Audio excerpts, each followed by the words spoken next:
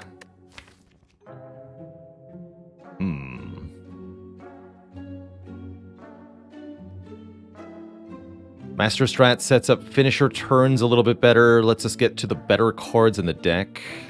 Very expensive, though. Having one fewer starter card does a lot of the same things that a Master Strat does. How does Well-Laid Plans help with damage? Allows us to set up card combos for more damage. For example, Finisher with more attacks lets us wait for Heal Hook to be used on a weak enemy. Also allows you to retain attacks that you can't afford to play because you're blocking this turn, so that you can do more damage on a future turn. Lets you more efficiently utilize your damage cards. How does Busted Crown affect how we evaluate what's a worthwhile purchase in shops? We definitely prefer to...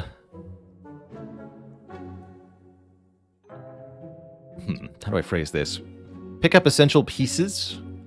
Cards that either perform a role very efficiently or set up combos for us. Because we're unlikely to be able to find those normally.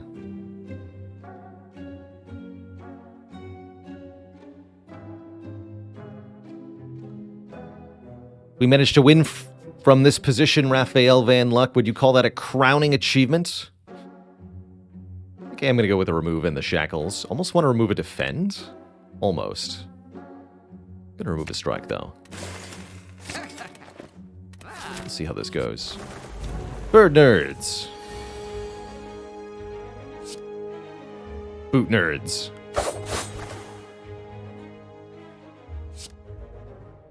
Get booted upon.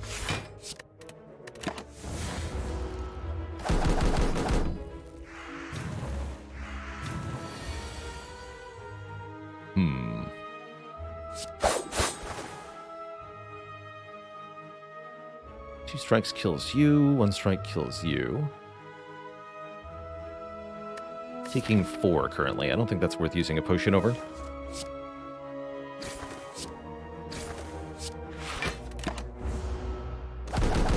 Yeah, Busted Crown definitely makes me more willing to pay money for cards, specifically.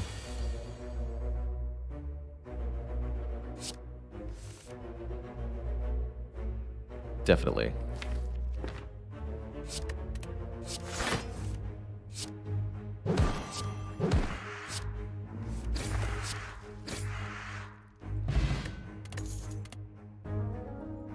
Querasir. Still no shivs. We might just want to take this and kind of hope. I don't love that option, but I don't dislike it either. We do have a Shiv card currently, the Infinite Blades. And we would love any other Shiv card.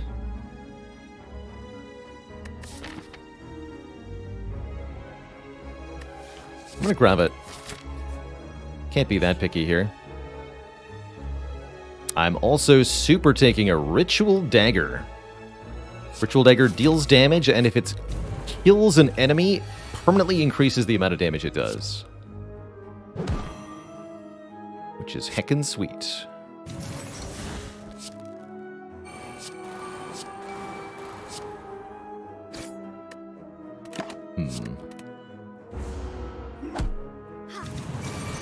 Okay, that worked out.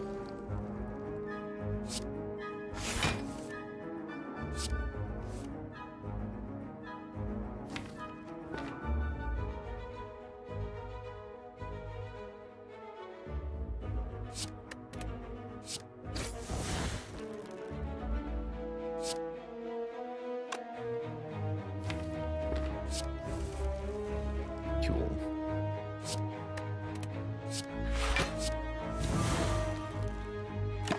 Keep this. Finisher's a bit weird with the Ritual Dagger, too. What can you do?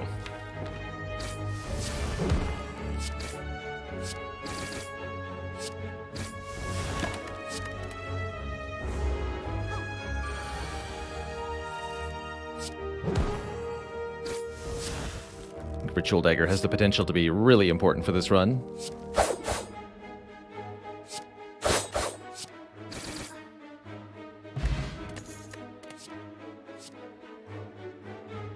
Sure, I'll take that card. That's very green and very good. 3 week, 14 block. Excellent. Excellent. Sorry to hear it, Llama Pajamas. Get well soon.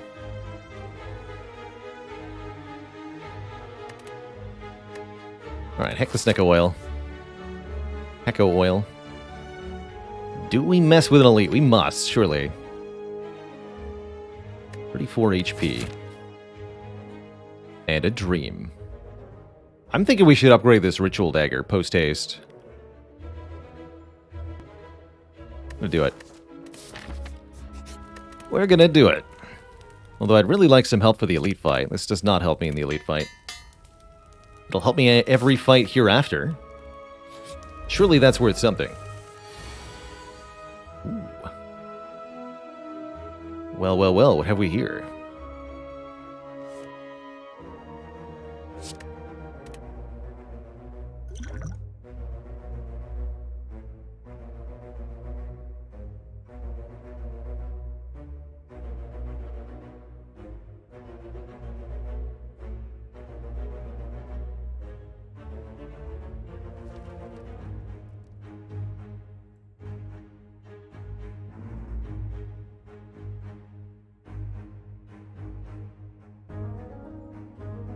And plus 14 plus 19 plus 6 equals 49. Hey, convenient. Shame I can't weaken the front one. This is what I was furiously doing math over. But this works out really nicely.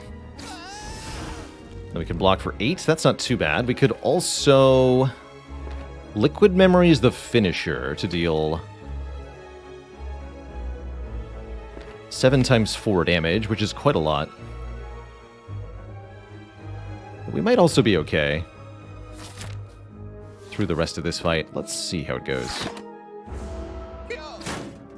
Why weaken a guy we're killing? Because we needed the heal hook to hit the back guy.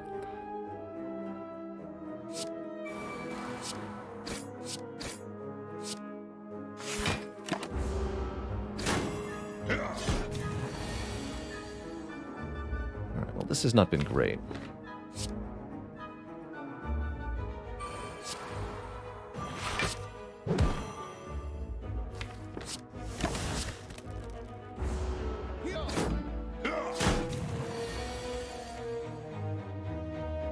Boot power?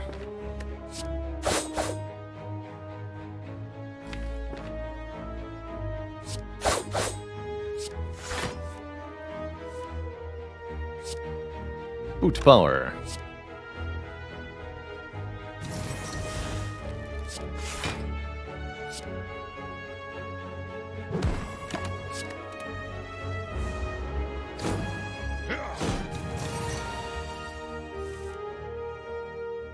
Dang it.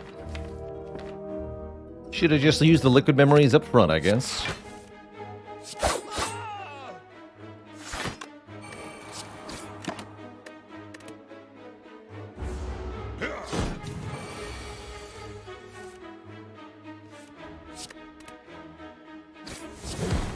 Okay, we managed to survive this first elite.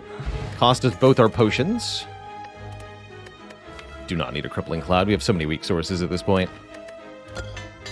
Upgrade neutralize and finisher is pretty exciting. And I'm gonna sleep. Not even close. Preserved insect. Okay, enemies in elite combats have less health. I was just thinking, I don't know if we can handle another elite fight, but let's do it. They're extra small now. Get wrecked, nerds.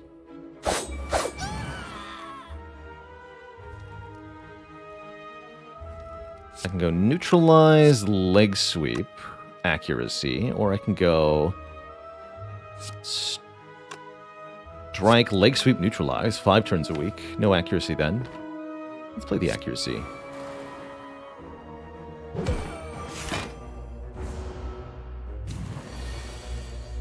Oh.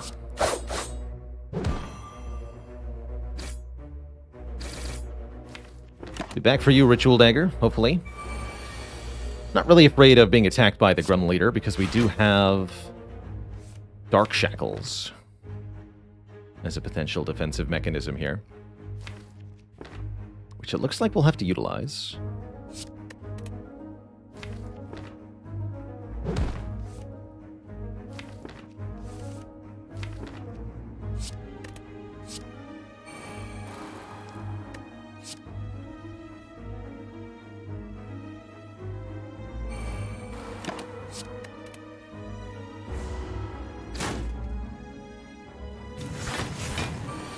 Get him.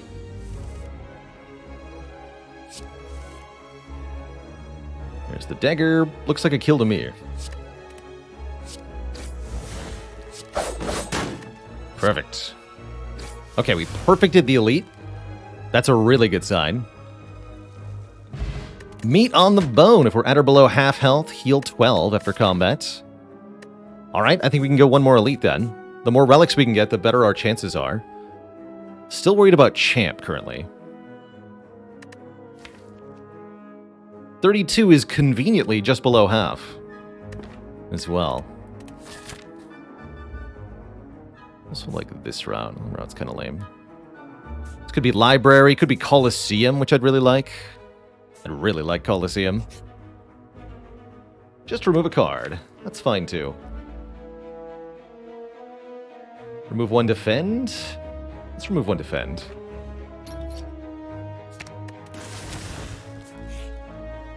And there's Coliseum. 2 fights in 1. Notably, this is 2 chances to upgrade the Ritual Dagger. Will be 2 additional relics also. And 100 gold. That can give us a big advantage in this run. Can't use Heal Hook here, though. Guess I'll just discard it.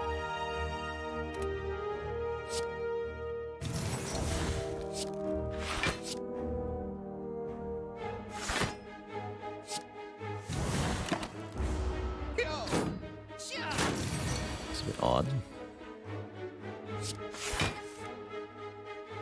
29. Oof, so close.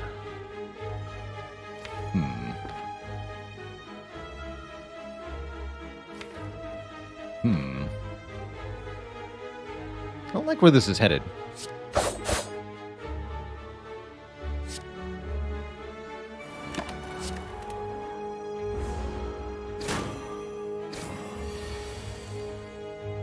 Okay, that's not too bad then.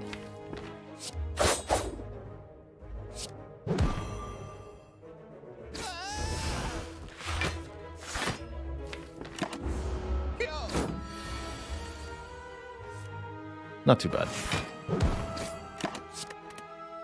And actually, conveniently now, Meat on the Bone puts us to exactly Meat on the Bone range, so we can heal again from the next fight without taking any damage. I like it.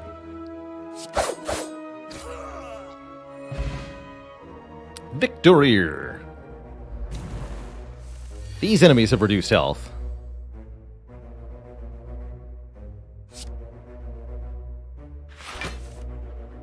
Nice.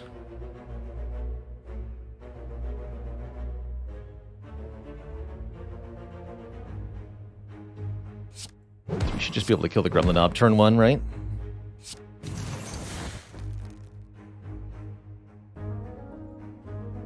We can go Strike, Finisher, Ritual Dagger. Easy. Meat isn't pulsing, that's right. It only visually pulses if you drop below half health during the fight. It'll still activate at the end of the combat, it just won't flash, because it's really not feeling it right now.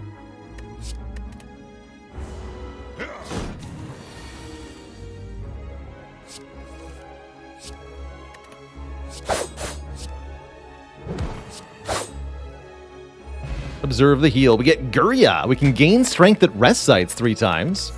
A bottled flame and a sneaky strike. Well, technically that's no rewards, actually. None of these do anything? We could lift eventually, but short term, that's actually literally no rewards. I don't mind bottled neutralize, I suppose. Yeah, we can bottle neutralize, sure.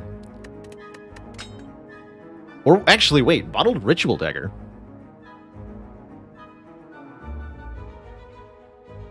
That's going to be good in a lot of fights. Okay. It's going to be terrible in other fights, but it'll be really good in some fights. I'll do it.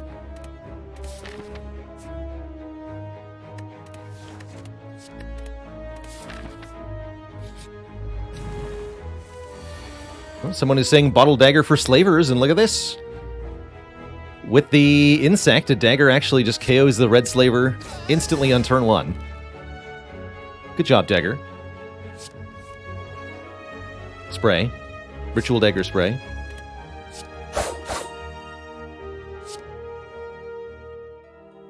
This will weaken this guy.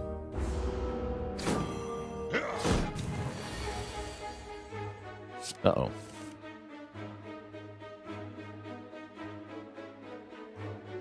Looks like a kill to me.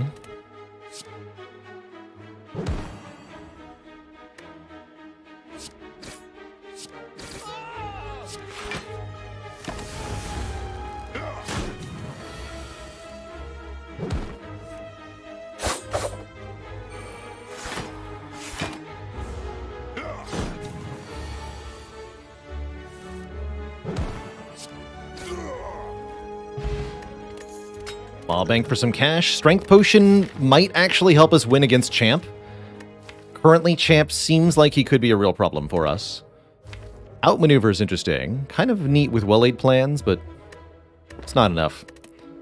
It's not enough. And lastly, 1 bird and 1 chosen. Just dagger the bird here. Or we can well-laid plans, malaise the bird, keep the ritual dagger to use on the chosen.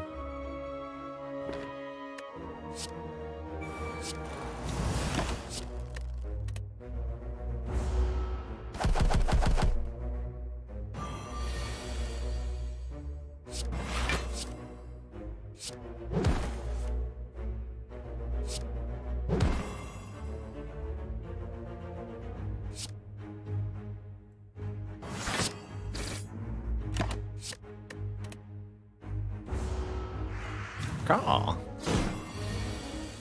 Oh dear.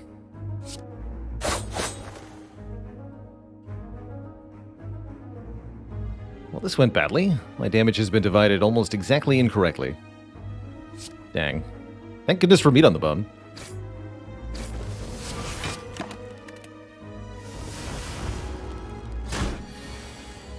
It's actually not bad at all.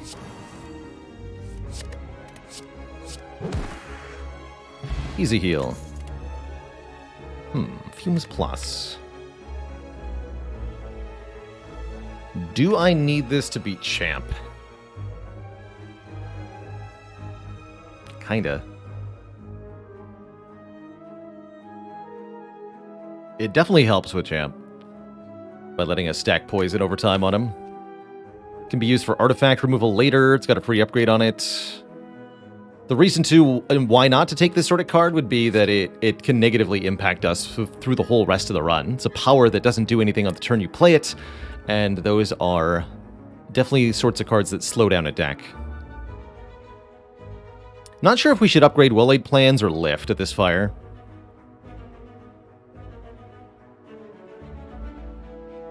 How does it kill Champ? Let's just stack poison on Champ. While we get set up during the first phase of the fight so that we can try to burst him down with our combined Shiv attacks and the stacking poison damage. That's true. We have up front with the dagger, which means a lot of the short-term fights won't be that threatening. Okay. Are we that good at blocking Champ for it to work? Thankfully, with Malaise, yes. We lower Champ's strength, and he really won't be much of a threat. Which is also a good reason to consider upgrading Malaise prior to this fight. But upgraded well-laid plans might be better than lifting. Lifting's pretty important, though.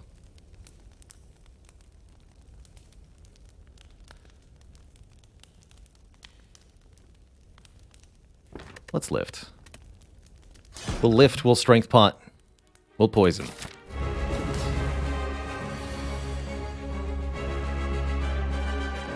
We're just going to malaise for 3 here. Defend malaise. -3 strength ought to make champ a lot less threatening. It's not quite -4, but it's definitely going to cut it.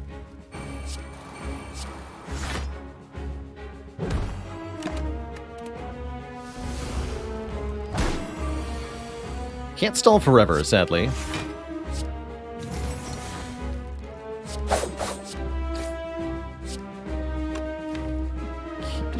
Keep the ship for now.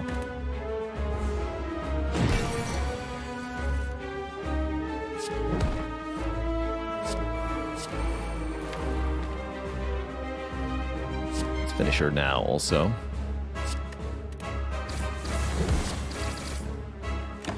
So we don't want to get champ too low on health just yet. We would like to stack some poison with the fumes here. Although that could also mean metallicize happening.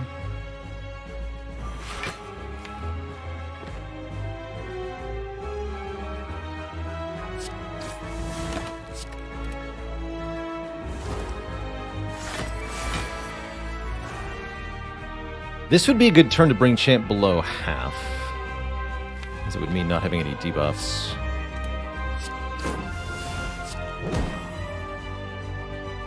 don't think I can do that, though, without playing the dagger.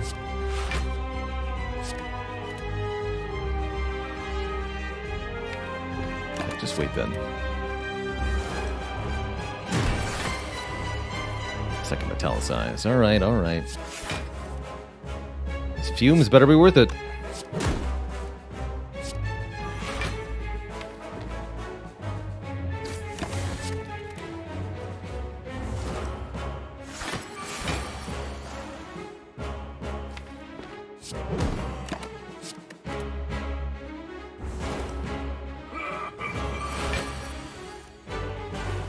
Not convinced.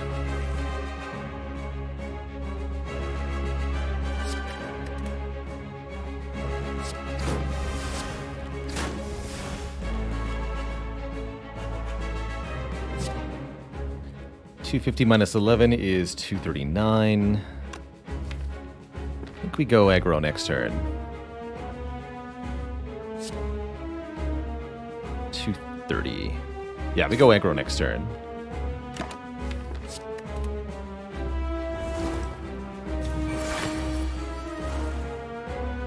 Doing the debuff, unfortunately. How dare he?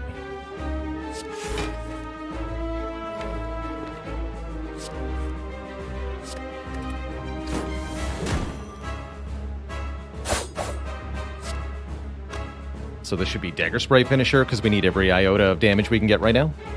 Yes. Don't think it's going to be enough. We'll see here. We get 13 poison damage this turn, 15 poison this turn. We did draw the Ritual Dagger. That's a good sign. We drew Finisher this turn also. That's another good sign. I think we've got him. Just barely enough. I think we've got him.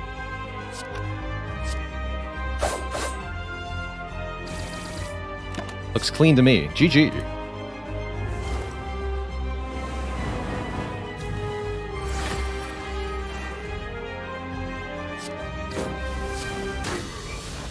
Whew. We made it. Gotta say, I think it'd be pretty difficult to have that kind of result from Act 2 if we'd taken any other boss relic than the Busted Crown. We managed to take some blows, deal them back in return, and now we're on to Act 3. Where'd our strength come from that fight? We've got 1 from Gurya, 1 from Vajra, and we had a strength potion for +2. Do I take an unload? No way. Not today. And yeah, the fumes definitely helped. How do I feel about Gurya over upgrading well-laid plans? I think we made the right choice. I would like to upgrade well-laid plans next, though. Ooh. Snecko, P-Box, Empty Cage. Interesting. Snecko. Maybe just an Empty Cage. Snecko randomizing our card costs is a bit odd here. Pandora's Box will transform our strikes and defends. 1 upgraded defend, 1 upgraded strike, only 6 cards total. I think I'd rather just remove cards. Get rid of strike. I don't trust the random added cards to be useful at all. What's in the cage? That said, random cards could be our salvation. Don't feel like they are. Maybe we want to consider removing accuracy, actually.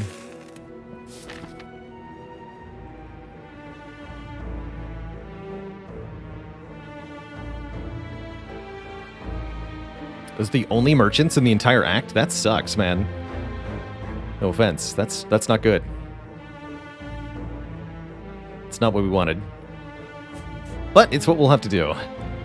Definitely want to look at a shop. We'd love to find some dexterity with a footwork or something that can scale our block a little bit better to the late game here. Good old Ritual Dagger here, though. Show us all how it's done.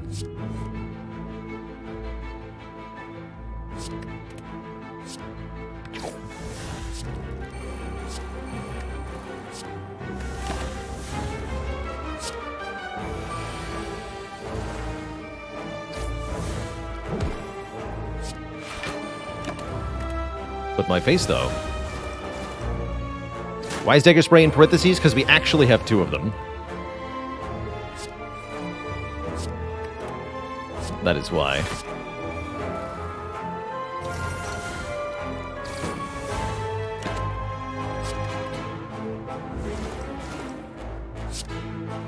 You need to start taking Ritual Dagger? I agree. Ritual Dagger is very cool in what it can do for you.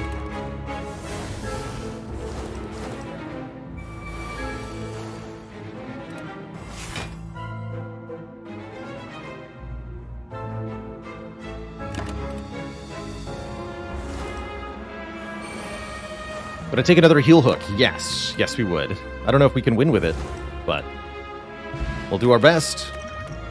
How about a dash plus? 13 block, 13 damage? Honestly, I think it passes the bar here. Just barely. Let's do one more fight before the shop. Because of Mob Bank, primarily. Part of why the shop placement is so awkward. I could have maybe gone 0 shops this act, but that didn't seem worth it. This is Sucker Punch, Dagger Spray, Finisher. Ritual Dagger? That's enough, right? We do... Oh yeah, plenty. Wow, what a spicy deck. War Blocker get destroyed. Yeah, big agree on the bottled Ritual Dagger now. Ooh. Choices. Clockwork Souvenir blocking the first debuff. Definitely welcome. We seen a Dolly's Mirror yet? No. I'm hoping we get one in the very final store.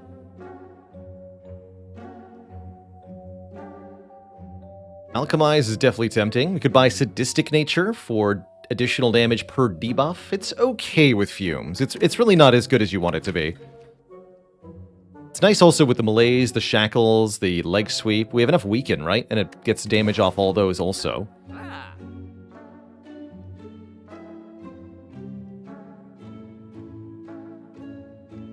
So it's got some utility to it.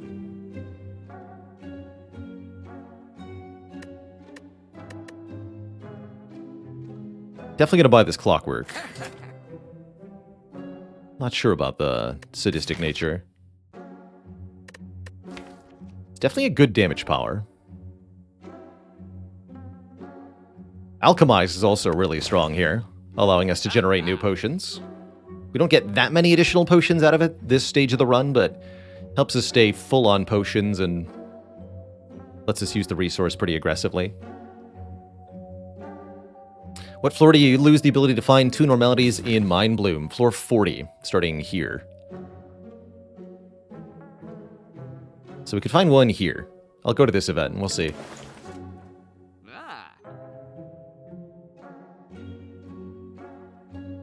I could see taking Nunchaku as well. We definitely would appreciate the additional energy output. I think that's probably what I just want, is more energy. Rather than a card. 2 relics, please. Oh, hey, we can use Omomori here. Huzzah? Question mark.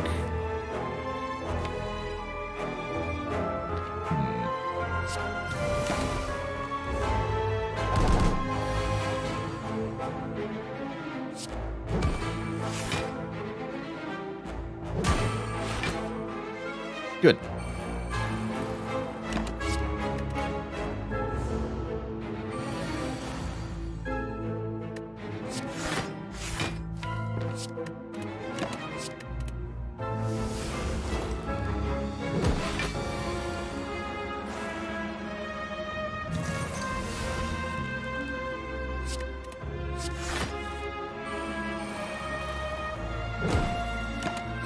That. Block debuff. A weak, but still vuln. You got it. Take both, or what? I'll take both. Don't really love where this is headed, but oh well.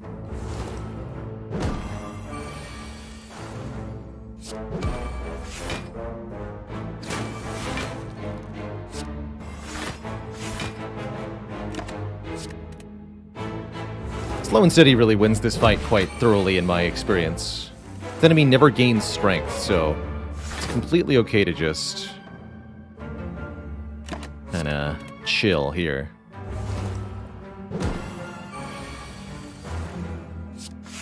Any turn where you're full blocking is a turn where you're progressing, as far as I'm concerned.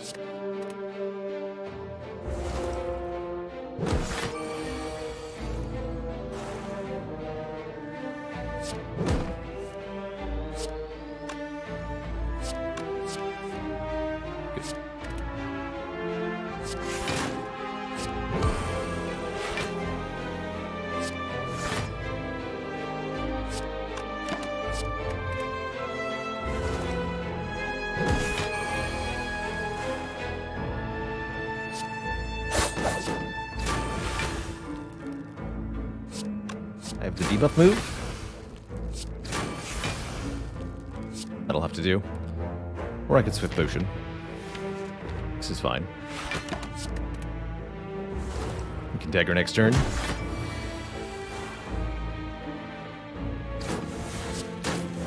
Alright. Dagger got scaled. Piercing Wail Plus. Could buy us time against heart, very importantly. And we get a Glowing Tesseract offering us colorless cards, although notably we only get 1 pick per, so I'm not going to trade my health away here, am I? Well, I've got meat on the bone. You know what? Let's just do it. Dark Shackles number 2, Trip, and Forethought. I'm pretty okay with Dark Shackles and Trip. 2 more zero-cost cards. 2 more status-affecting cards. Trip with Ritual Dagger, by the way, is pretty ridic. I think merits a Swift Potion right now. Yeah.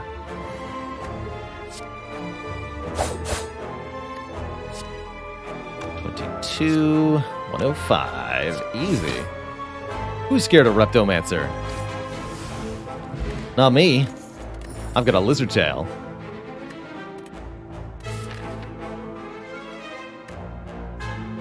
Alright, let's get that Will 8 Plans upgraded. Not that. This. Starting to see how we might survive Heartening. And I like it. I like it quite a lot.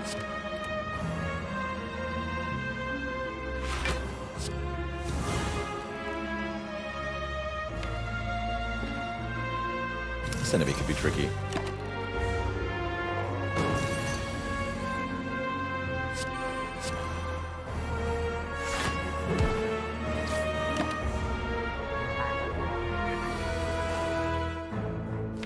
Boy.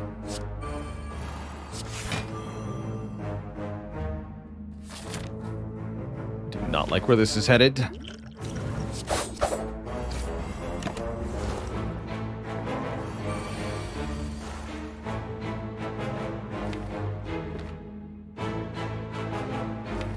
I have to play well-laid plans, dang it. Alright, you can take some damage. Me.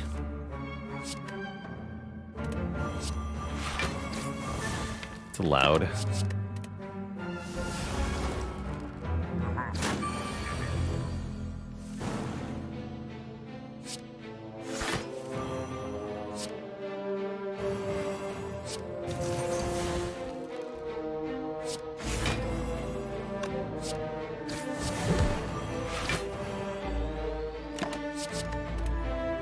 Finisher, save me. Thank you.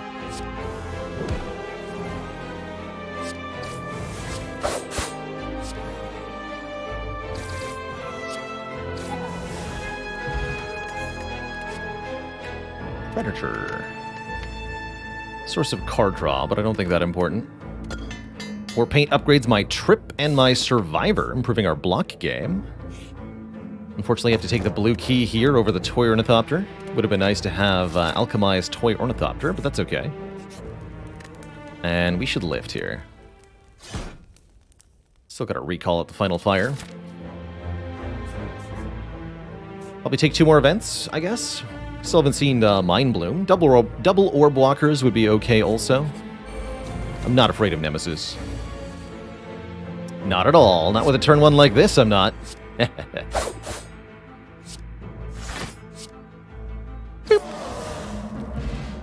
Duvu Doll for each curse in the deck. Gain additional strength. Hey, it's 1 more strength. I'll take it. So now we have 4 points of strength, 5 if we lift. That's a lot of damage output. This Bane actually hits pretty freaking hard then, if we have fumes.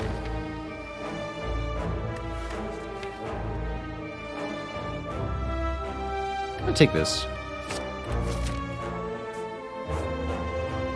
Take more combats to level up the Ritual Dagger rather than taking events here.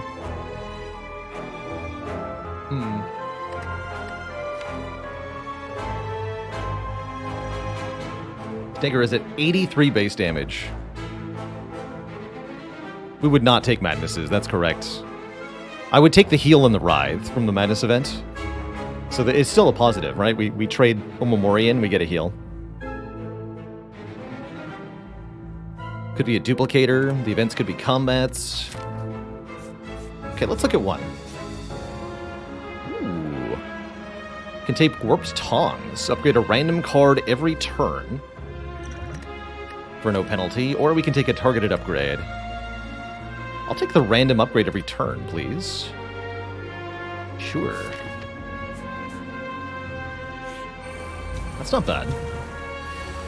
Meanwhile, this is an enemy we can't Ritual Dagger. It's not good.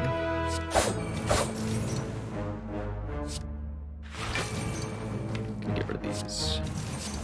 Just one of them, actually. Or can we? No, we can't. Also, we might not even live. Pro tip. Pro tip, we might just die. Goodness for meat on the bone.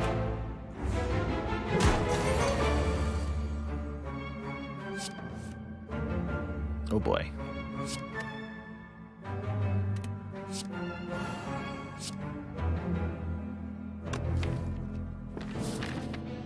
Dang it. What do you got?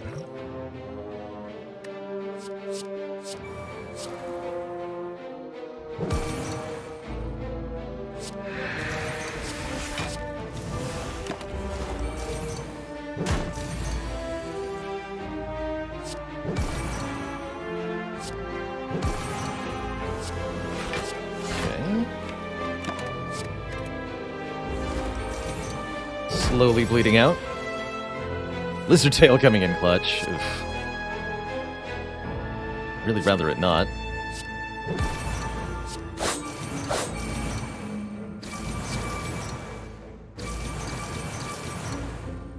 One more turn. Just gotta draw the dagger. There we go. Okay. So that sucked. We get a fairy in a bottle, though, so we have now 2 revives. And we definitely want to take another fight here, because we could just heal off this pretty easily. Or we could die. That's another option. You know. Potato, potato. I'm just going to play this.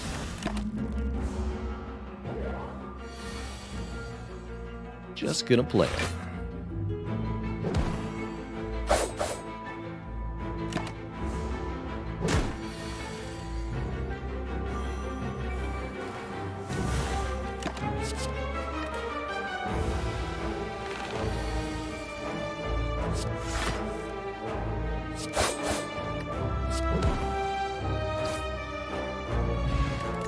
Okay. Okay. I think we have some reasonable chances here as we go into our boss gauntlet. First up, we have to survive Donu and Deka, which is already a bit of an iffy proposition for us here. At least we can play Accuracy Infinite Blades this turn, but we're going to hemorrhage 11 health, turn 1. Going to make Donu the first priority here. Donu buffs the strength of both of these enemies, making for some nasty times. Uh-oh. Hey, we're not instantly dead. How nice.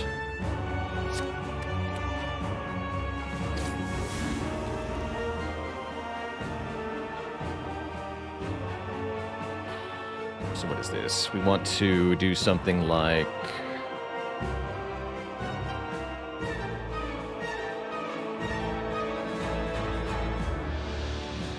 Sucker Punch, Leg Sweep, Trip, Dark Shackles? Yeah, because we have Nunchaku on 9.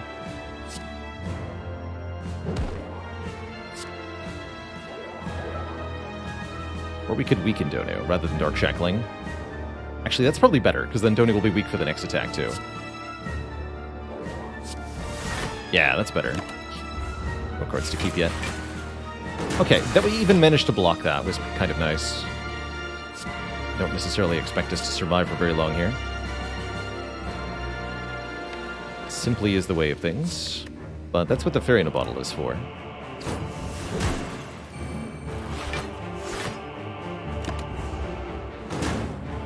Just not really able to draw enough cards, ultimately.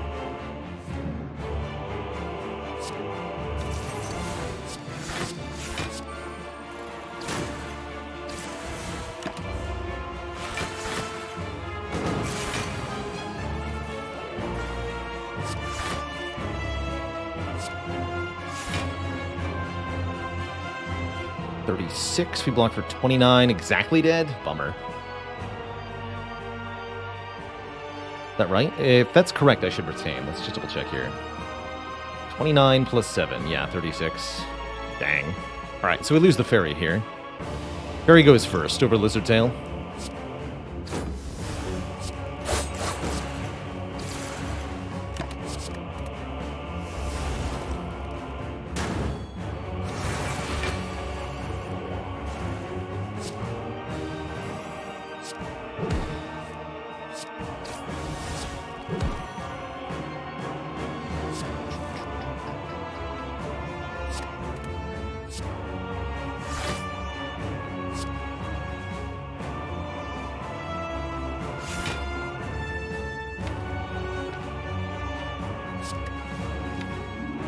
Nice to kill with Ritual Dagger anyway, huh? Alright, fine.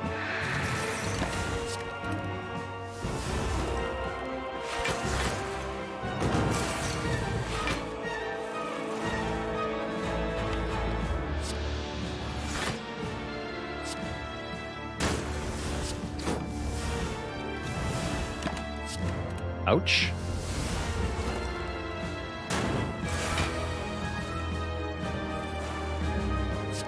Yeah, you can see that the deck just doesn't block all that well, with no dexterity, no footwork or anything, no wraith form. We have strength reduction in the Malaise and the Piercing Whales, but it's not enough.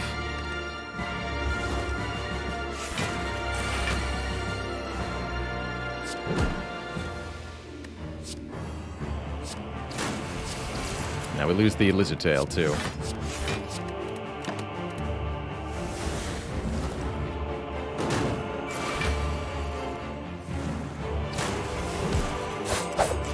Okay, I'm just wasting my time on this run now.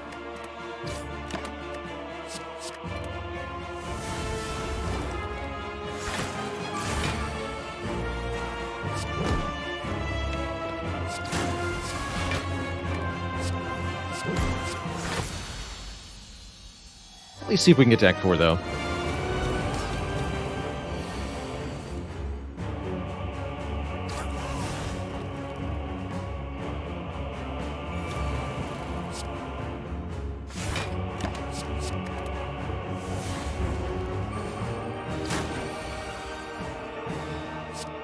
Caw.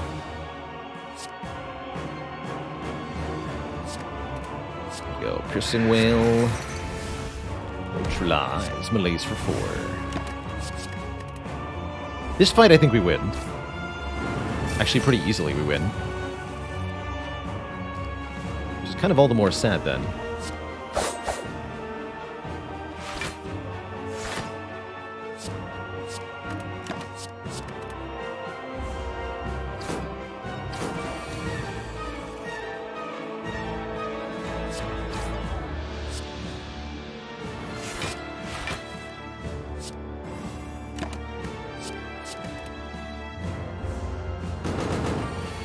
Doing Dragon Maiden. We haven't done any Monster Train yet today. We might do some later.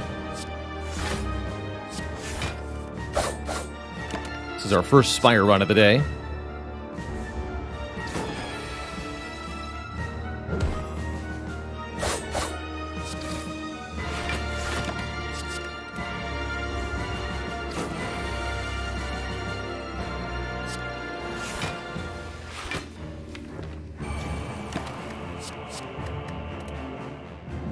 Warp Tongues are doing good work in this fight.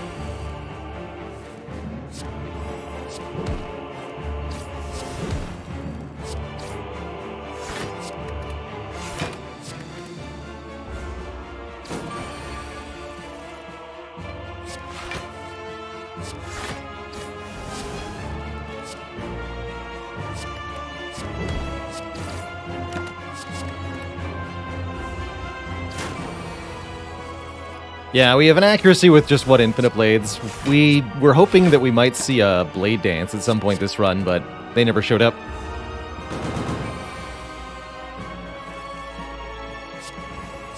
Had to make some really tough choices this run. We really weren't offered the standard strong stuff. So we had to get very creative.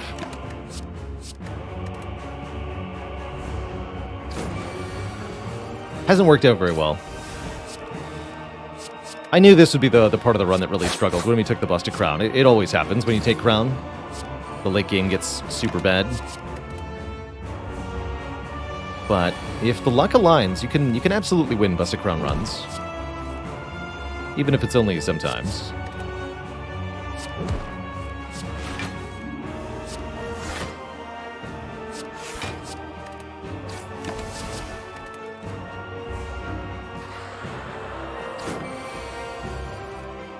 We'll see. There's still a few miracles that could happen. We could get a ghost in a jar in the shop.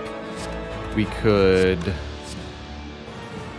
find a dead branch and have it go wild suddenly. There's a few things that could happen.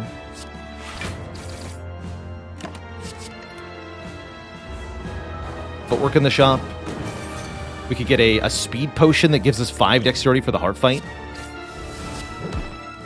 Although I don't know if that would be enough. Maybe it would be.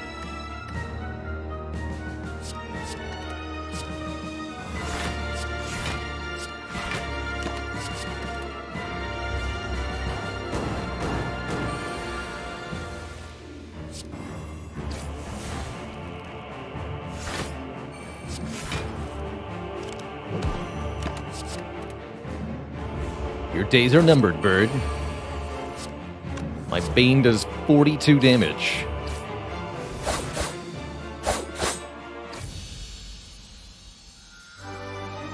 Alright, we get to go to Act 4. Dealing 21, 24 damage. I don't have exactly the highest hopes here. With the Lizard Tail intact, I'd feel a lot better about this position, but without Lizard Tail, I'm really concerned here. I don't think we can do it. I do not think we have what it takes. But I will do my dangest. Let's see. Orange pellets. There's a Blade Dance. Orange pellets, huh? Unfortunately, the potions on sale are terrible. With the Clockwork Souvenir, the orange pellets are a bit redundant, so I don't think we need them. Blade Dance might be worth picking up, but it doesn't help against Heart. Not really. Yeah, great Act 1 potions. Yeah, Blade Dance, Beat of Death, exactly. This is the part of the game where Blade Dance really falls off, actually, so to see it now is kind of sad. Centennial Puzzle could help. That's the card draw we're lacking. Will that be enough? I don't know, but maybe. I do also like the Fire Potion to really reliably solve the Spear and Shield. I'm going to buy the Fire Pot. And I think rather than adding a Blade Dance, I'm going to remove a card. This freaking prepared, man.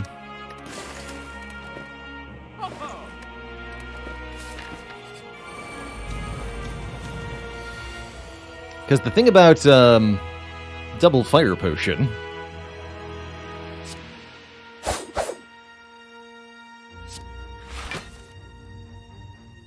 Here's the thing. Yeah, we're 2 damage short currently? Heck that. Die.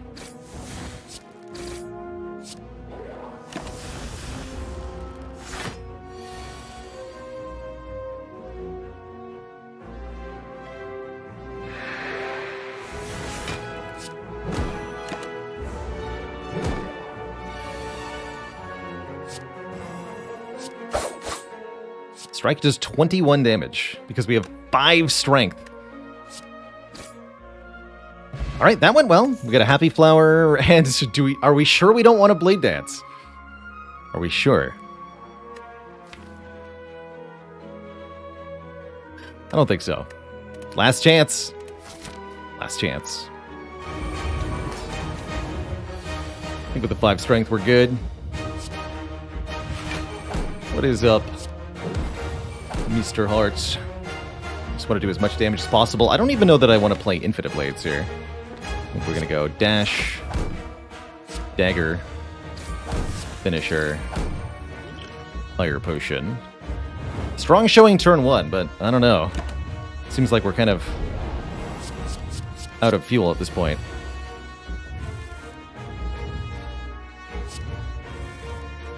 Okay, this is good. This is good. Go Plans, Fumes, Whale. Ow. Keep Leg Sweep, Shackles, I think.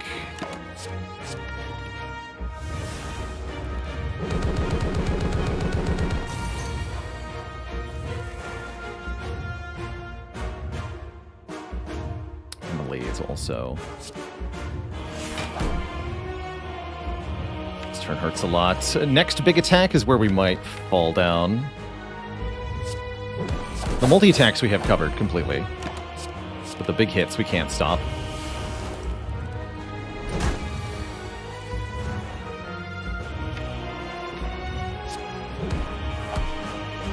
Shoot, man.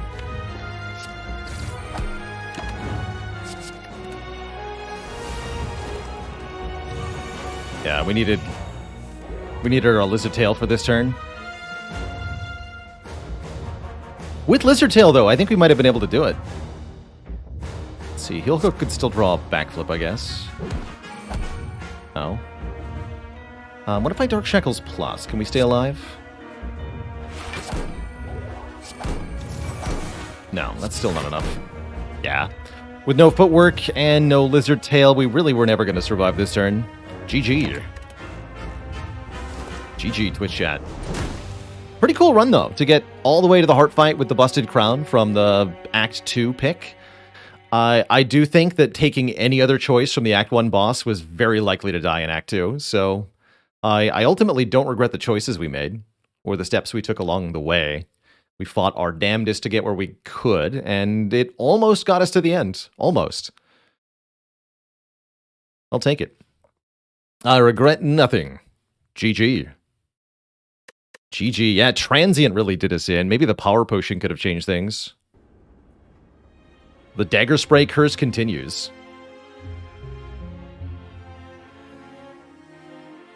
It's tough. It's tough. Like, one different potion at the final shop could have made it the difference as well.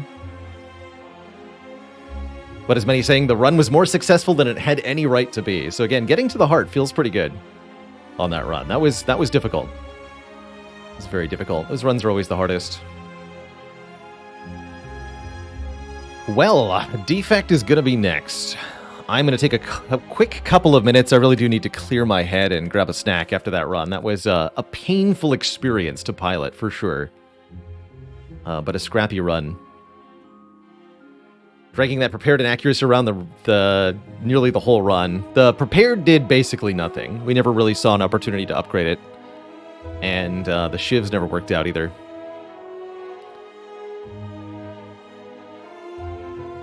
Yeah, we were at 13 health in this Taskmaster. My bet is that if we take Black Star or Wristblade, we die on this floor. Or maybe even on this floor to Centurion Mystic. And maybe that was the better choice, really. Oh well. Still a really cool run. So I'll be okay with it. Good learning exercise. Certainly what this run was. Alright, Twitch chat, I'll be back in a few minutes upon my return. We'll play some Defect. BRB, everybody. Don't go nowhere.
Alrighty, everybody. Thanks for hanging out and waiting.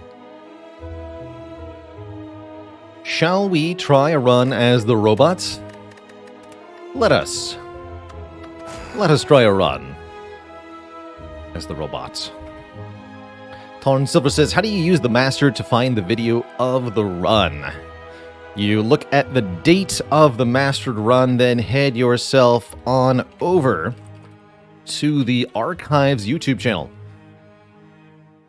which has videos of all of our streams by date. So match the date of the run to the date in the title of the Archives video, and you'll find the run you're looking for. Let's go. Been thinking we need to take more curses to get the curses mastered, but I don't really think the defect is the way to do it. Any tips for creating an unceasing top deck that can beat the heart, says Minigenator. That's a pretty tricky thing to do, but there are a few things that can help you. If you're playing on Watcher, you can use Scry to get rid of unwanted cards from the draw pile. That can let you deal with the statuses that have been added. You can use the Medical Kit Relic to allow you to play the statuses, the hard adds. Those can also clear the way for the Unceasing Top to operate. You're going to need to make sure you can block more than 2 per card on average, so some good zero-cost block cards or powers like Afterimage will help. Taint God says, what's my favorite Spire sound? I think the thunderclap of Reaper going off is one of my favorites. Just have 1 rage and 1 anger. That's right, on Ironclad.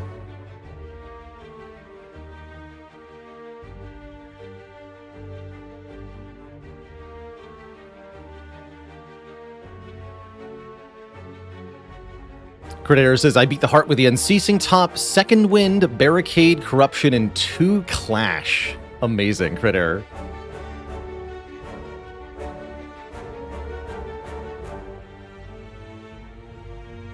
All Clash in the end. Slaver's Death Cries. The Sneaky Gremlin dying is also excellent. Sneaky Gremlin dying is very excellent. Wait, what?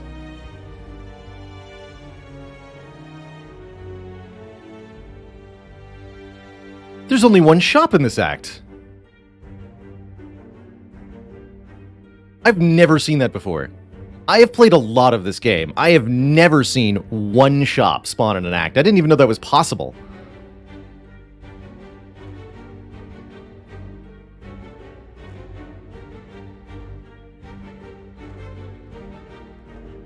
That's cool. I could have sworn it was like mandatory 2 shops had to spawn.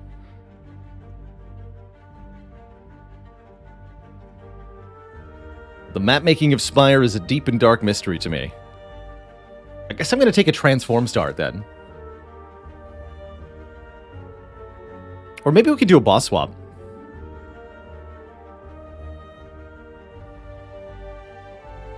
Actually. Yeah, let's do a boss swap today. Start with a Slaver's Color. During boss and elite fights, we'll have extra energy. I like that. I like that a lot. There is a 4 elite path, and guess what? We're well equipped for it now. Cool. Very cool. Of course, Defect with no starting relic can be a little bit short on damage sometimes. That's okay. Just try not to get jaw-wormed, you know?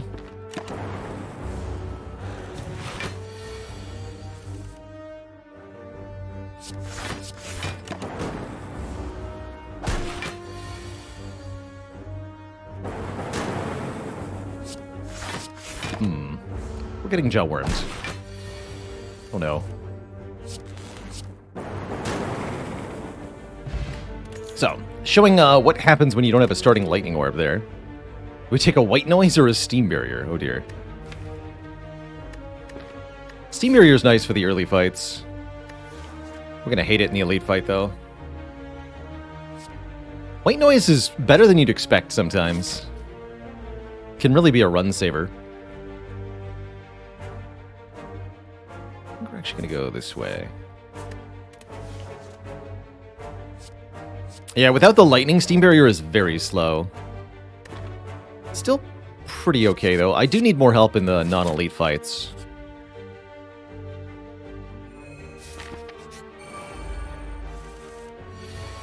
For example.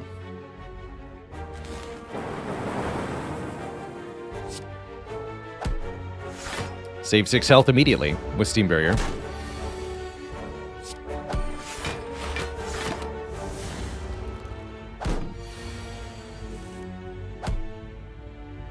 Show me a damage card. That's a pretty good one. Compulderver's takeable. It's kind of bad with no starting orb. But Streamline, I love Streamline for the early game. 15 or upgraded 20 damage, and it's really good with any effect that lets you play your cards a second time, like a hologram. I don't get to use this gold until next act, which makes me kind of want to leave it, but it's a lot of cash, so I'll take it. I'll take it. I'll do it. Lieutenant Dan and his magic legs has been watching the YouTube videos for a few months now and have learned from my insights. Went from Act 1 Andy to Act 15 on the Silent with 14 heart kills, thanks to me. Last kill after being an after image, Shuriken Kunai Shivra. Nice. Beautiful. Well done and keep on slaying. Thank you.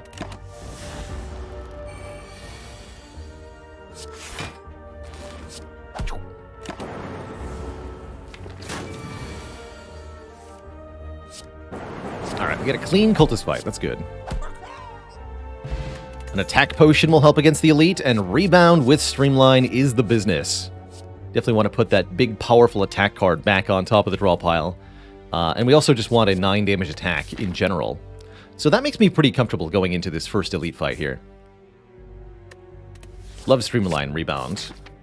Add a hologram after, and we're really cooking.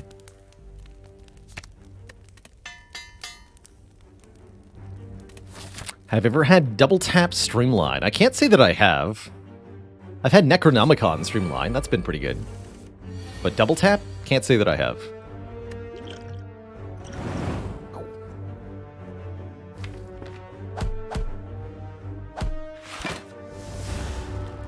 Alright, no lightning orb. Strike rebound or Streamline gets there. Streamline it is. Just go defend, defend. Maybe it's worth playing Zap and taking 5. I'm not going to, but maybe it was worth it.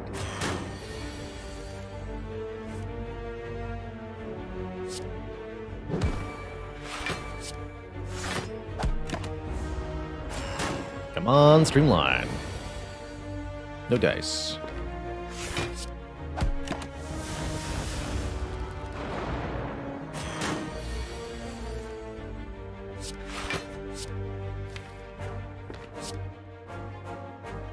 I want this one to die now.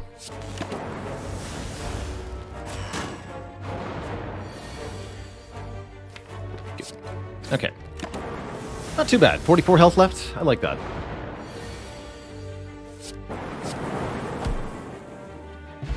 We get a letter opener, which is pretty good this early. If we play 3 skills in 1 turn, we can do 5 damage to all enemies.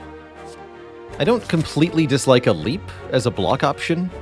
I suppose Rip and Tear is okay, too. But with the letter opener, let's take our leap here. Up front block. I guess the Steam Barrier is pretty good with that, too. This is maybe too many block cards. I guess we'll see.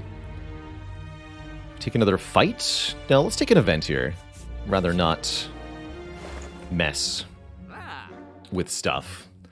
And would you look at that? We luck into a shop here in this question mark room. So I'm glad I took the money earlier. Lets me buy an Apotheosis. Ball Lightning is here. Discovery is here.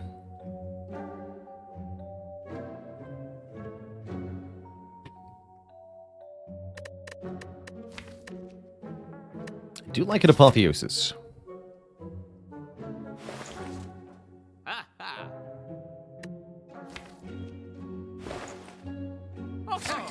buy an Apotheosis. The only thing left I can buy is Capacitor, which I'm not going to take. Cool.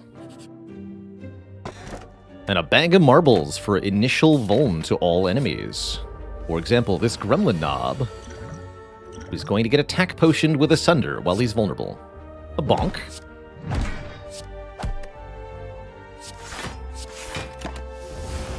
How come Zap is not mastered? It hasn't worked out for us yet.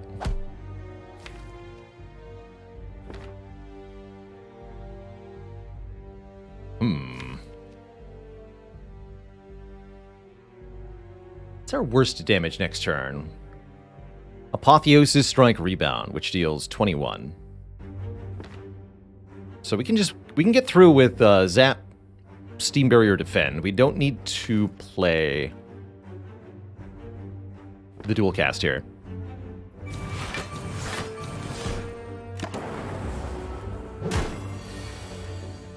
And this is indeed the hand we draw. The worst hand. Without Streamline. Still get the kill. +1 strength is nice.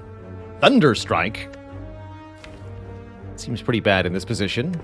I don't completely dislike Bullseye. But we don't really have orbs yet. I suppose Bullseye's fine. Damage and lock on. We're going to upgrade Apotheosis here. And we're going to waltz into Elite Fight number 3. Here goes. 25 intangible. Amazing, Johnny Driftless. 25 intangible. What a champ.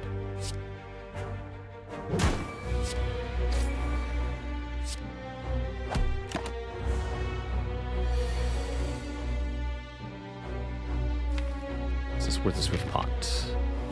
Nah. I don't think so.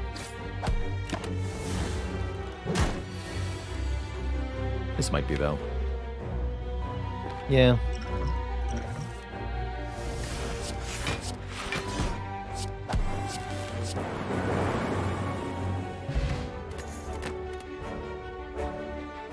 Melter. Another reasonable attack card. And another unmastered uncommon. Let's do it. I think Melter is actually quite good in the coming fights here. I'd really like another potion. Let's go this way. This is a pretty easy fight. Kind of lucked out to see it.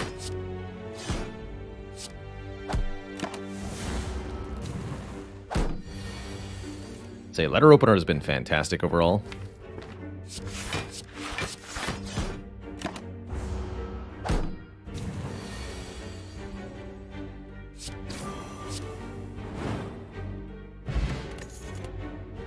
There's the hologram.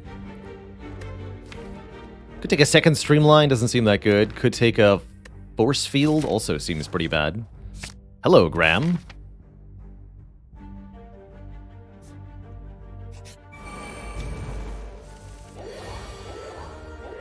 Heck yeah, Rebound Streamline, let's do it.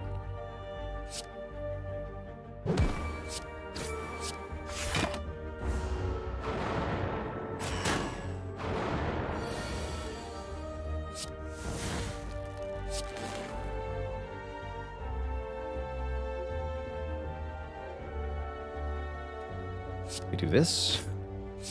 There's a 50-50, we actually don't take any damage. Dang. Worth a shot.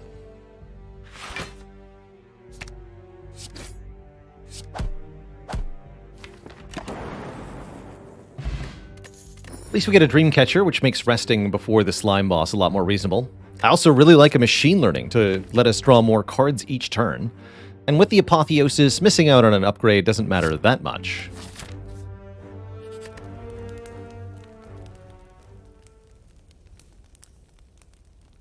The Physico-Turista. What do you call a defect that is tilted to one side? Machine leaning.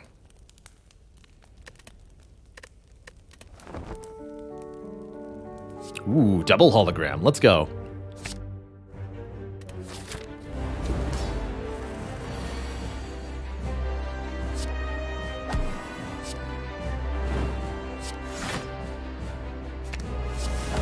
Bullseye.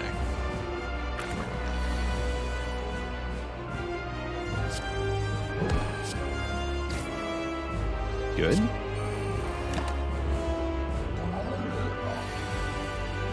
Excellent. Actually, I don't even know why I was worried about this fight. This is going really well. One might even say, too well.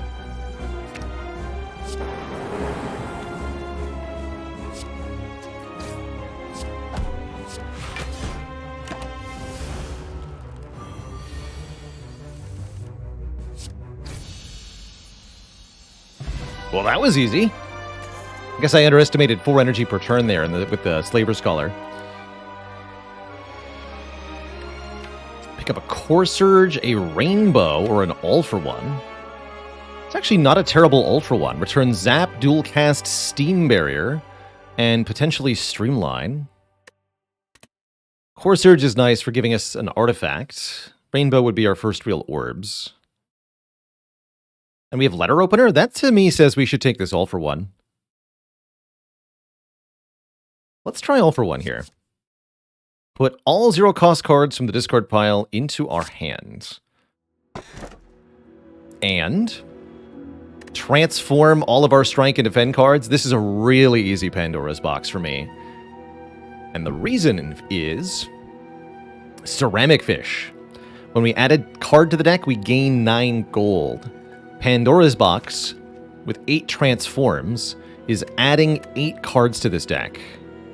Which means we'll get 8 times 9, 72 gold for taking Pandora's box.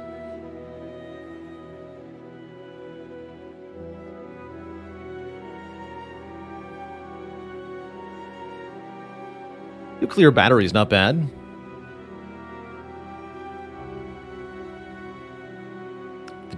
A defect with strong desires is experiencing machine yearning.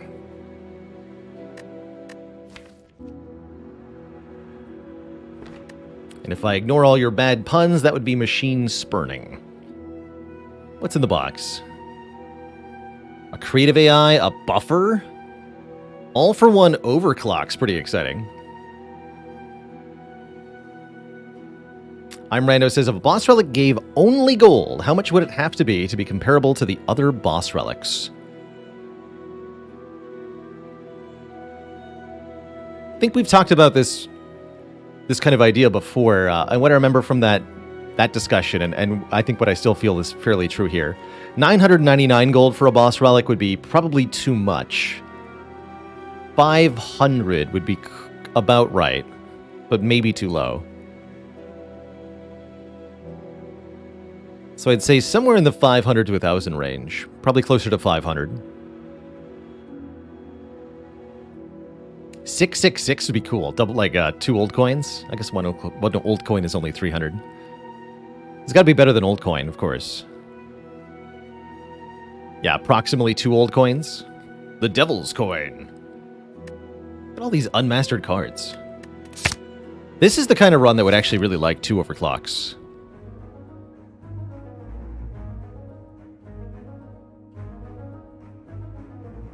I'm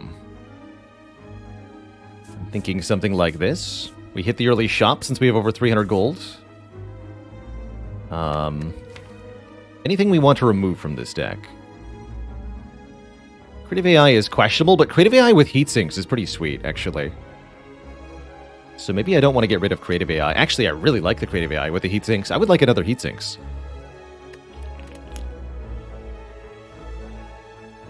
We only have 3 energy per turn in the non-boss, non-elite fights, so we should probably not get into too many of those. Lest things get nasty.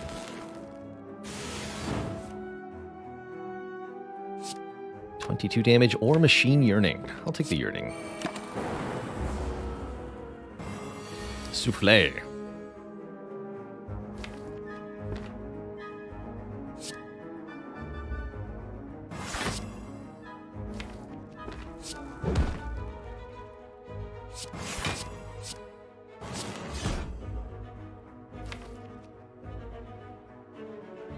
Heatsinks works with buffer, sure, fine.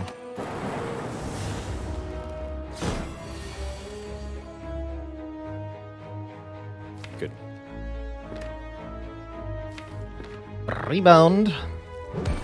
Hologram.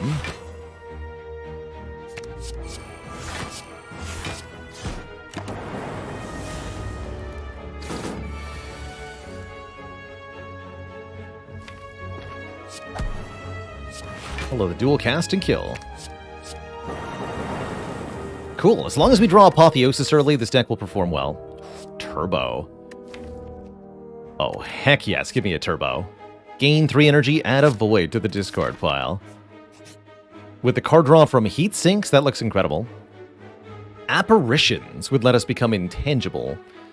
Costs us a lot of our current health, though. Not sure I'm a fan of that. Apparitions do buy us time, but could lead to some awkward turns, for sure. I don't think so. Not feeling these. Refuse. Easy fruit juice. Tasty. Alright, we hit the shop with 365 gold. And I see there's a second melter here. The second heat sinks I was asking for. Oh boy. Excellent. I'm buying that heat sinks. Thinking about Glacier, too.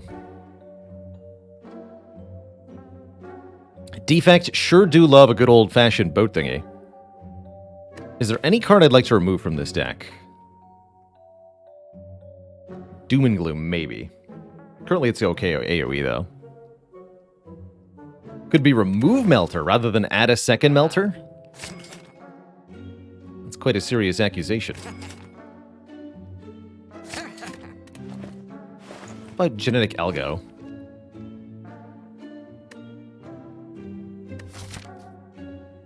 Algo's gonna be pretty good.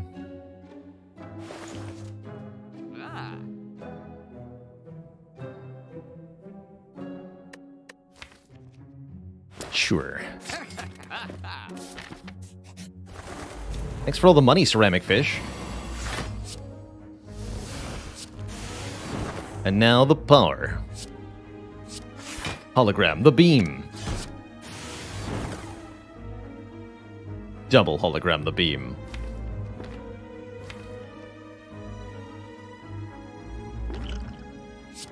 Let's go hologram turbo again. Turbo algorithm from 5 more to everybody. Machine learning.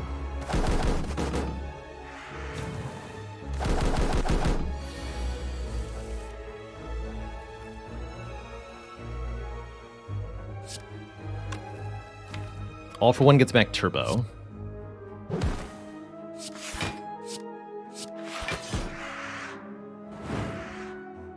Beautiful. Go for the eyes with a Plus. 4 damage if the enemy intends to attack, apply 2 weak. This card comes back with All for One. I'll take it. How do you plan your defense for later in the game right now? So, Go for the eyes is definitely going to be part of it. Anything that we can find that will be really good block later on. So we've got some pieces here. Buffer, Genetic Algorithm, Weaken for the hearts. These block cards, when upgraded, are pretty good. And we can even use Hologram if we can get enough energy as a sort of cycling block option. But that would require finding some dexterity somehow. I'm going to upgrade this Algorithm so that we don't have to draw Apotheosis before Algorithm to play it.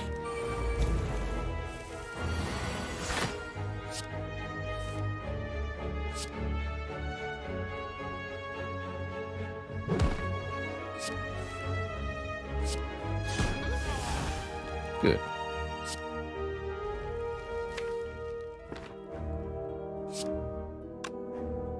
Take a little bit of damage here, unfortunately.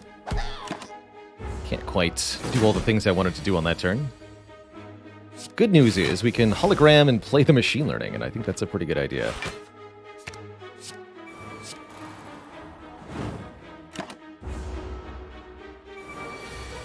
Excuse you.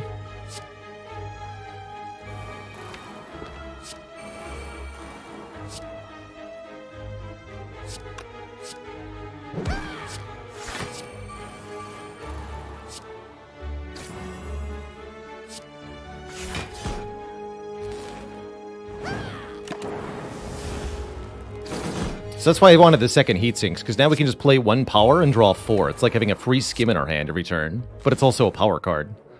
Pretty good. Maybe wanted to bullseye there.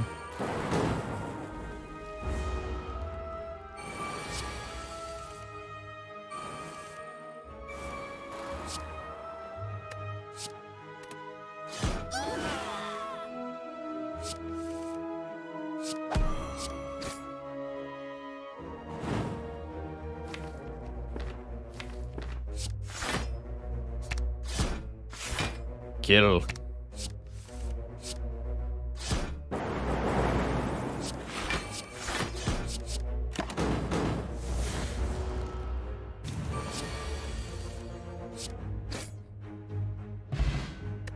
Okay, Singing Bowl. Can now skip cards to gain max health, which looks really appealing here.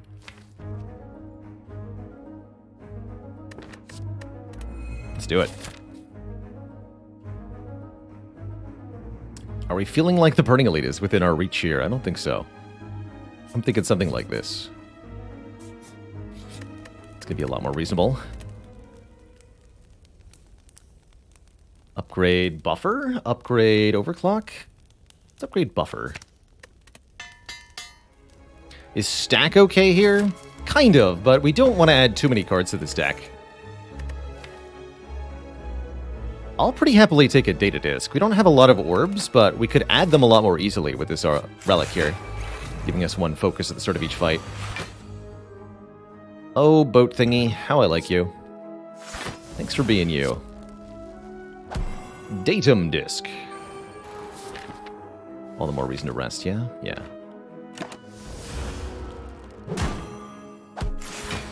Ouch. Aha!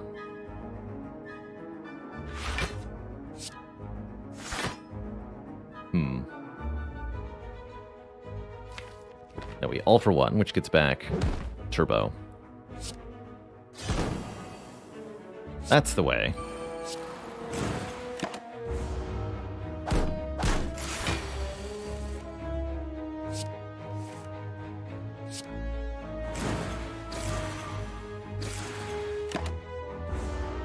Boop. Easy peasy.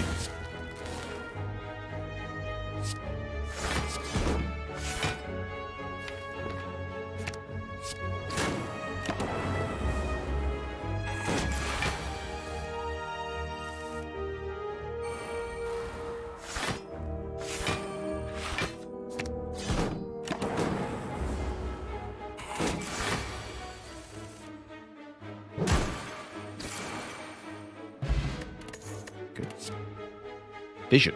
We don't have any orbs for vision, though. Sunder's not too bad. Probably unnecessary, though. Let's skip.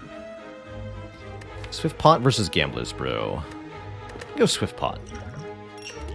Definitely keep the Fear Potion. Second lead is Book of Stabbing. We got a really good turn one here. Double go for the eyes, full block. I might want to use the Swift Potion to draw a little bit further into the deck here, though. Since I currently have one energy I can't spend, unless I want a double Melter for more damage, which is reasonable.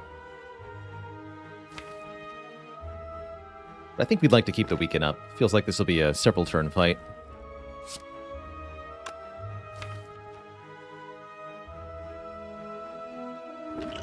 Alright, let's just use the potion now then. So we could also play the Creative AI. Let's do that rather than the other thing.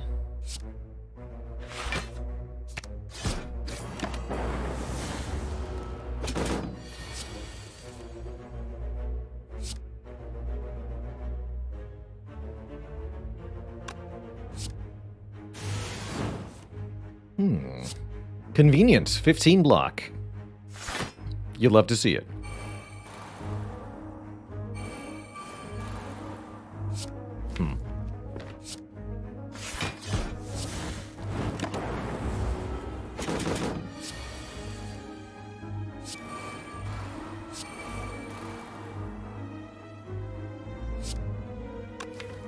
All for one. Hello.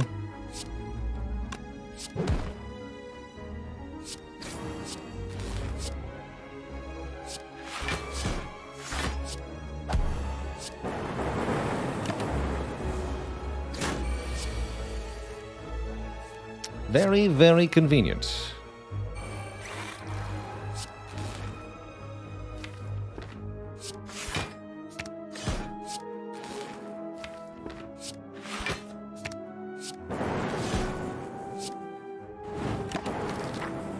Blappy. Okay, that went really well. Now we have healing in the form of the toy ornithopter. And we could take another go for the eyes. Reinforced body is another way to block the late game, to block the hearts. It's a single card that allows you to sink any amount of energy into it, which essentially lets you dodge the beat of death while blocking. It's quite nice. Good with any deck that can generate a lot of energy. Let's grab it here. It's also nice with the letter opener.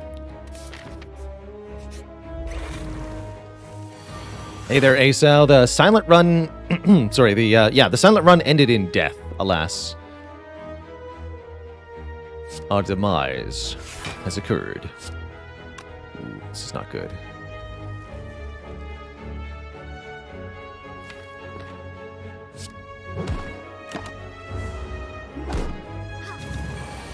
Yeah. At least I can hollow reinforced body. Bummer. Death you die.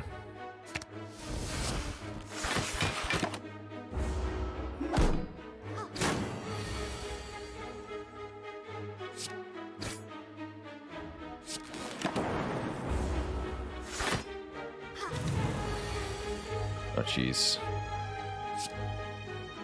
What's happening here? Come on.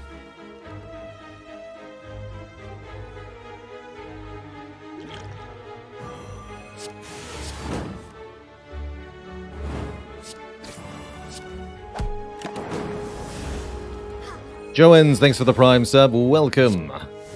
The Cozy Sub Club.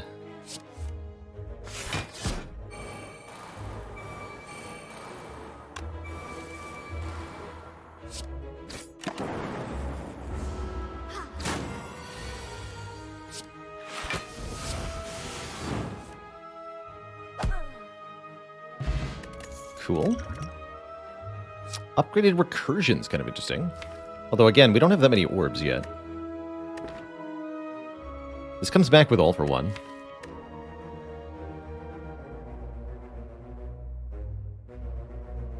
Interesting. Don't think so. It's close, though. Storm. Interesting. Huh.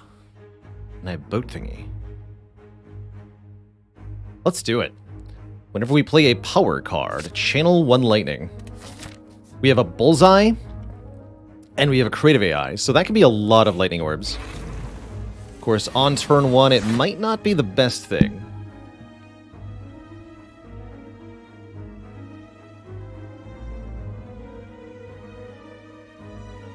This is something like hologram, charge battery, hologram. Charge battery, hologram, charge battery, excuse me, which blocks for 27.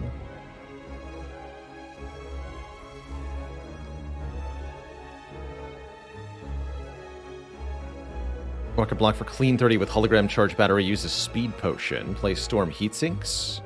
Better to go storm zap, because we want the letter opener to go off.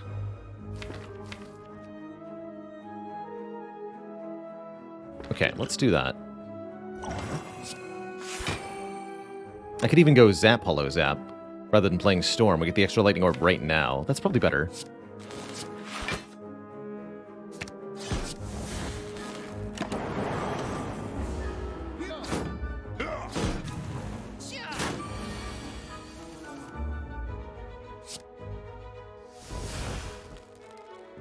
$21 plus 15 plus 5. You're dead.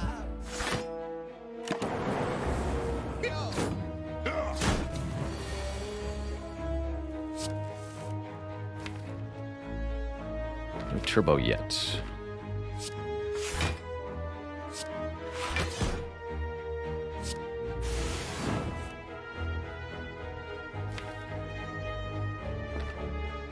Just go buffer here. Seems like we won this fight pretty decisively. Plenty of health to spare as well.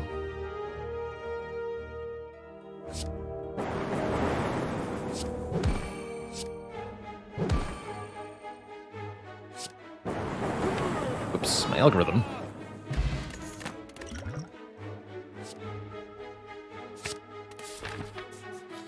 Actually, maybe wanted second machine learning there. Don't think so, though.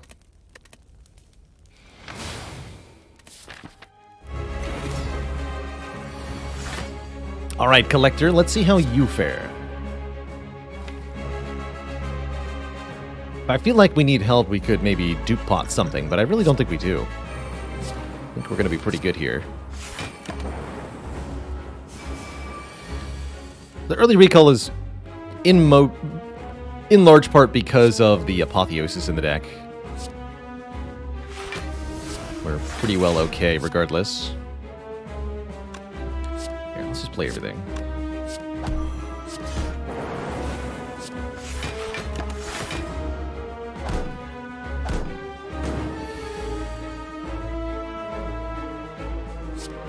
And then we just buffer. No prob.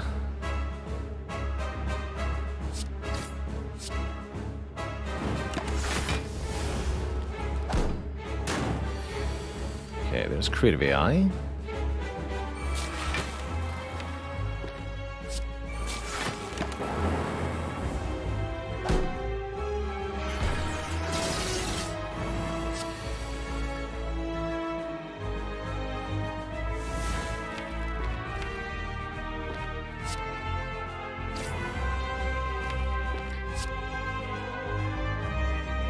Rebound, all for one, turbo.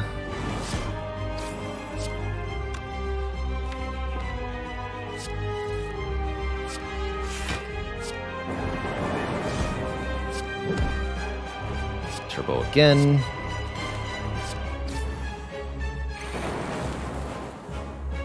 Should have done that earlier. Still fine.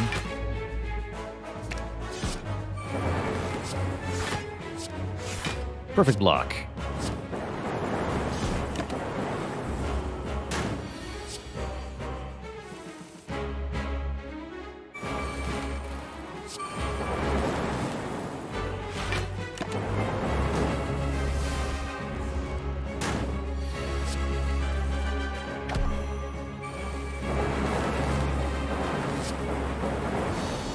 GG. Pretty decisive collector fight, actually. That's a really good sign.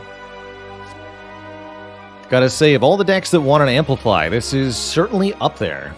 Lots of powers to duplicate. And once the Creative AI is down, we can do it every turn.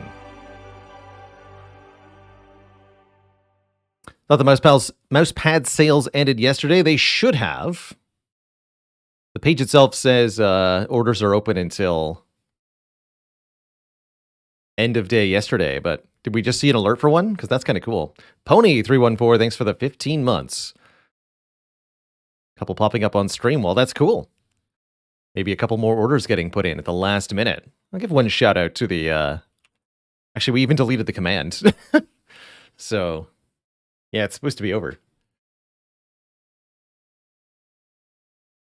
Well, good.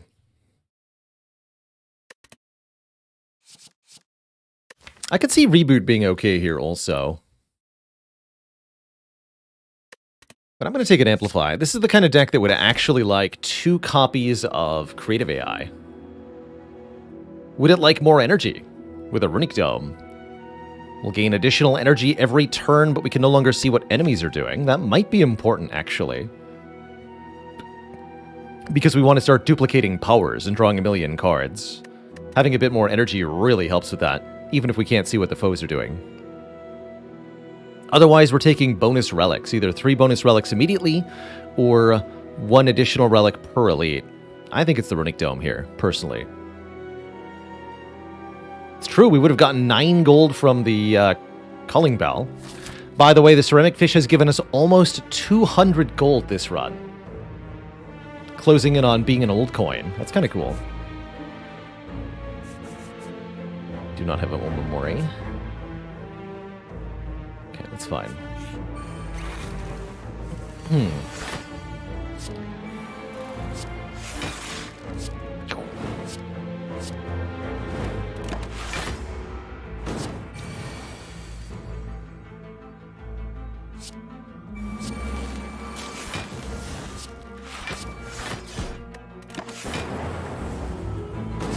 Play that algorithm still. Gotta be careful not to kill too quickly.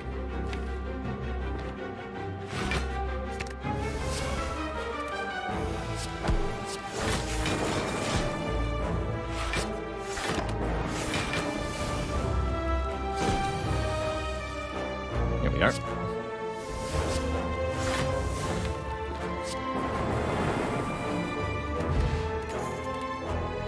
Second storm. Let's do it. No questions asked, I believe. We took the Amplify, we're taking the second storm. Unupgraded.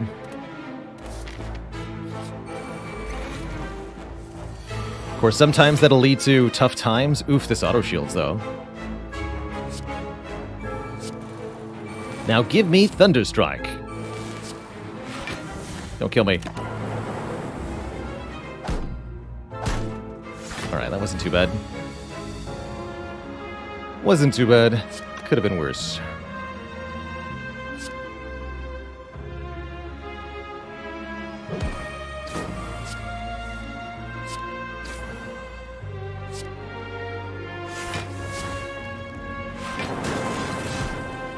I think we might use the Strength Potion for a bit of healing here. Yeah, we will. We will.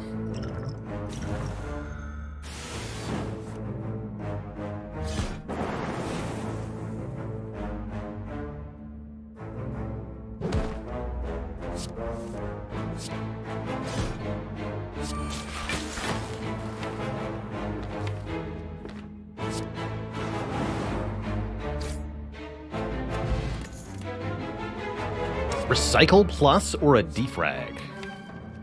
I think we actually want to Recycle Plus. With all this card draw off the double heatsinks, we would like to ways to exhaust our cards and turn them into energy. Double Orb Walkers. This fight can be really dangerous. I have to be willing to use the Duplication Potion to win this. And even then, it might not be enough. Perhaps 'twas a mistake.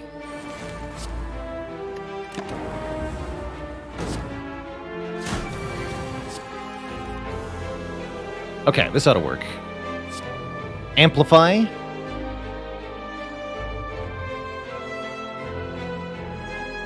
Actually, do I heatsinks first? Yes, heatsinks first. Heatsinks, Amplify, Duplication Potion, Triple Buffer.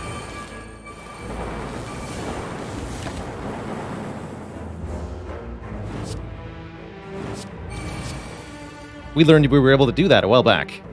How exciting. Make your own Echo form. It's great.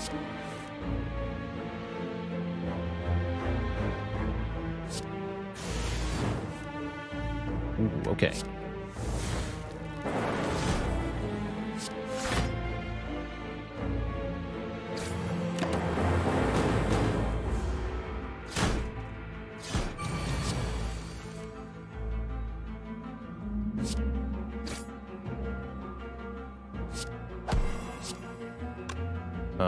We lose the thing to the buffer? No, we do it this way. Yeah.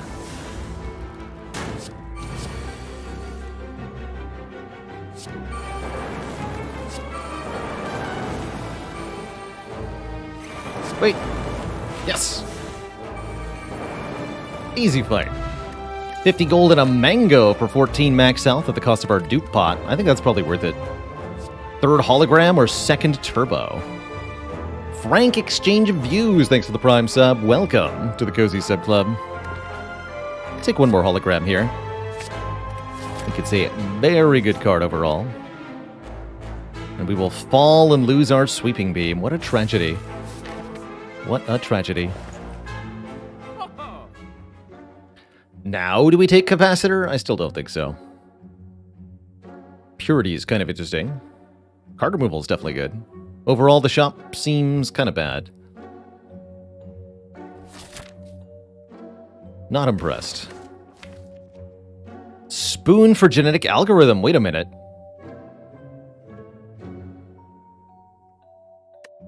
For Apotheosis.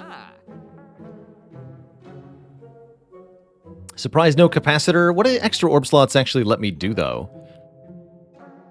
It just means we have more lightning orbs at the end of our turn, but I'd rather just evoke those lightning orbs immediately. I don't really think this is the kind of power we want.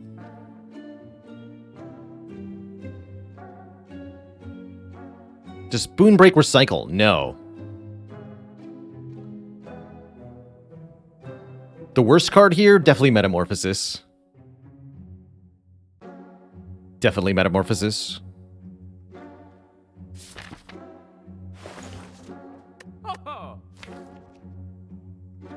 I was going to remove any one card. Again, Doom and Gloom. Oh, worst card to remove. Yeah, probably Doom and Gloom. Or maybe Auto Shields. But I'm going to remove Doom and Gloom. I don't trust the Spoon here. But I will buy a potion for the Elite. What do I want? Fire Pot for Repto? Yeah. This is not a Repto. It's also not attacking me. Good.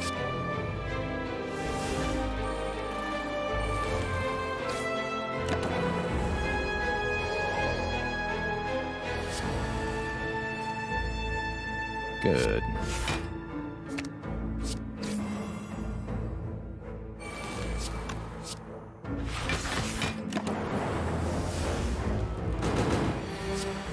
Not knowing how much we're being attacked for is kind of scary.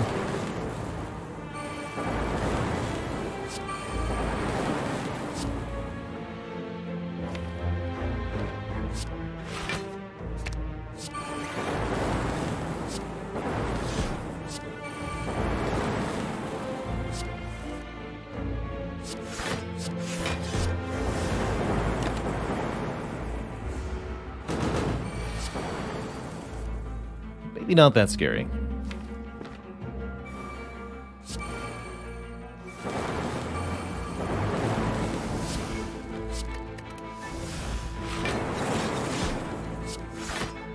I like that All for One also gets to recycle here.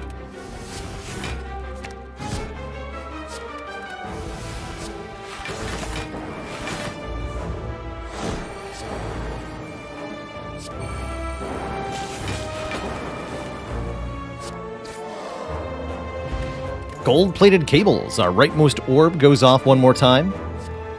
You know what? I will take a second Glacier. With these orb-related relics, the gold-plated cables and the data disk. Heck, even with the creative AI creating good stuff sometimes. I would like these heat sinks to be upgraded next. We're going to see them before we draw Apotheosis. Another 4 Glacier deck? It can happen.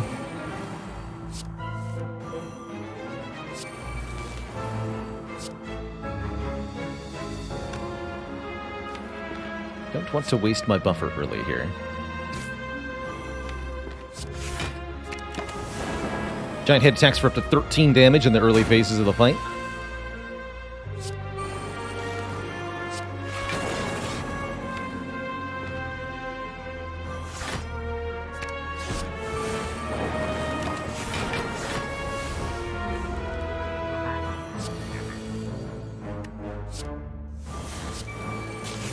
Stormin' time.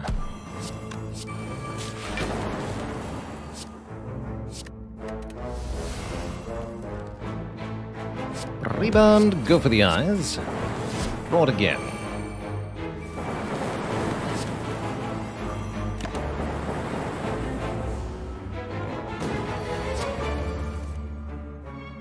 Hello, world.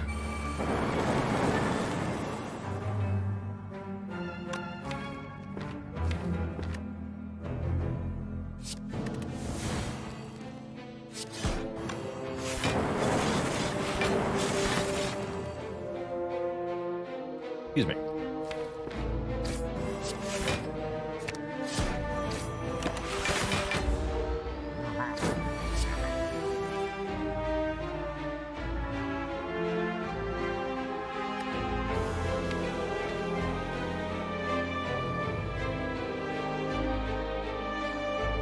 Very plain bread. What sound does a train make when it sneezes? A choo-choo-choo.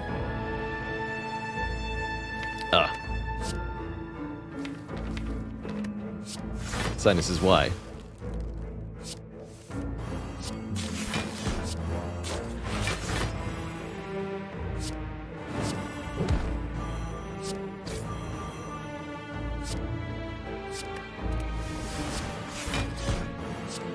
Keep drawing cards. More cards. Streamline. All for one. More cards. Still more cards. Giant Head's dead. Meat on the Bone is here. Reprogram is here. Interesting. Not sure.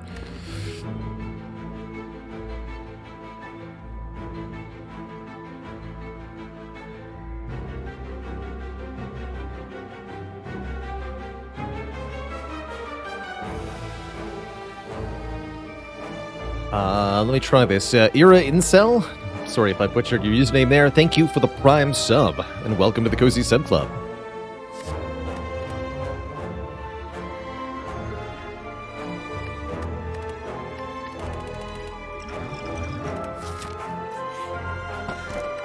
Lukir. Alright, do we want one more elite? Probably, right?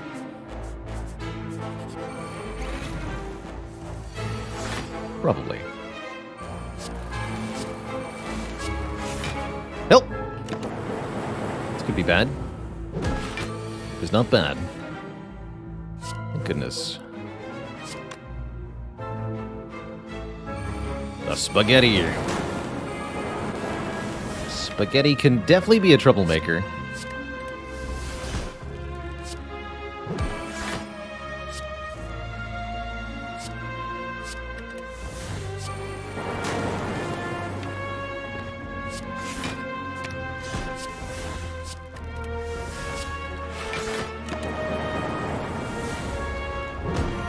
No curse? That's a good sign. And we know they're not cursing me this turn, because Go for the Eyes is glowing. Fun little cheat there for you.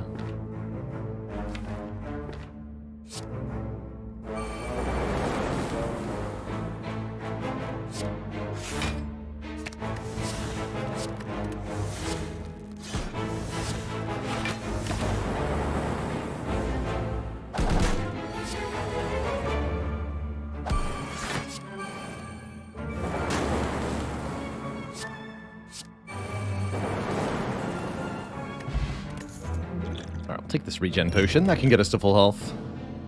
Which is going to be 100 hit points, by the way. That's a lot of health.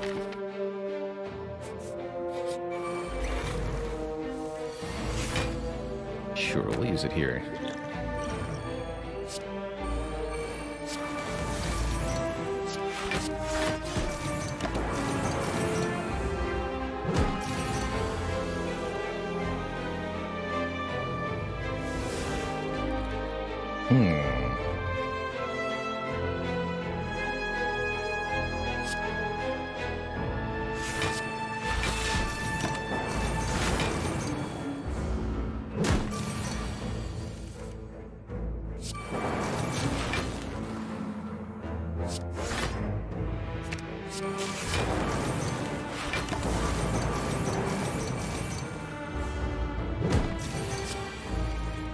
Echo form?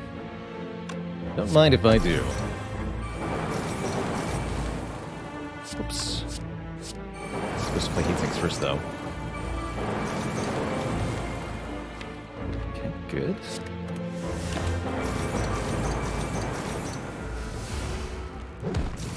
Just have to do 80 damage this turn. Should be very easy with this many storms.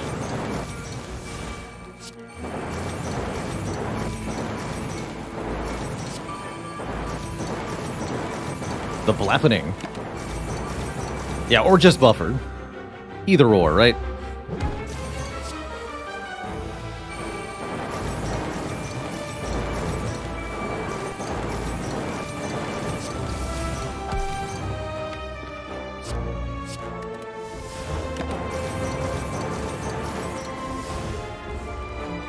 Cool. 100 HP. And a double energy. Double your energy. You have enough card draw, that actually seems pretty okay. It's also an unmastered card, sure. Sure.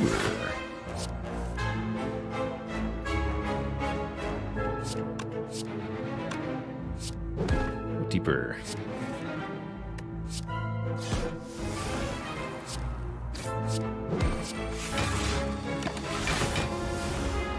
Turn 1, you always get entangled by this enemy. On turn 2, they'll attack for the 12 from Constrict, plus either a base of 18 or 25. That means for full blocking, you must block for 37.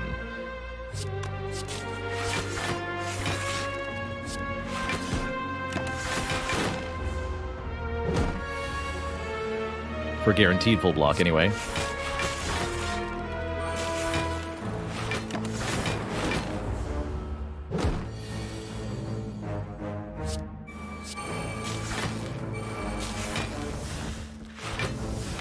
Perfect.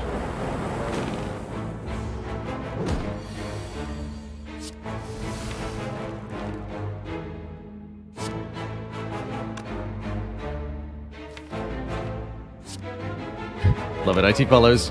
Try not to block any attacks on your way out of the parking lot.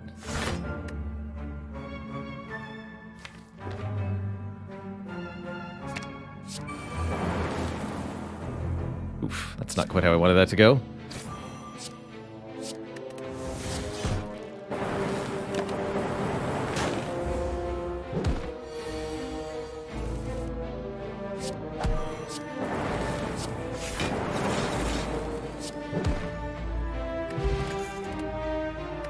Static Discharge with a Plus. Alternately Hologram or Skim. Skim looking real nice for card draw. With a Turbo and a Recycle, the more card draw we can get our hands on, the better. Take a Skim. Taking damage, that's for nerds. We're not no stinky nerd.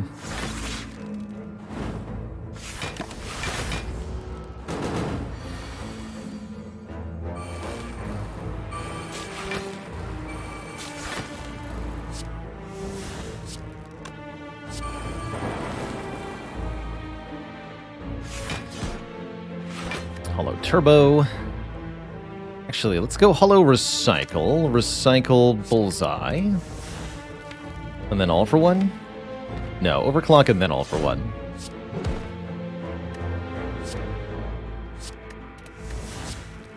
This deck has gotten really cool. Let's go Turbo, Double Energy. Now we can start to have really big turns here.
Not the burns. Anything but the burns.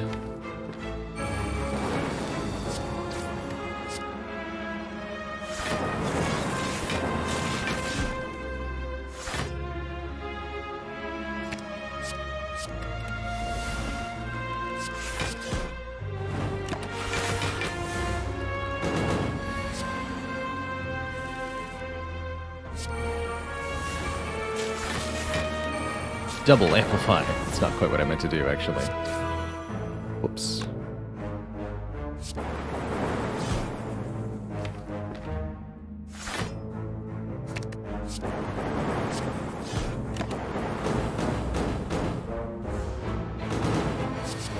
Perfect.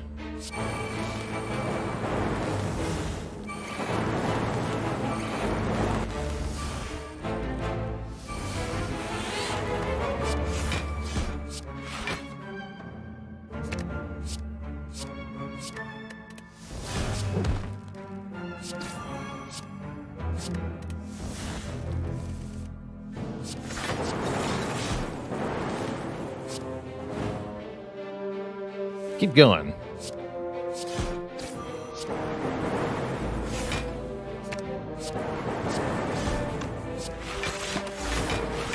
So close to a kill on that turn. Well, intangible. That's pretty cool. Orichalcum for guaranteed block and Equilibrium to retain our hand, or Seek to get specific cards from the draw pile. Both of these are very good. DNO77, thanks for the 3 months.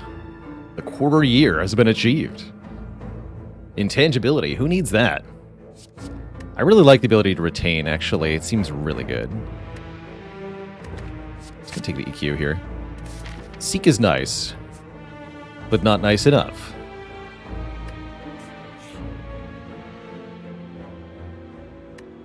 $275 gold for regret. I don't think so. Already got enough money for that final shop, so let's pray. Pray for victory. I love EQ, I do. It's a build your own runic pyramid sort of deal. And I like it. I think we'll upgrade Skim here. We could also rest for a card reward, which I'll probably do at the beginning of the next act. Oof, that's not a turn 1. Ouch. Where's Unceasing Top when you need it? Good thing I have 100 hit points.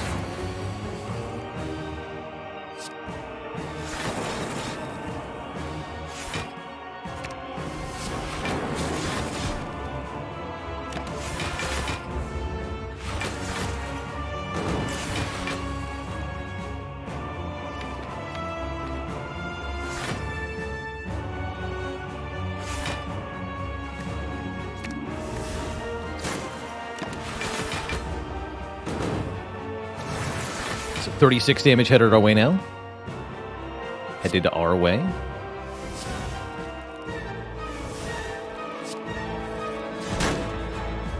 Amp Machine Learning. I'm going to rebound Amplify. I'm going to do it.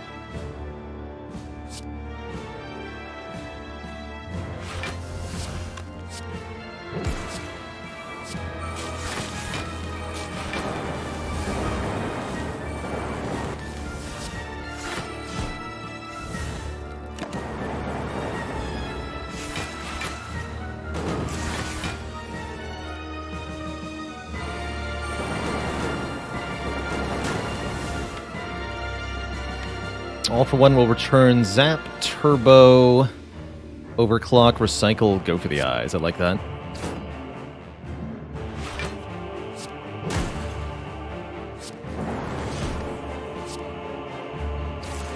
Oh, actually, Dekka's the one attacking this turn. I don't really care. Amplify is still in effect.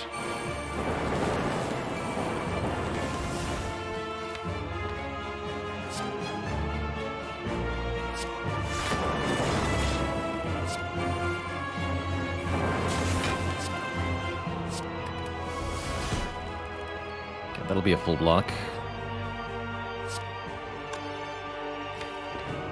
Let's keep getting rid of cards.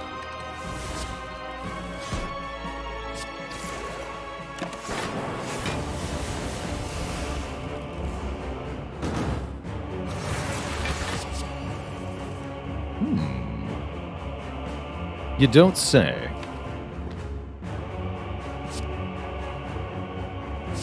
Rebound, Equilibrium.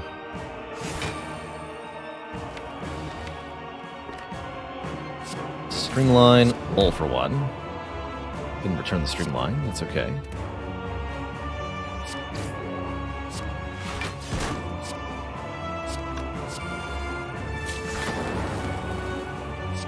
Recycle that for 4 more energy. Just have really big turns.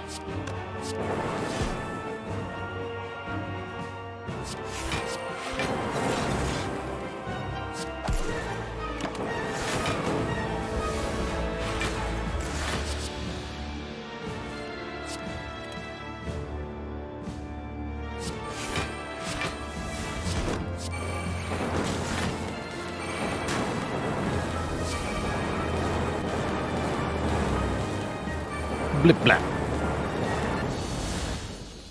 GG. All right, one boss is down. We have 86 health left for the Awakened one, who will be a little tricky here. We can't just go playing powers willy-nilly versus the Awakened one, who gains strength with every power we play. Now, can we?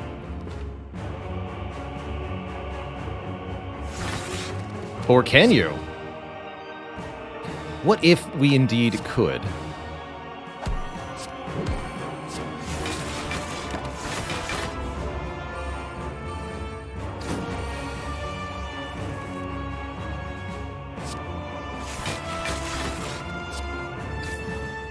I'm gonna play machine learning. Fire pot doesn't kill you.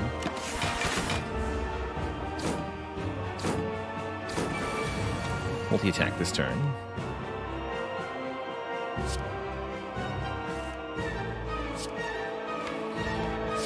Follow Glacier.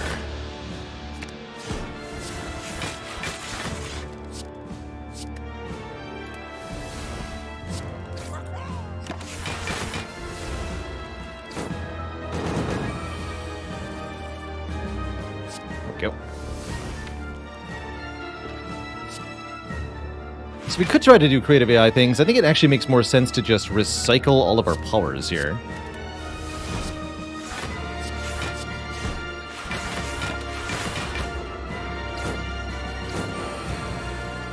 And bring this down to being a deck with just a few select cards that we really like.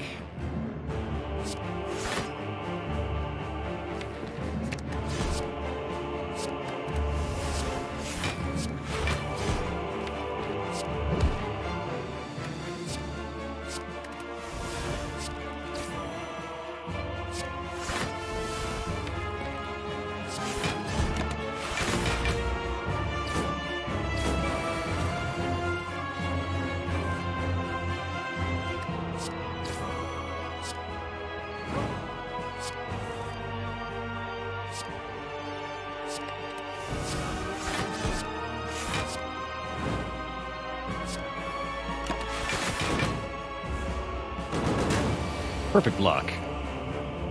Easy peasy.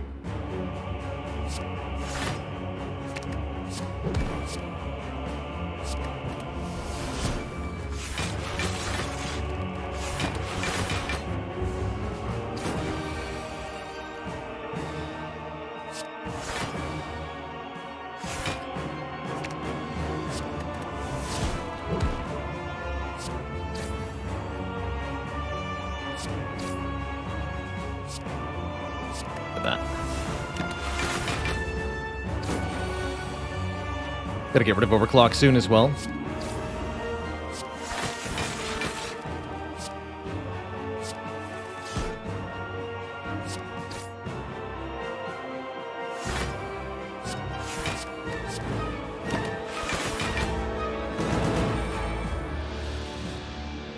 Very much like to stop playing it.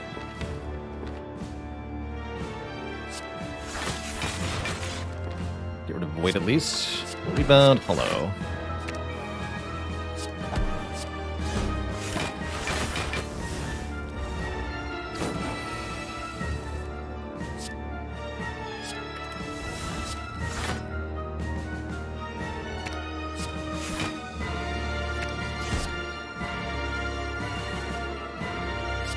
Go.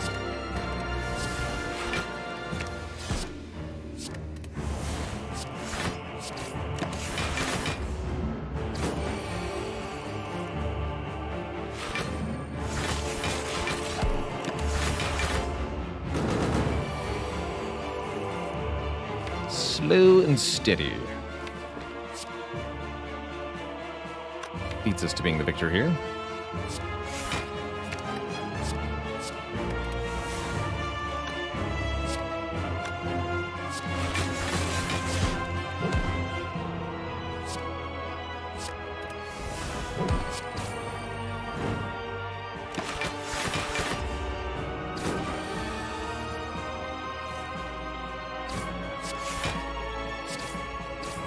Streamline can do a lot of the work for this deck at this point, at least for this fight. Just kind of whittling down our boss here. And why not? Why not?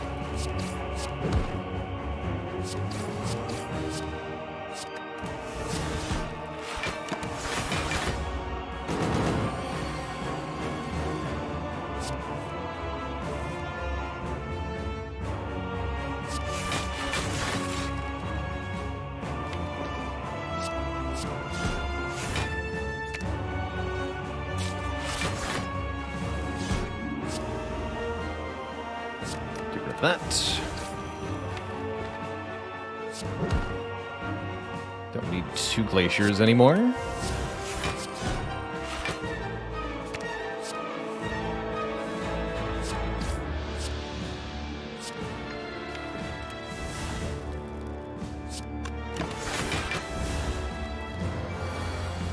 Cool.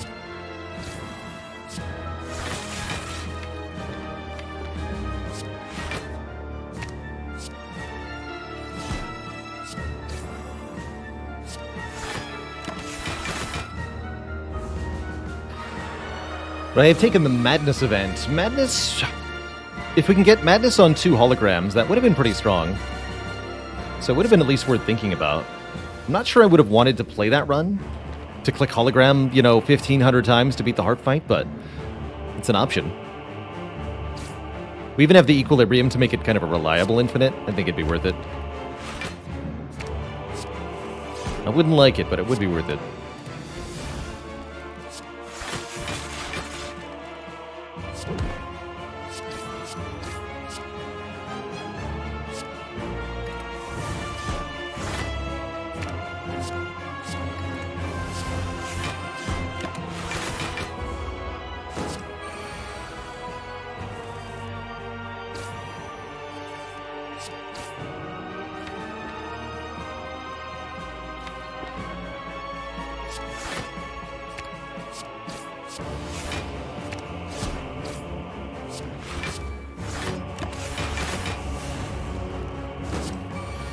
Not sure how much damage the multi-hit is.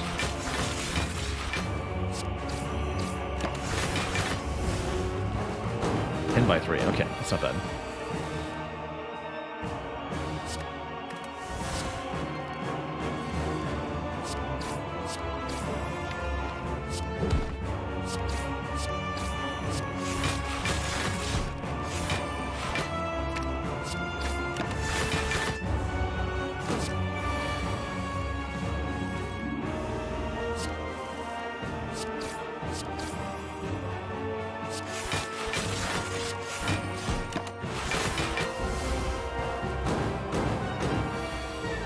Alright, Awaken 1, GG.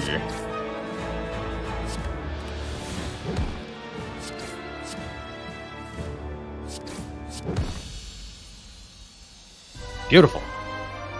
Two thump, a deep pulsing dread can be felt throughout the room. Is this the heart of the Spire, the source of all this power spamming? Deck certainly works in a fascinating way. Taking the slow route through the Awaken 1 fight worked out brilliantly here. Didn't take any damage at all, which is heckin' sweet.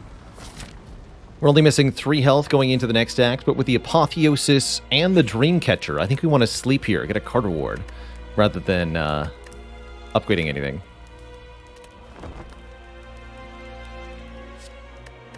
We have an Auto Shields already, and it's a non-mastered card. Let's do it.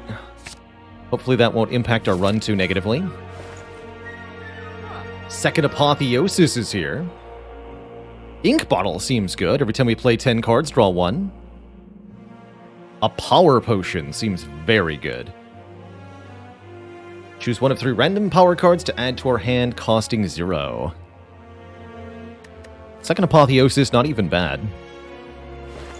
Although I'm probably not going to be able to afford it with Ink Bottle, card remove, Power Pots.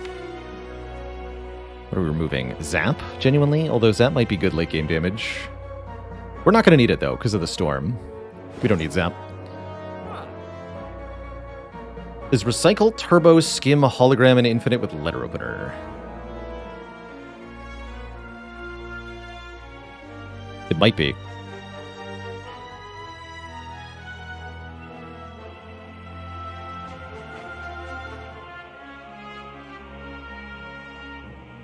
Yeah, it might be. It's not an infinite that blocks positively against Beat of Death, though, so it's not something we can do against Heart.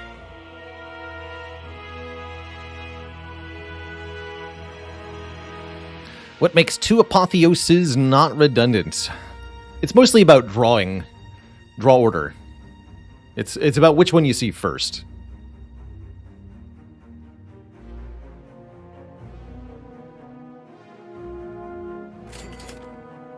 Skip this attack pot.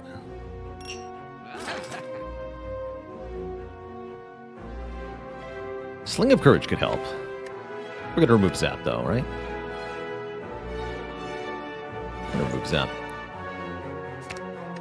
Poor Zap. 4th hologram seems like too much. Let's see how we do here. Who needs 2 Apotheosis? Not me. Certainly not me.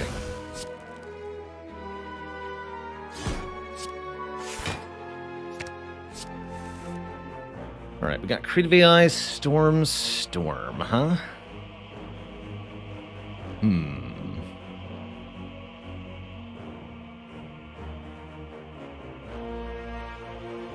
We may or may not be facing a large amount of damage this turn. I could turbo again, but... is there a good reason to? I guess I would block a little bit better this turn.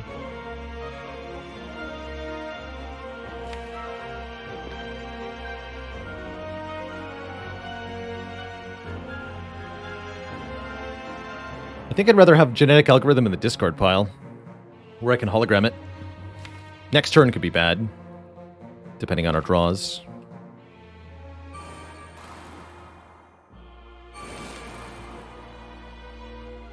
But also Bullseye here for free.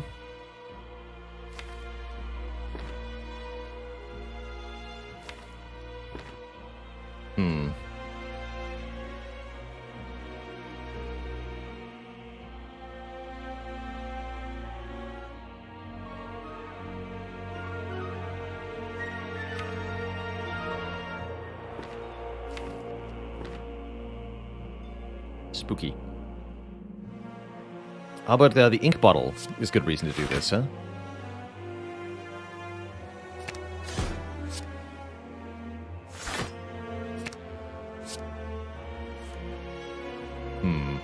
Okay. Skip the Creative AI for now. Okay.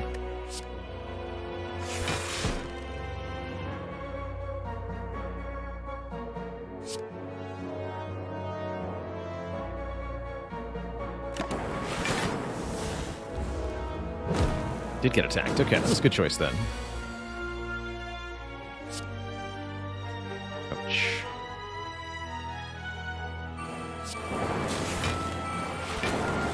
So we take some damage here.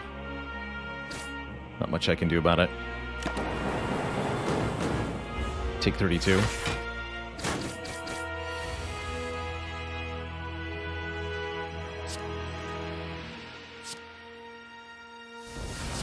No block for you. Or for you? Or for you?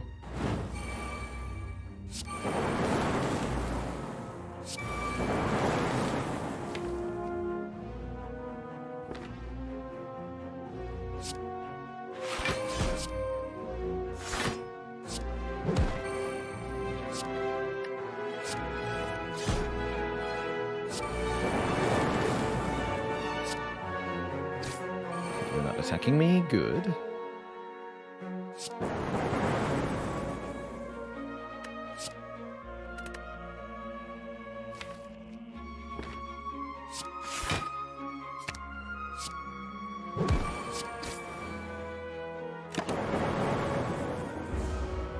We should use the fire pot here.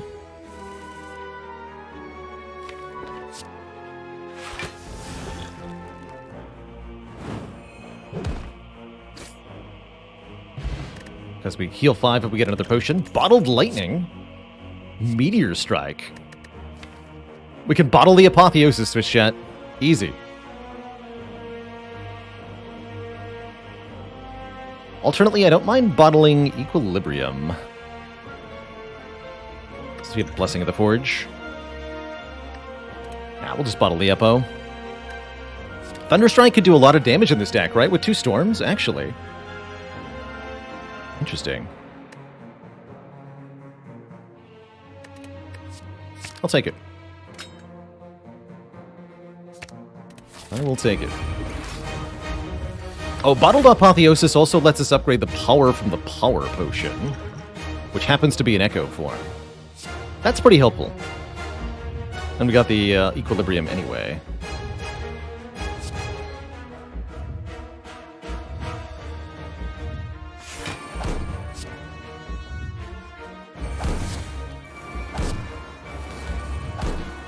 We keep the cards so I can skim safely. Oh, nice. Okay. Promising, promising. I think we have very good odds with this opening hand, Twitch chat. Getting Echo Form from Power Potion, it was absolutely enormous.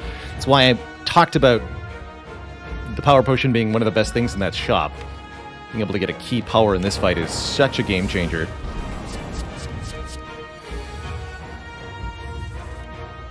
Okay, so the first card we play is played 2 times. With this hand, I may want to make that double energy. Because I've got Amp, Heatsinks, Heatsinks. Yeah, I'm going to double energy.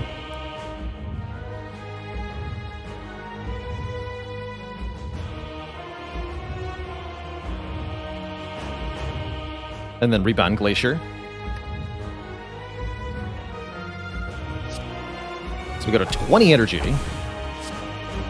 Actually, Auto Shields, Rebound Glacier.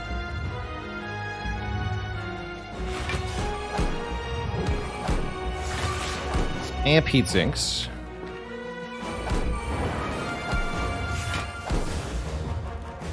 Do it again.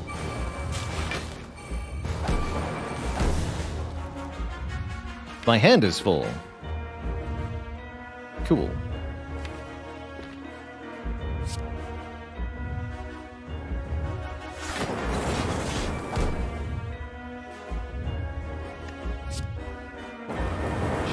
Bullseye first there.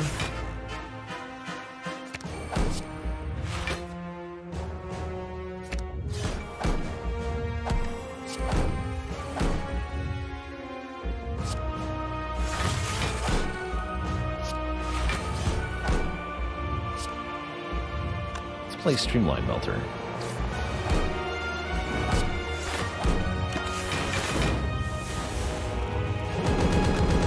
Good. So this must be the 67 hit. Let's go double Algo in the face of that. We're going to hologram. Actually, no, we're going to turbo. Go for the eyes, all for one. Go for the eyes, hologram.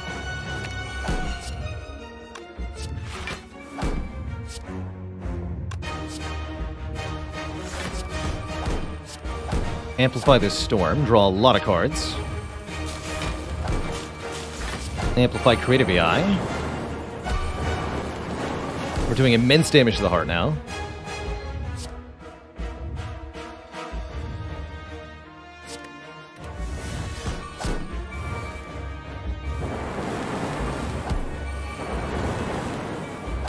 Damage count. No attack this turn. This is going really well now. Double this.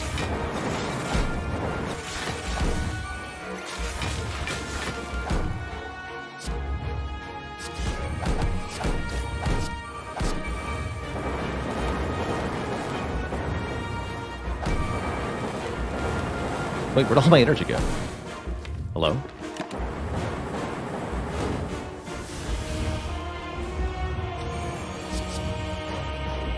Double Bias Cog. I'll eat my buffers, though.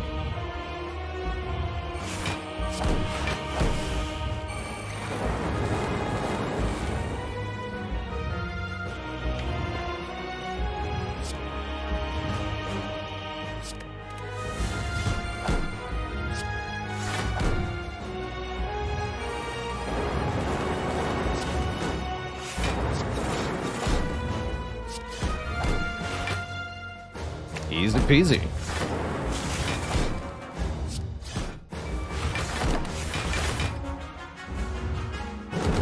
Warheart never stood a chance. GG, Twitch chat. Deal 10 damage 39 times. The Blappening. GG. GG, Twitch chat. Well, there you go. Auto Shields Mastery and Melter Mastery have been crossed off the list. GG. What an excellent run. Totally, totally excellent. GG.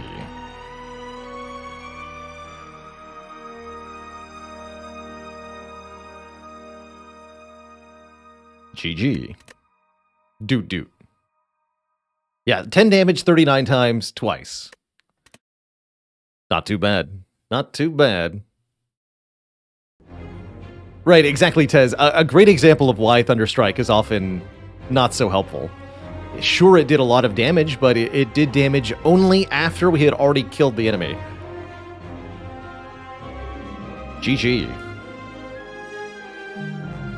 Now, what has it been done? The 100 hit point defect sleeps. And so shall I. GG, what a great time. Defect definitely sometimes feels like both the weakest and the strongest character. With runs like this, you'd be hard-pressed to ever wonder how the Defect loses a run, but when they're not doing anything, they're really not doing anything. Am I getting the Niao plushie? I haven't ordered one myself, but I've got a link to it for anyone who wants one. An adorable Niao plushie. Available on Makeship. It's good stuff.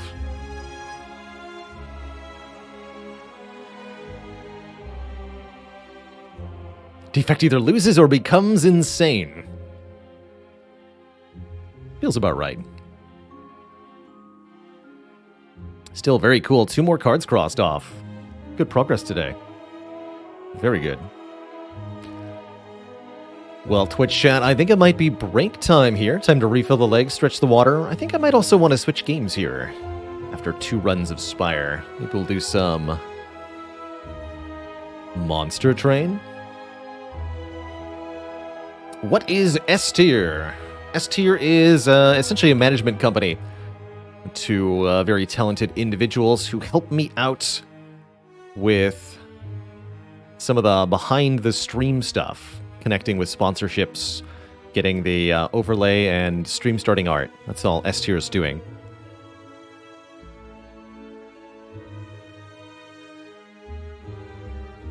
Did we pass on a Thunderstrike this run? Probably. Maybe. I vaguely remember seeing one.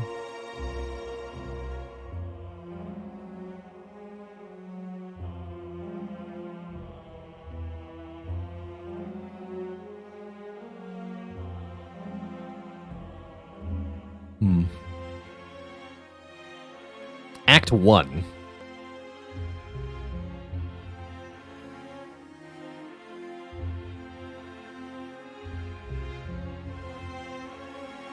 Oh yeah, here it was. After the Gremlin Knob. Bullseye Static Discharge Thunderstrike. So yeah, we could have taken it, but it would have been dead weight for a very long time. Another mouse pad being ordered? Heck yeah. Like I said, I thought the pre-orders for those closed yesterday, but it seems like they might still be open for a little bit. That's cool. Thank you to whoever just purchased that.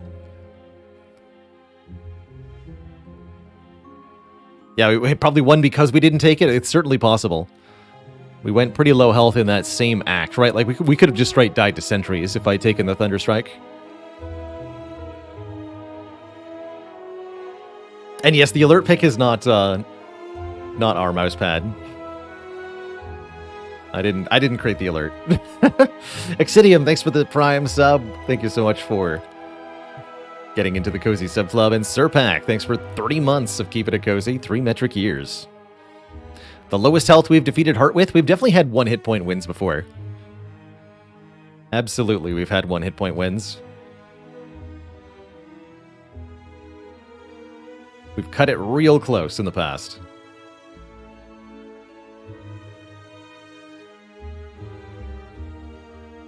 If you mean lowest max health, then probably about 30.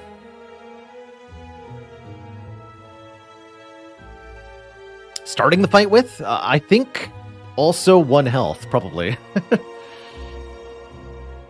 Maybe I haven't done that. That's a good question, though. What's the lowest health we've entered the heart fight with and then won? I have seen another streamer enter with 1 hit point and win. Long time ago. I think that was Dolphin Chemist. Can't remember if I've done that.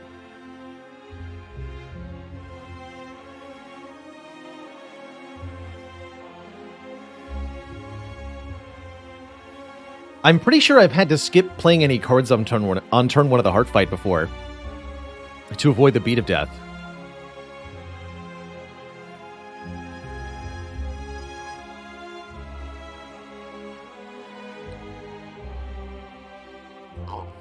Ever seen somebody win after burning 2 fairies and a lizard tail? I think we've done that. I think we can only filter relics here. I can't filter in the run history. Something like that. Yeah, that would be like years and years ago, Karma Coin. Old indeed. Very old. Alright, Twitch chat. Well, I think we're gonna go to hell. On a train! Let's play some Monster Train for the second half of our stream today. Before I jump into that, I am gonna refill the leg, stretch the water, take a few minutes break here. And upon my return, we'll be playing some Monster Train. BRB, everybody. Don't go nowhere.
Alrighty, folks, we are back.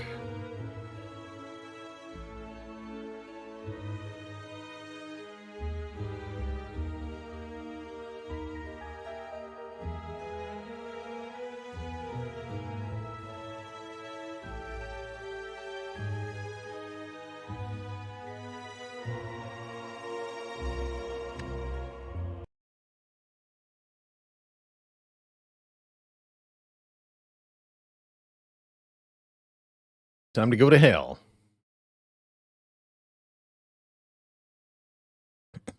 B says, between last year and this year, looks like my closest was going into the heart with 7 health and winning. That's pretty cool. Let me take a look at that. So that was on 300 days ago. We had Barricade, Double Entrench. Oh my goodness. Oh, I think I remember this. We took a ton of damage to Shield and Spear. Yeah, 68 damage. And then we managed to, like, turn 1 Barricade or something in the heart fight. That's pretty cool. That's pretty cool.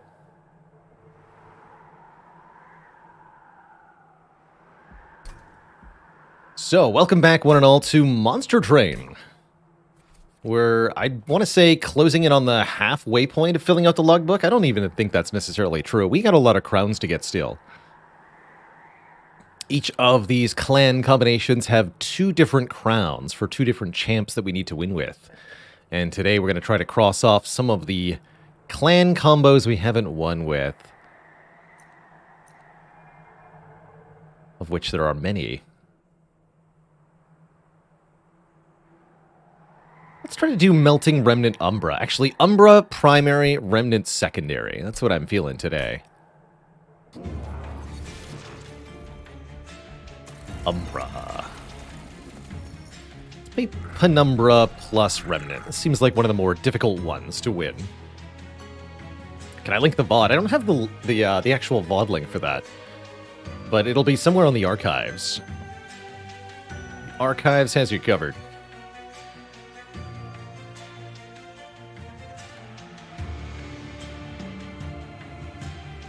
Probably ended up being a YouTube highlight too, but I haven't a clue where on the YouTube it would be.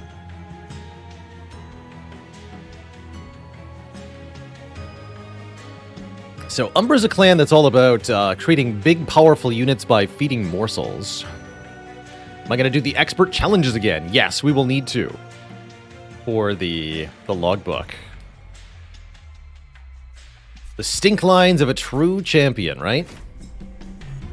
That's right. 2 Making of a Morsel and 2 Molded are very good starting cards.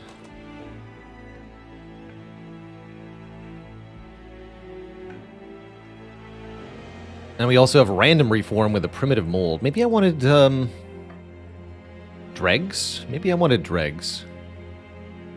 Oh well. We can reform units to our heart's content. Just not sure if that's actually going to be good or not. +5 attack powers on every unit, including morsels, is pretty cool with the Worn Grindstone. I'm going to take that over the Melting Spout, although there's some fun stuff we can do with Spout. Have I ever played Dicey Dungeons? We've been through the entirety of Dicey Dungeons twice on stream, plus all of the bonus content, the Halloween special, and the other update that came out. So yeah, we played a ton of Dicey Dungeons. We even have some emotes from that game.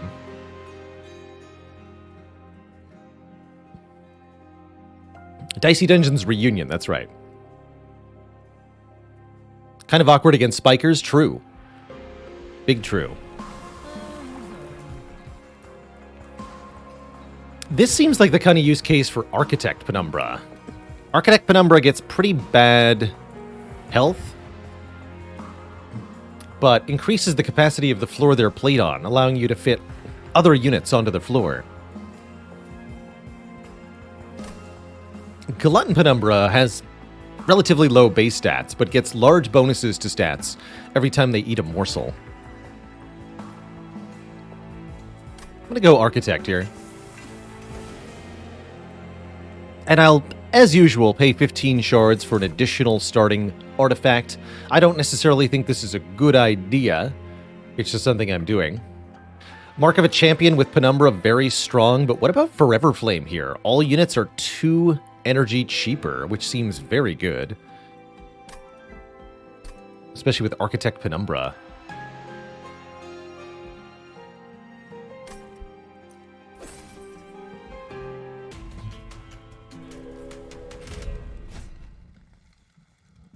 Forever Flame makes all the Unruh units playable, don't it? Are we able to beat this with the trial? We're actually... I mean, we have so much reform. It doesn't matter if our units die. In fact, it's arguably a good thing if the units die. And we have chump blocking morsels. Surely this will work.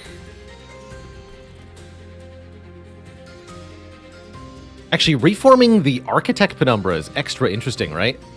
Because if the Penumbra dies and is reformed, when we play them again, they'll add additional capacity to the floor again. That's really cool. Here, you can go on the bottom floor.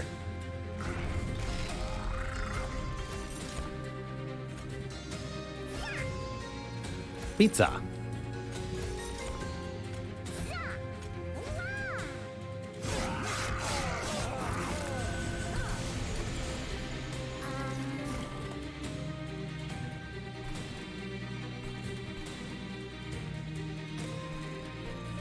Tasty one here. So I think I'm just going to let Architect Penumbra perish here.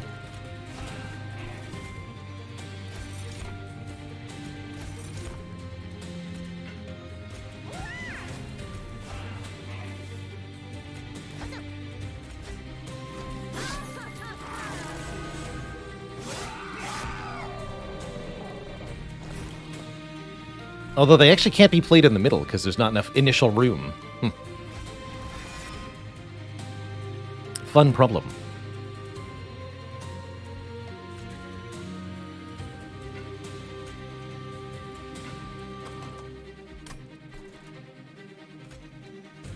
So yeah, I can't go here.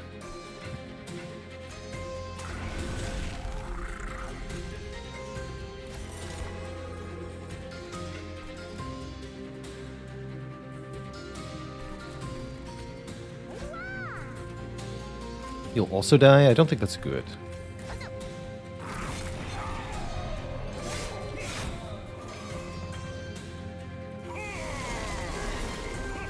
Final wave. Fight!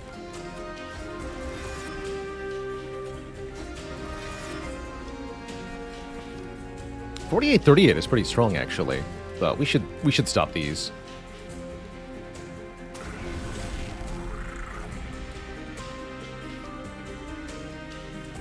You're actually dying?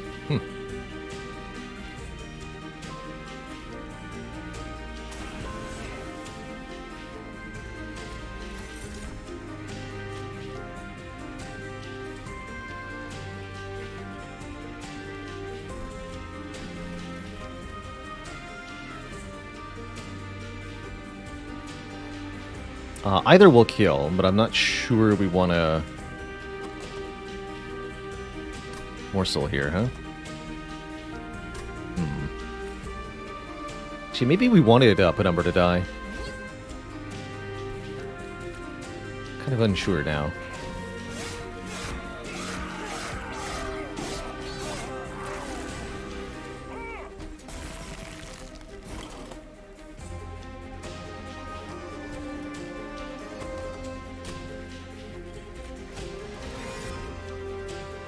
You go in front. Morsel doesn't really matter here.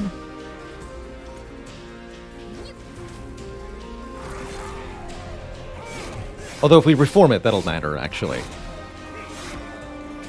So excuse me, that did matter. And good, we got the reform. 56-46. The power.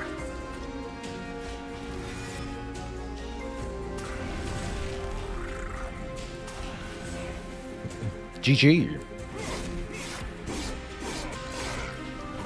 Tom, thanks for 54 months of support. What's Penumbra's favorite DBZ character? I don't know, but they're always asking for more sell. Ugh. Love it, Tom. More cells? More cells.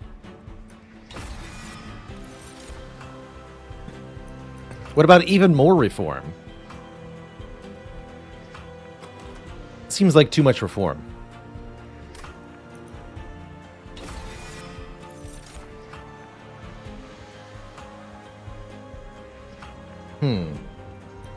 Allied Construct is not exactly a reform target, but is a lot better with Forever Flame. It's very hard, 30x2 base, but needs to be fed morsels in order to attack. Tycoon's not too bad.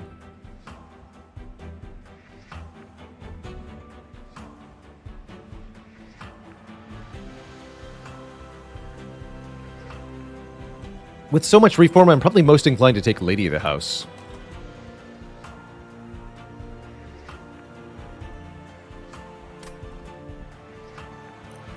Adds extra burnout. Let's do that.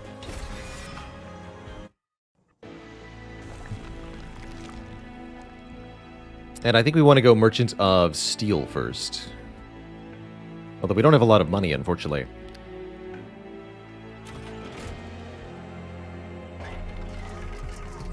We can get Endless and Burnout 1 on a unit.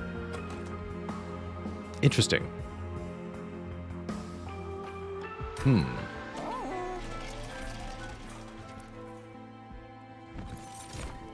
Oh. You know, I was hoping we might see Shadow Siege on this run with the -2 costs. We could potentially look into playing this the normal way. I love it. Absolutely love it. Darth Malaku, thanks for the 6 months in the Prime sub. Large McHuge Boy. The Big Lad. It's one of the unmastered cards, and I think we absolutely positively have to take the chance to try to master this. Let's do it.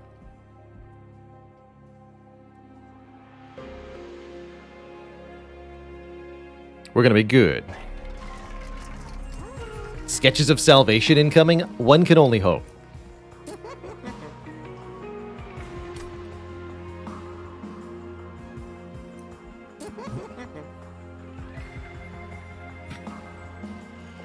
More burnout on the lady.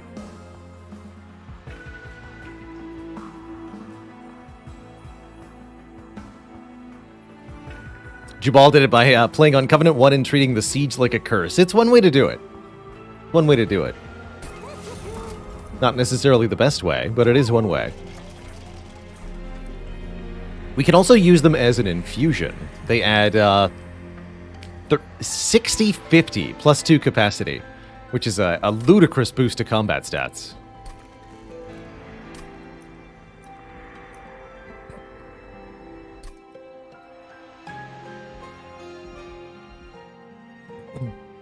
And we could even Hellvent them. Kind of cool. I'm probably going to go to that Hellvent next floor.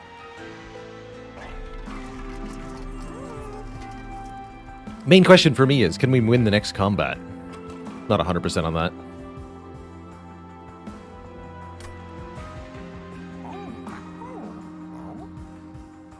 There's no merchant coming up. We should pay for a purge here.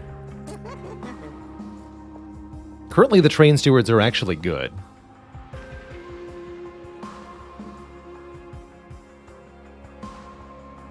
Could lose a Shade Splitter. That's arguably not an improvement.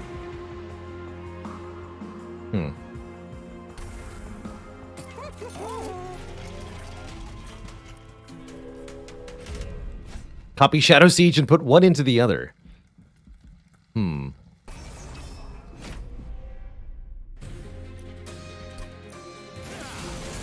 Really want the unit draft. I'm hoping we don't get ruined by the additional armor. I think we'll be okay with the Lady of the House. Seems like we should be fine.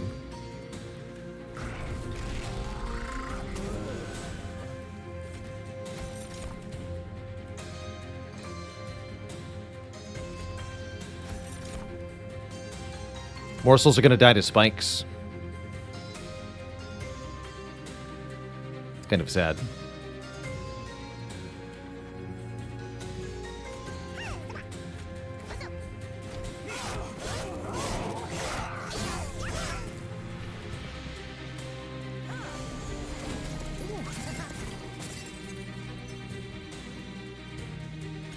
But then the morsels can be reformed.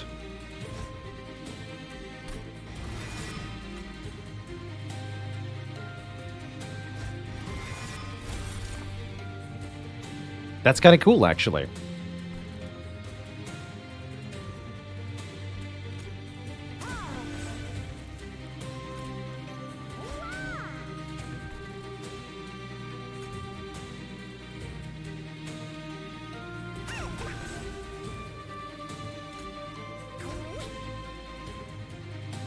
Love it.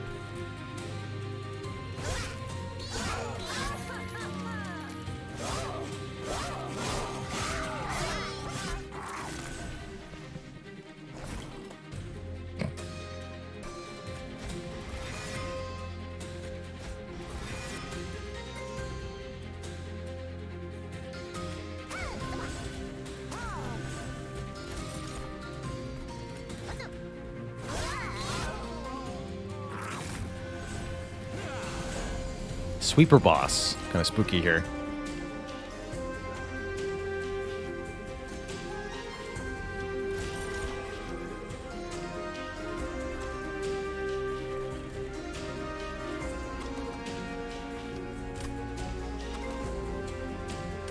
I see.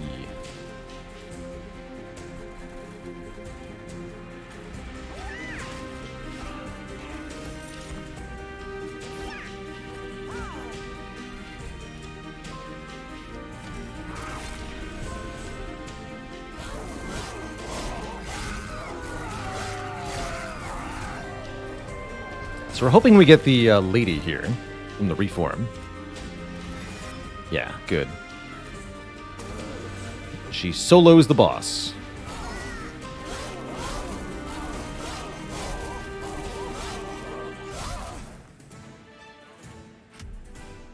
What even is Shadow Siege? Shadow Siege is a very big unit. That's what they are. They're very big. Space Prism could certainly help us out here with the Shadow Siege thing. Stealth? I think I'm just going to grab another targeted reform. An absolute unit.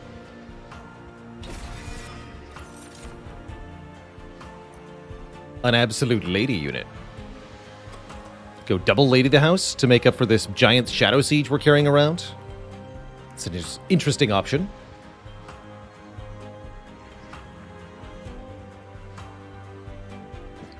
Sure.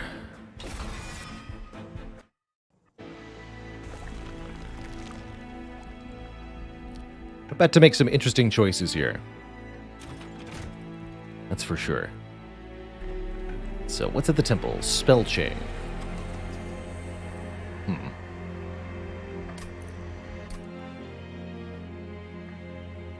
The event will be the small stone. One believes. One believes. Okay, neither of these are particularly good. I'll probably just skip this.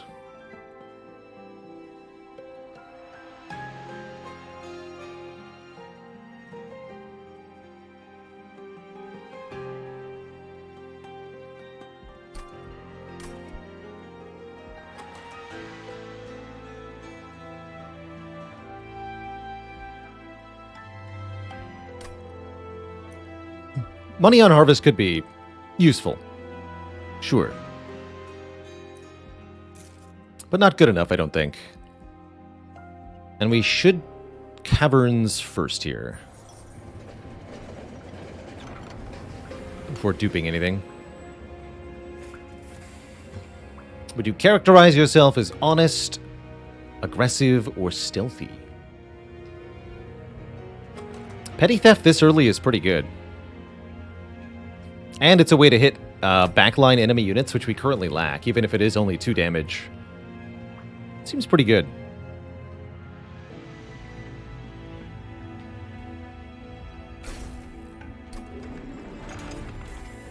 Is there a spell power upgrade here? No, just spell chain. Spell chain.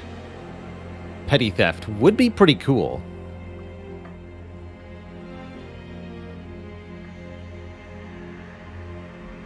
Oh well.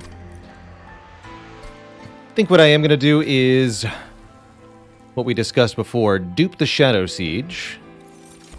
And then fuse 1. To make a very big lady. Ultra lady. 100 stat line. Let's go. She big.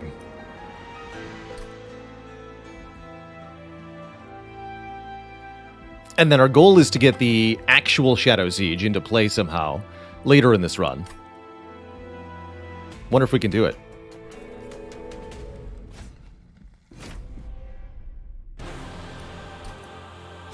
Spell chain on Space Prism, also somewhat reasonable. Oh, she big.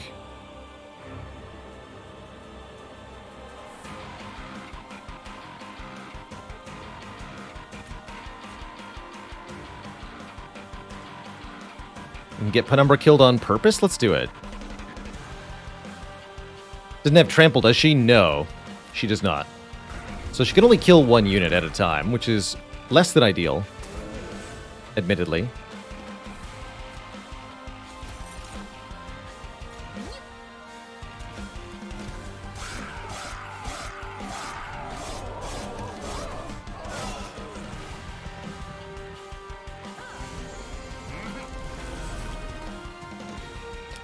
Only Seraph's light will burn bright.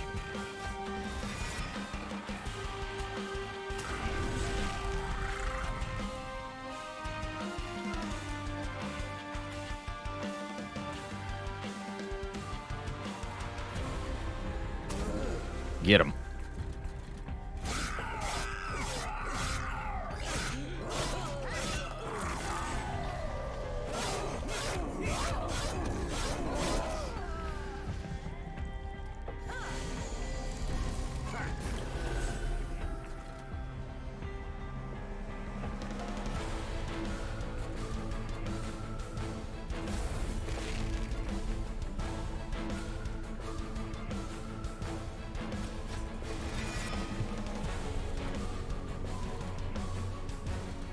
More.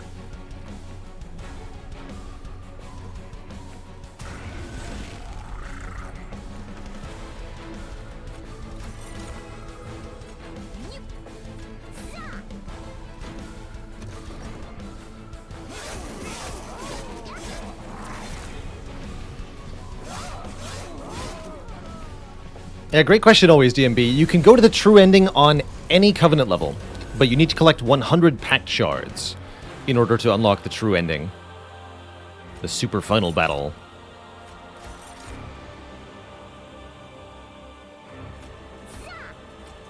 Pizza.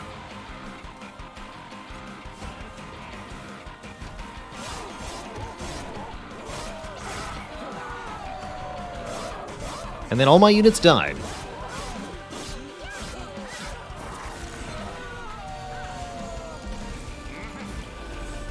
And all my units came back. Big lady, go!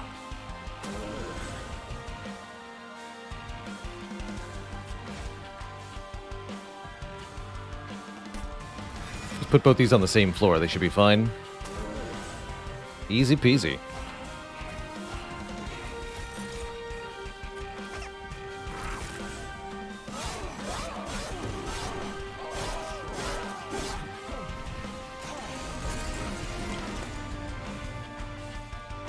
Oh, we actually lose because of burnout.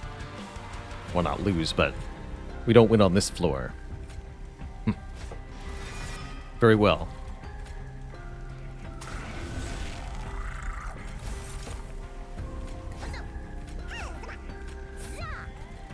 Beep.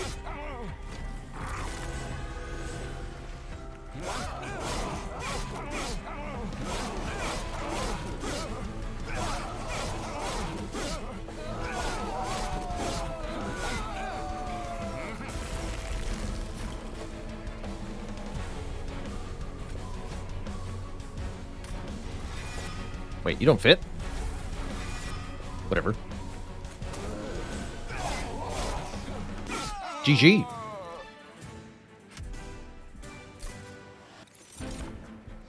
Trample. Oh ho ho. Trample seems strong. So does Multi-Strike. But I think Trample might be the best. Blazing Bolt's also not to be slept on here. Trample allows overkill damage to apply to the next enemy in line. So you take one unit that attacks for 200, and that allows it to kill an entire wave of enemies in one blow. It's good.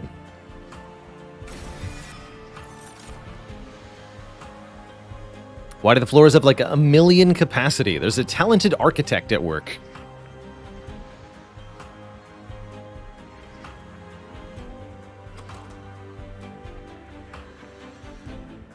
Interesting. Shadow Eater's kind of curious here. Also a zero-cost unit, also an unmastered unit, and we have lots of morsel generation. I think they're pretty good. It's a good way to do backline AoE damage. Alright, lastly, if we want to play this Shadow Siege, we need to take Ember here. And I do want to play this Shadow Siege. So I'm going to take the Ember. I'm going to see how this works.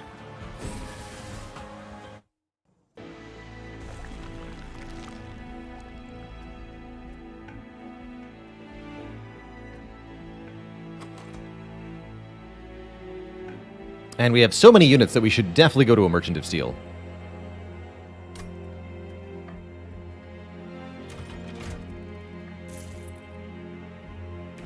We're going to upgrade Architect Penumbra to have more additional capacity. Does make them harder to kill, which might be a bad thing. We're offered Quick. We could have a quick Shadow Siege. That's pretty absurd. If we put Trample on that, that's,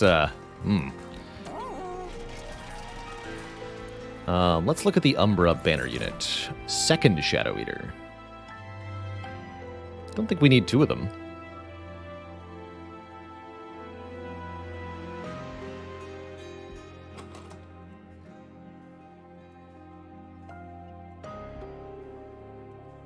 No, I don't see why we would need two of them.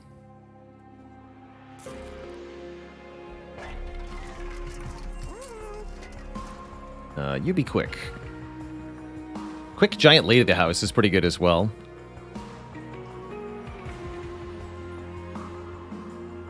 Just need Intrinsic, that's right.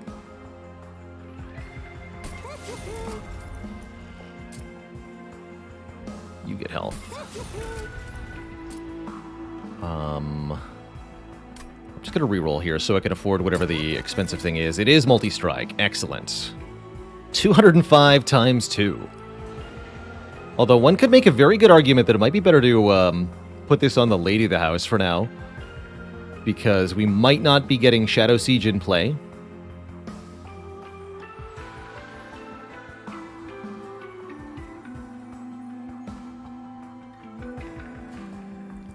Yeah, we might not be getting Shadow Siege in play, and we could lose. If that happens. B5 phobia. I love it, BB Tech.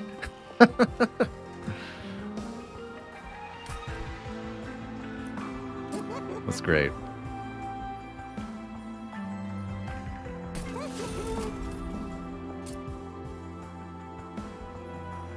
Okay, we're going to do it that way. And we're going to pick up another artifact here. 7 Ember on the first turn of battle. Well, dang it. I think that's too late. There's some chance it's useful. Damage Shield 2 is probably more broadly useful with Chain of Gems. That's really good.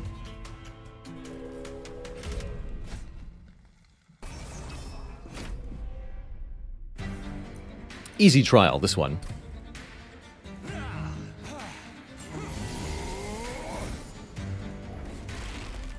Yeah, turn 1 Shadow Siege is really bad. We're not allowed to play them.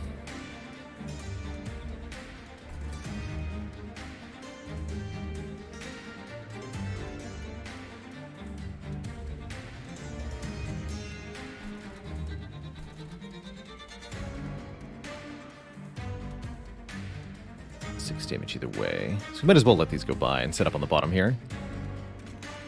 Is this Shadow Siege going into another unit? Not this one, no.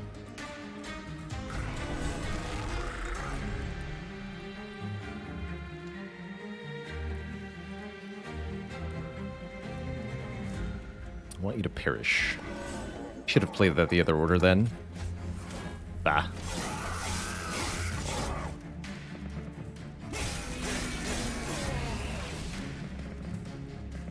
Big lady will kill these fools. That I can't do anything about, though. Shoot.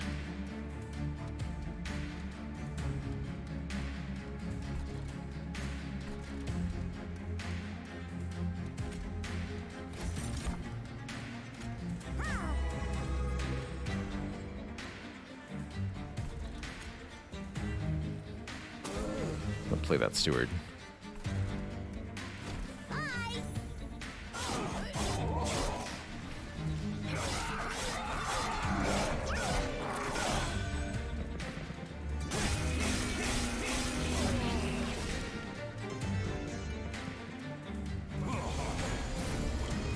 There you are.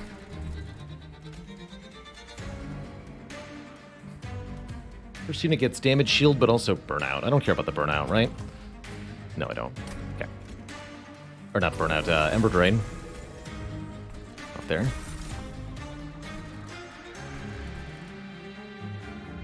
Feed some morsels down here. Have a damage shield.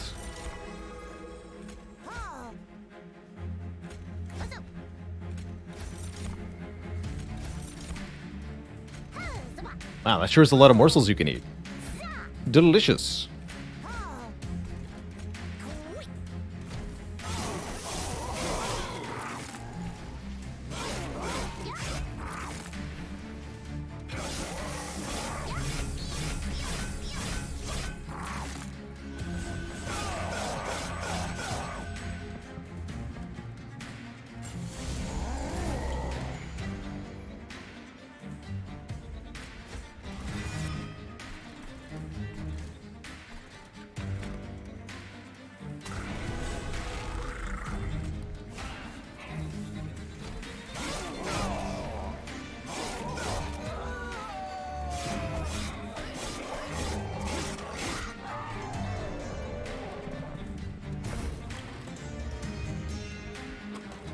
We haven't even finished drawing through the deck the first time. We have so many cards.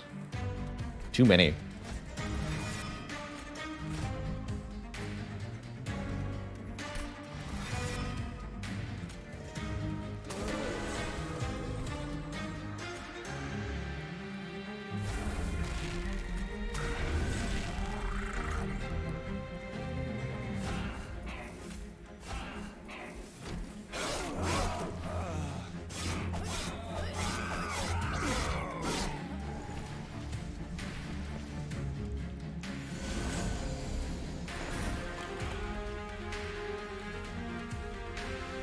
$50 gold. Good. You're going to burn out. You're going to burn out.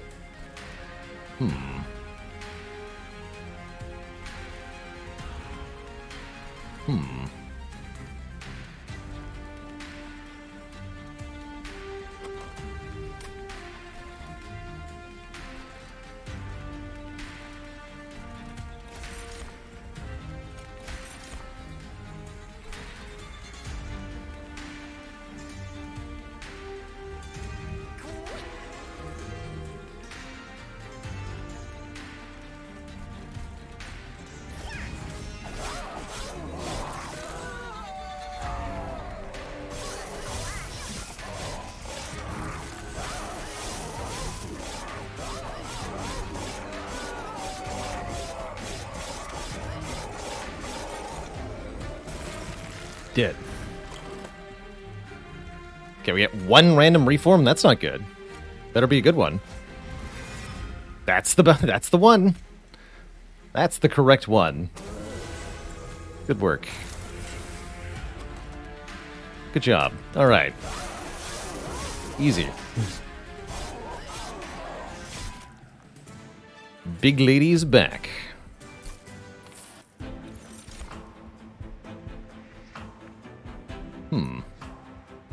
Minus X cost. That's kind of interesting. This is almost usable.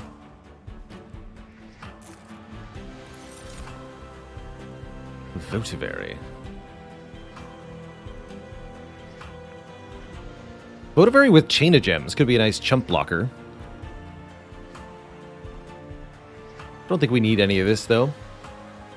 This isn't the run to get Remnant Host Mastery on. We just want to win with Shadow Siege. I'll skip all this.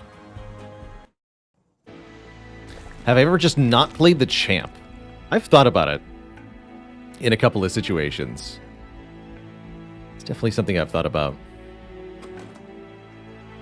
Sure would be nice to get Intrinsic here. I'm also thinking we could maybe duplicate our Infused Lady of the House so that we can have 2 of them.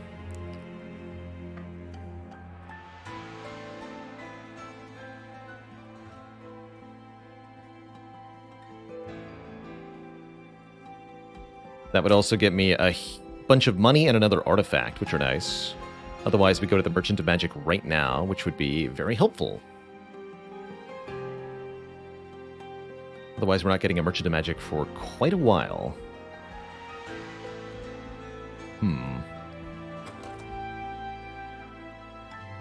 Second Giant Lady is super helpful here.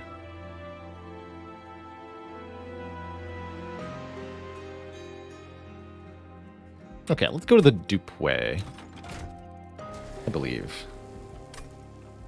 We get Intrinsic. No. No, we don't.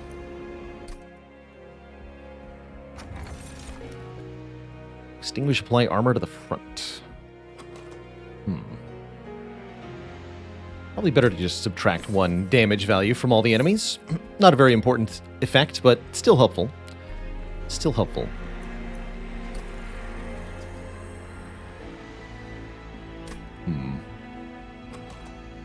I think taking this Lady of the House was a mistake.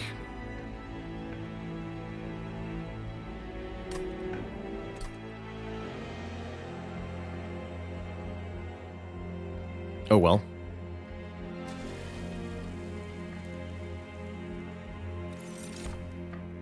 We have 32 card deck currently. That's perhaps too many.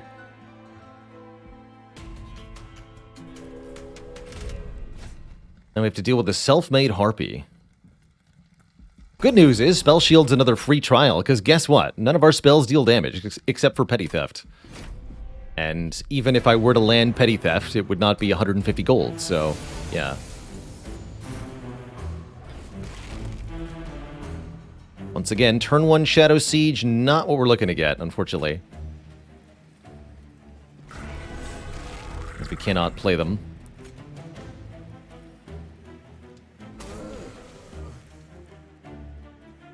Oh well.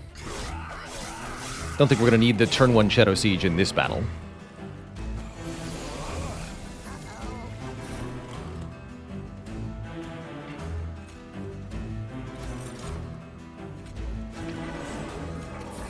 Kaboom! Oh, the morsel cut him. Good work.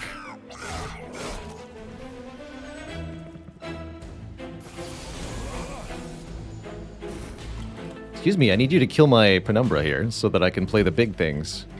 Hello? Hello?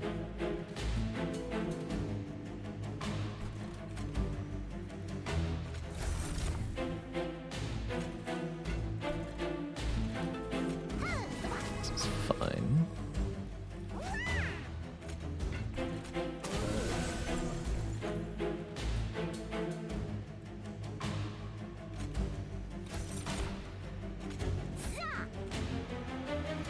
Oh, sweep gets him. It's Rage on Slay. Interesting. I mean, you take more? No, it doesn't. Okay, that's fine. Interesting.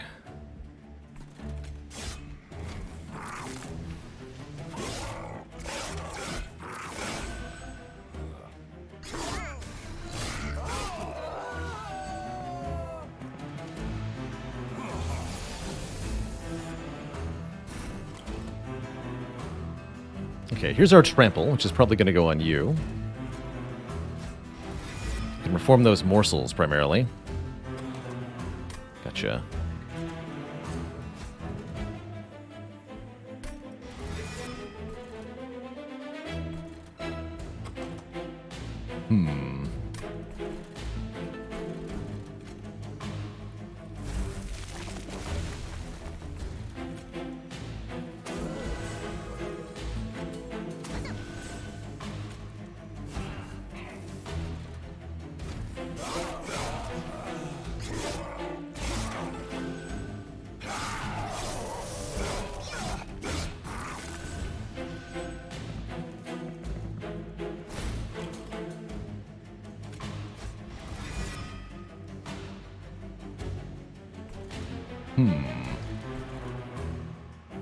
The burnout timing on this lady is pretty unfortunate here.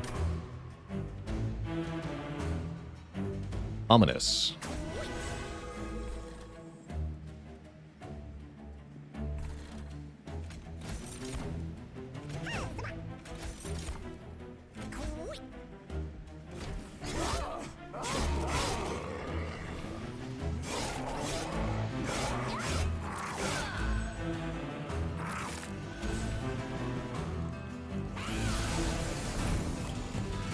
Especially for this boss.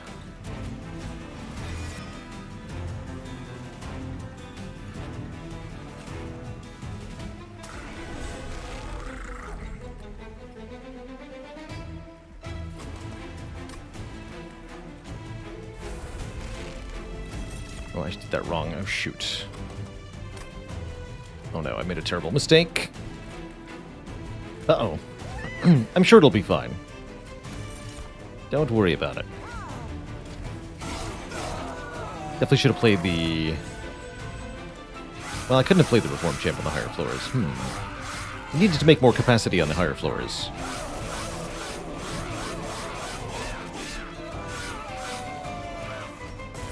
You might die here. Not 100% sure how this is going to go. What do you got, random reforms? Save me! That'll do it. That will save me.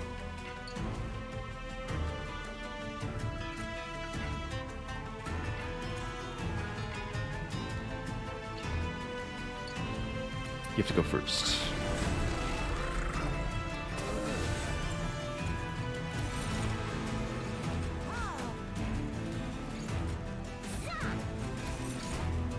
Good work.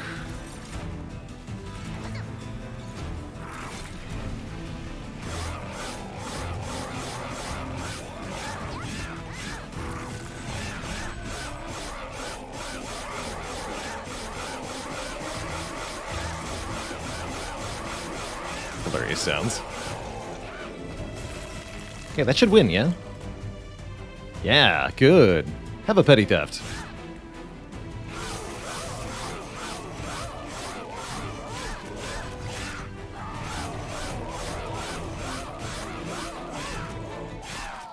GG.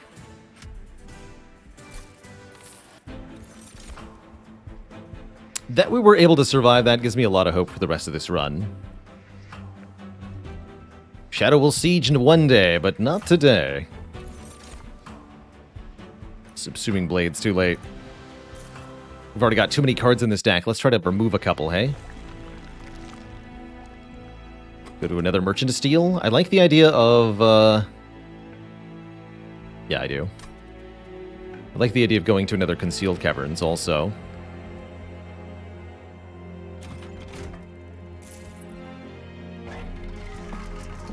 Large stone, make him bigger. No, don't do that. Could make the other lady big. Triple lady. Yeah, come on, small stone, right?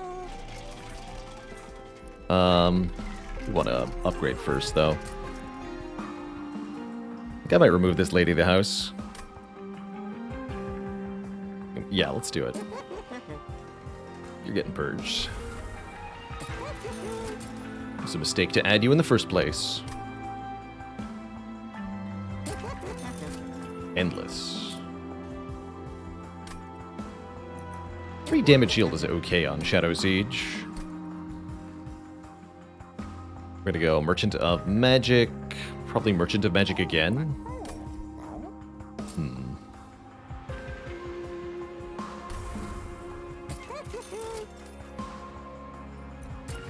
Why not purge the stewards first? Specifically, the lady in this case is because she's taking up one of our priority draw slots as a priority unit. So that means we could draw her instead of Shadow Siege or one of the upgraded ladies on one of the early turns. And that's a no-no. What does Endless do? If the unit is killed, instead of putting it in the consume pile, put it back on top of the draw pile. Add Purge. Alright, well we can delete a Trained Steward in this way.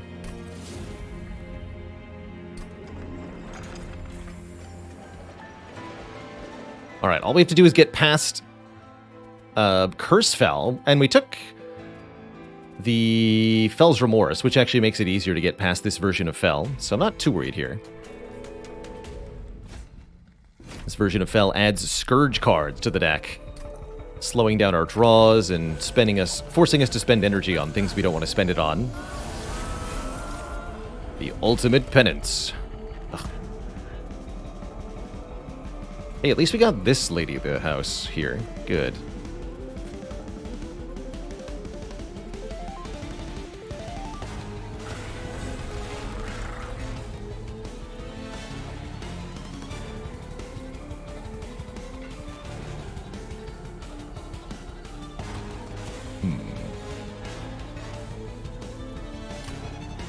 It'll take forever for Penumbra to die anyway, so heck it.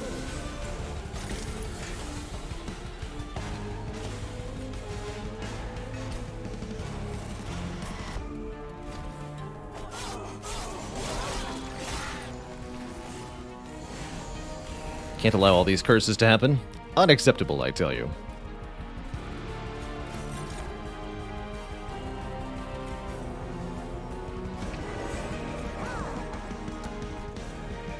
Of course, if nothing dies, I have nothing to reform.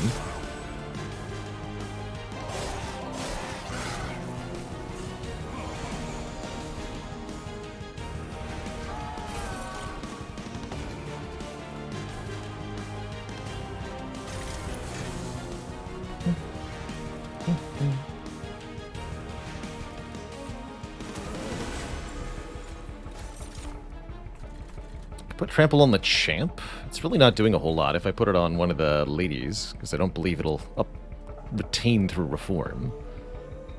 Which actually helps me this turn. Heck it. Let's do it.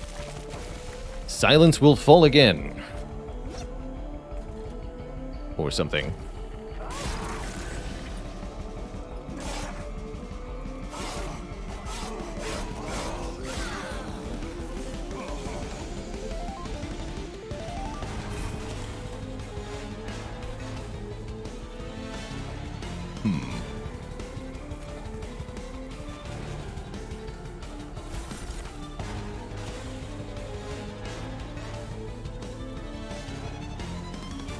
That's kind of annoying.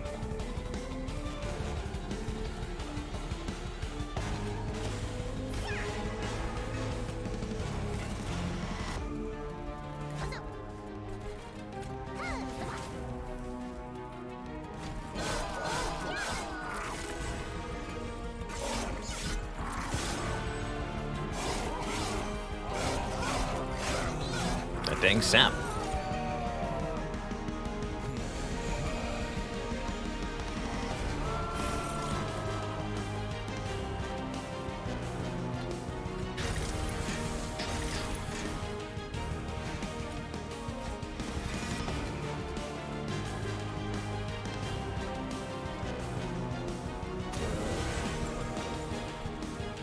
Good work. She maybe wanted to put her behind Penumbra? Maybe. Not gonna stress it.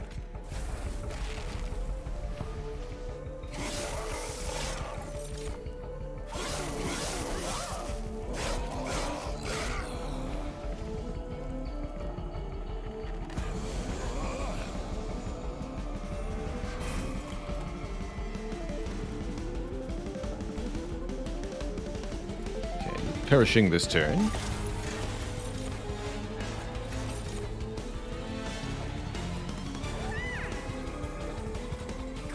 Some explosions.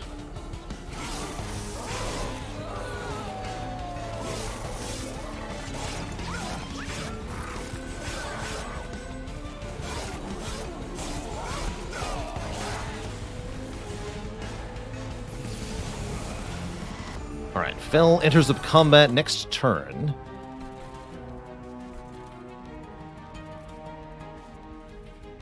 So here's where we need to make a stand and make a difference.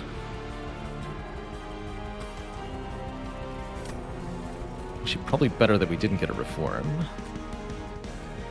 Although this guy's going to do a bit of pyre damage if we just let him through. I suppose that's okay.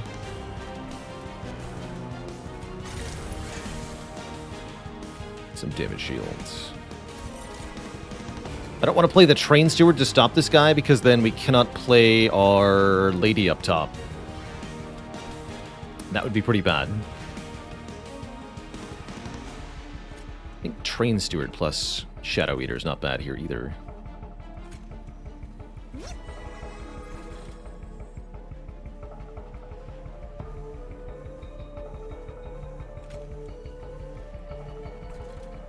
Or we could feed more morsels to the Shadow Eater. That's arguably even a better idea.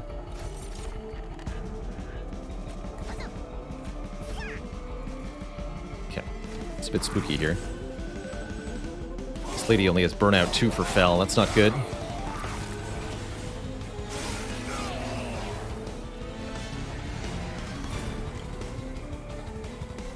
Oh, but we can... Oh, no, we can't. That's right. I'm supposed to play the thing up top for that. Shoot. 600 damage to Fel. That's probably going to be good enough.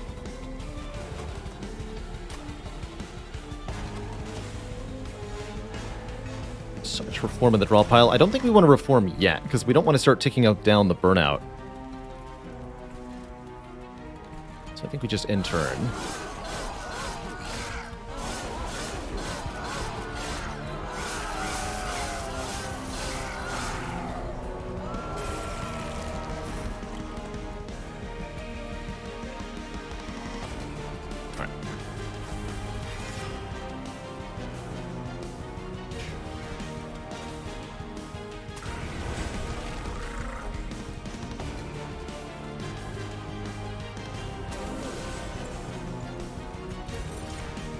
Good.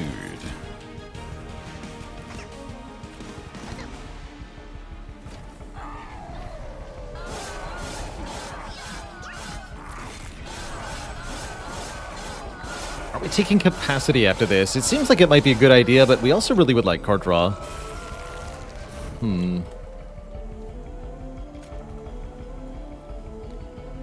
No, I don't think we're taking capacity, actually, because we're going to get more capacity from Penumbra getting an additional rank up.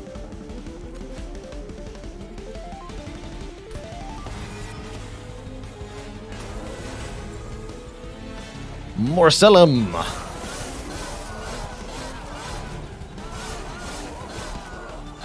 Alright, Fel goes down. This deck is still holding together. Something to make this deck play more actively. Does Hallowed Halls count? Until it exceeds capacity? Oh my. Actually, yeah, Hallowed Halls super counts. And I am going to take card draw. I'm going to do it. I'm going to do it. Also, do we get intrinsic? No, we just get free Hallowed Halls. Seems fine.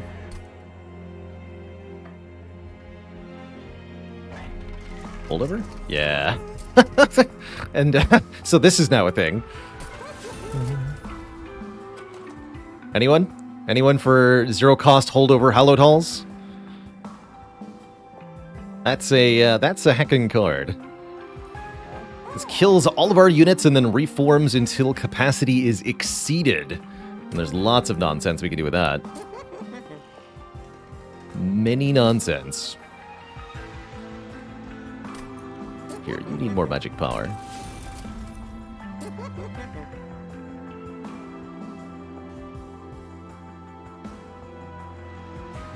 The cards need to be Divine Mastered Eyeshadows, so we're gonna be going for the Divinity.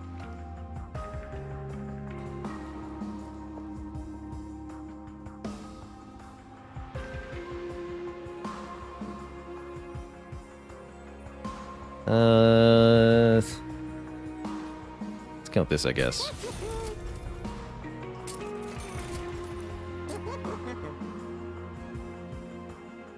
Maybe. I don't think that helps me much. Sure.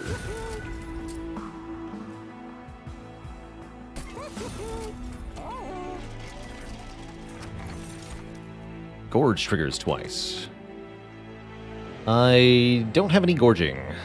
Actually, yes, I do. Shadow Eater does. Sure. Double Shadow Eater.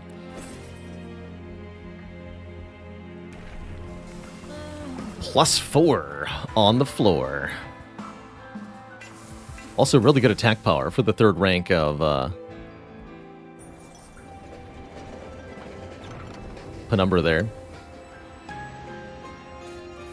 Random Umbra consumable. I'll take another Space Prism, please. That's not what that was.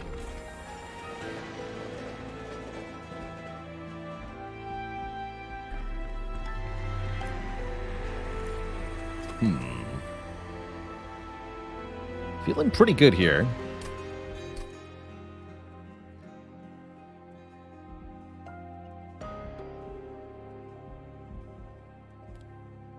A battle awaits.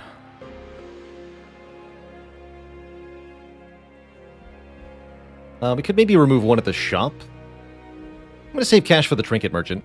Can remove next floor.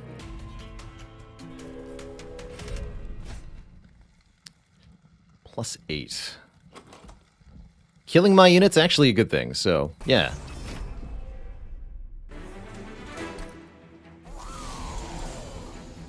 Your precious pyre won't be able to save you here. But what about my precious Shadow Siege?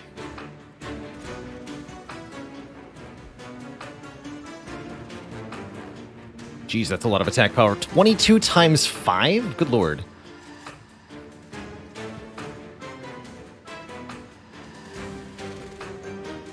Still want to do it.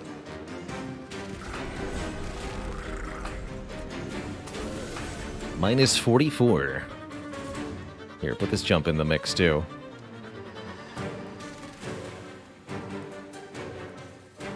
We probably want you in back, huh? That seems more reasonable.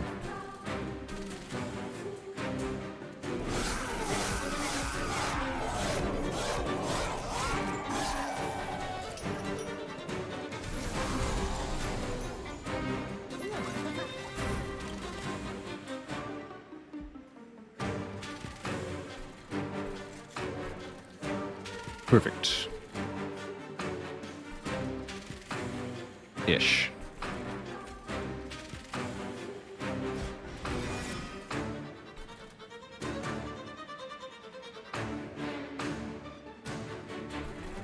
Guess we could do it this way, huh? Sure.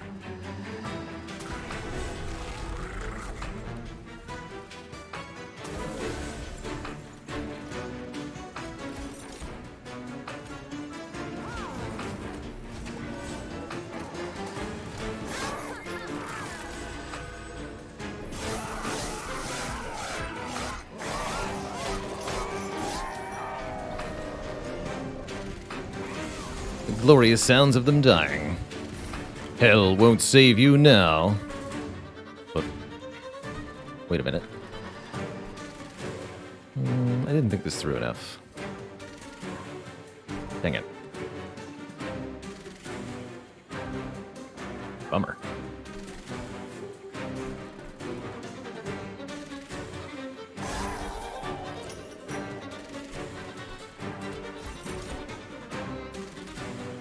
Here's primitive molds. There you are. Where have you been, friend? There's more space required, don't you see? where Shadow Siege hasn't been played yet. Someday. Someday when I think it out correctly, we'll do it. Today is not that day.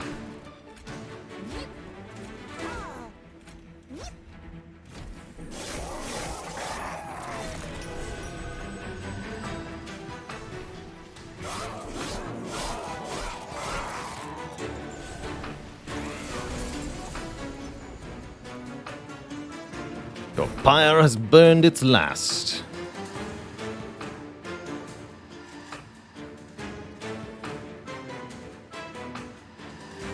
That's a lot of damage.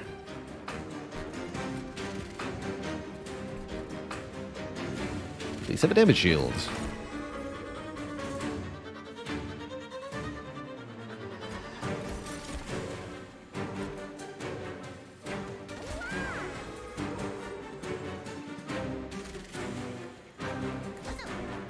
Oh, you died to spikes. Fair enough. Here, you go here.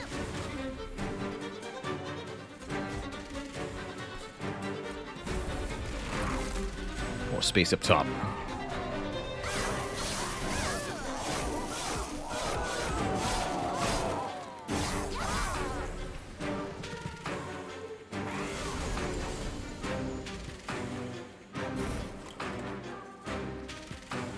Oh yeah, hallowed halls. That's right. Wait, until I exceed my capacity, you say? But if the capacity is gigantic, then...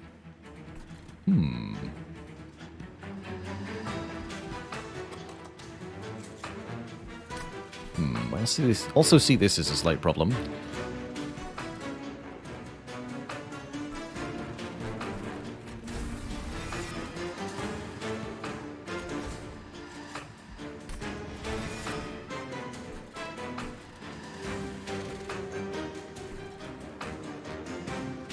And we can just hold over it next turn, so let's do this then.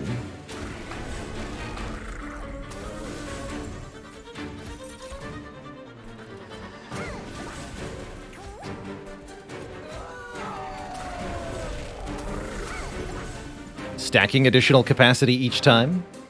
Have some trample.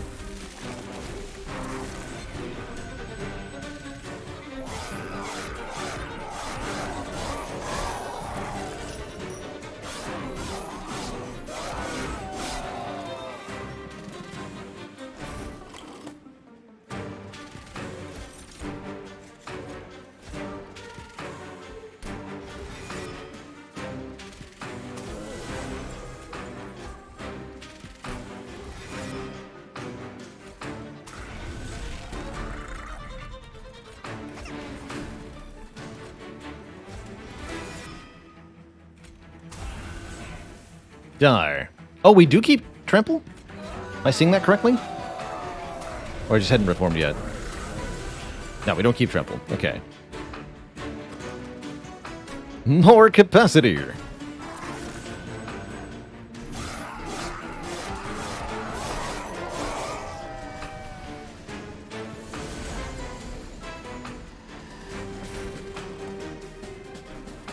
Excellent.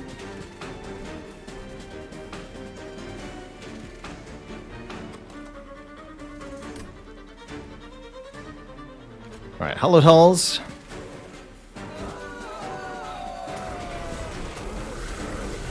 Shadow Siege in the back. Bonk. The big boy has arrived.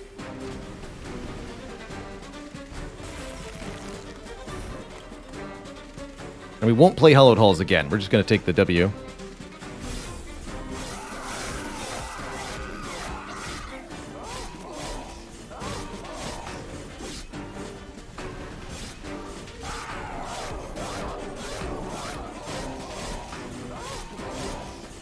GG.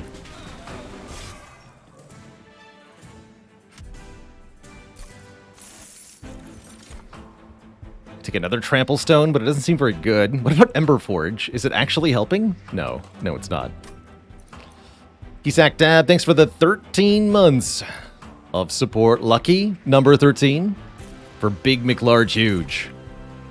Crushing Demise. That's a nice way to get rid of enemies. Killing our own units might just be a good thing, too. Give me that.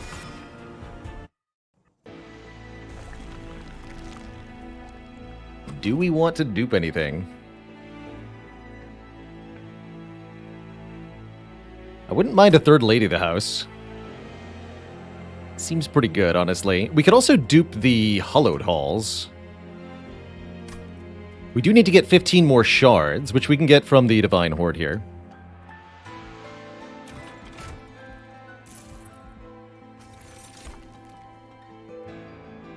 Oh, these are all terrible.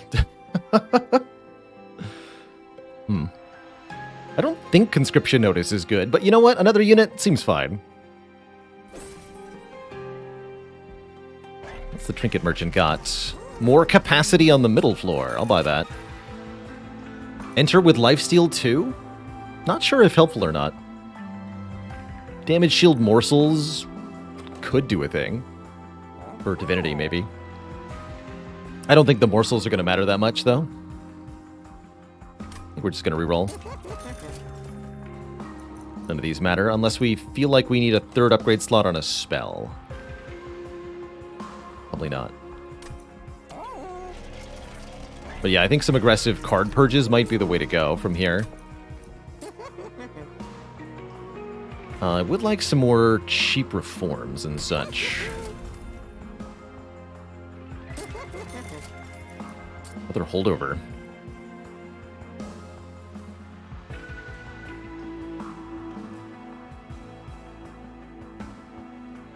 I don't think we want to actually upgrade anything else with holdover. How do I still have 2 train stewards? That's awful. Be gone.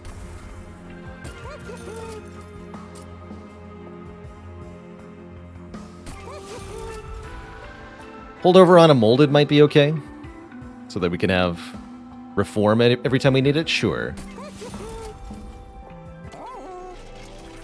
Infinite capacity. It's honestly making me want another lady of the house instead. That's what I'm going to do. Triple lady build. Go.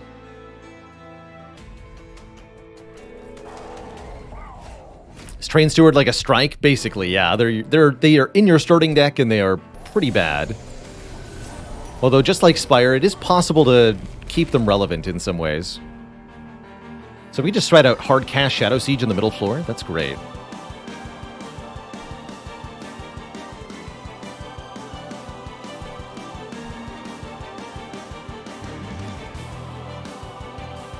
We're Seraph the Patient, right? Just kill me. Oh, you can't kill me. Cool.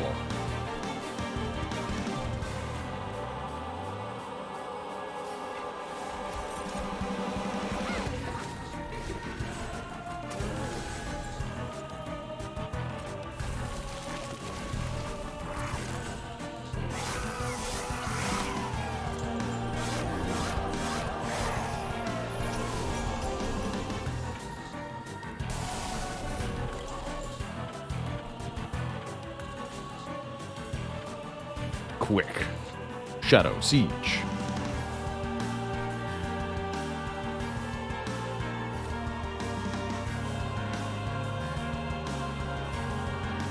Get in there, buddy.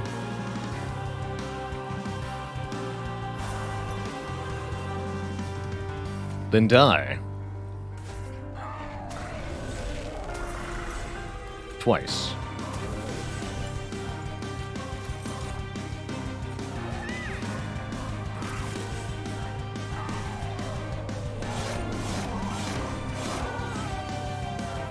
Killing me only makes me stronger.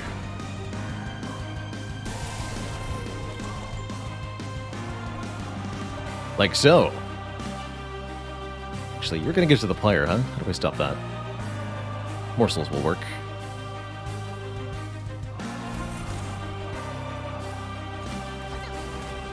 Good. Like so.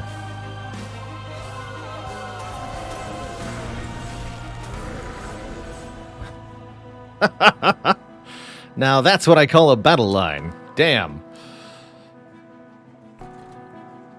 Correct.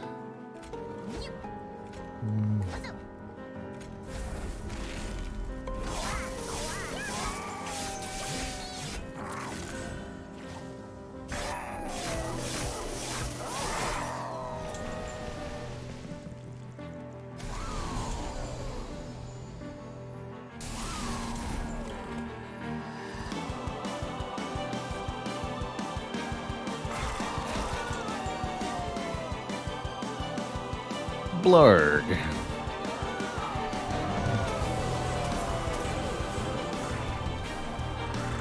Additional capacity unlocked.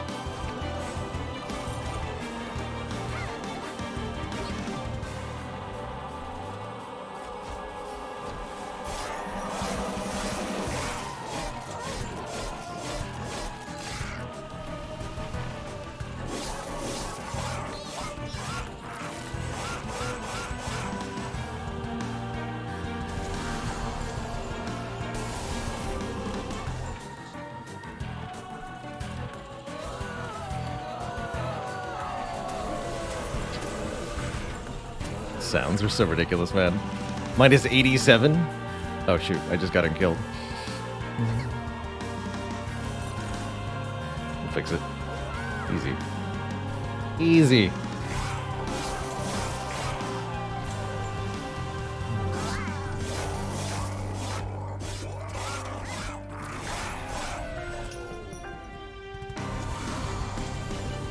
You kill it, it'll only appear in the middle row.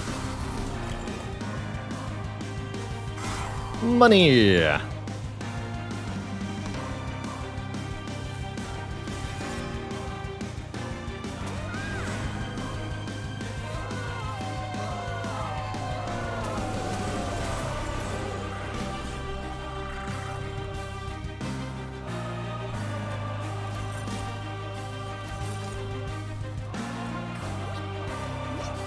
Yoop.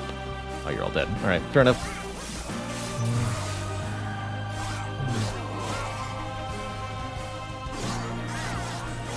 Alright, because it gets bonus damage. Foolish.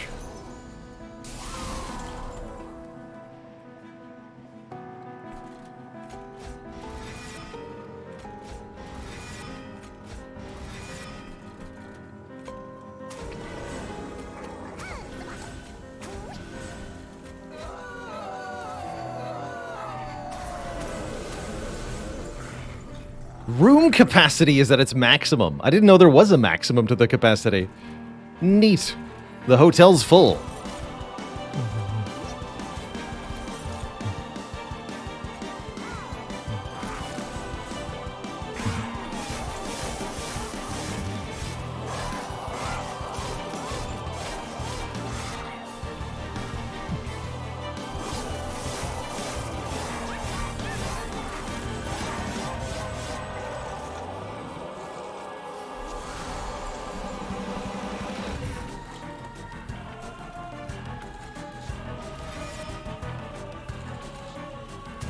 Why not?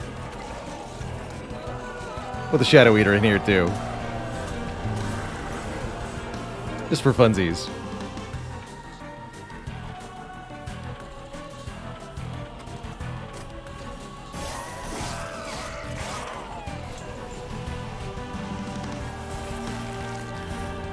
R.I.P. Seraph.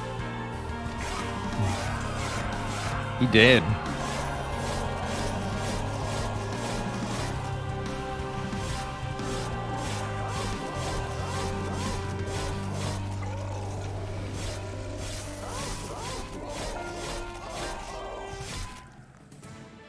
Thoroughly bonked. GG, Seraph.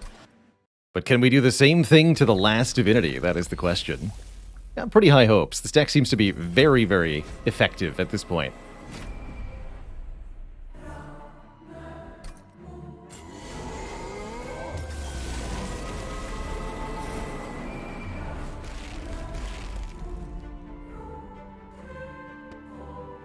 Ooh, and we got first turn Crushing Demise, which is actually really good, I think.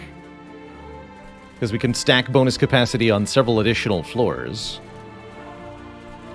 I think I'm going to do top and middle.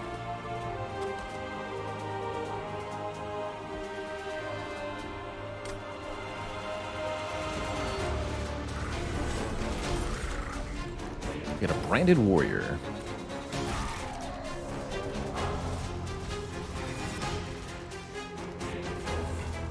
Can also spam stuff on the bottom. Very reasonable.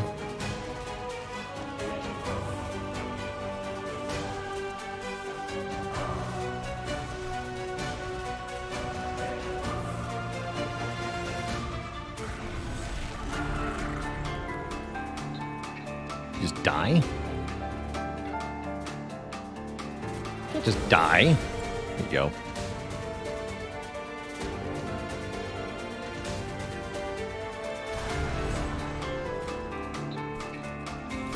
Much rather return to my crucible.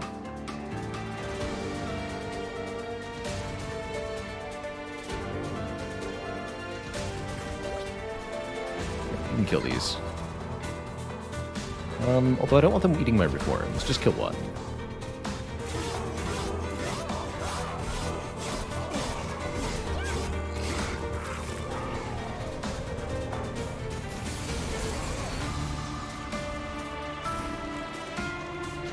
Okay, here's hallowed halls already. That's good.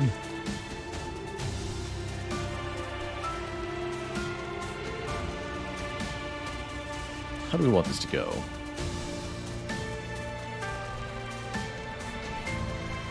Probably just play the lady in hallowed halls on the bottom for maximum stat boostage.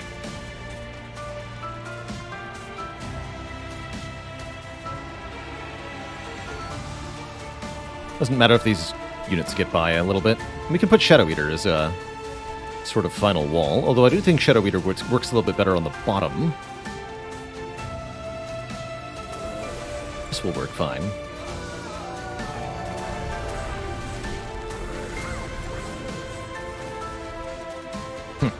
Okay. And we get to do that every turn, so that's fine.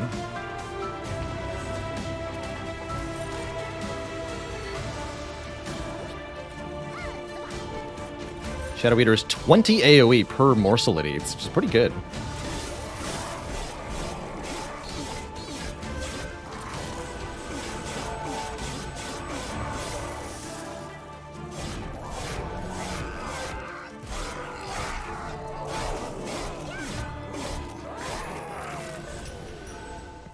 Well, that was effective.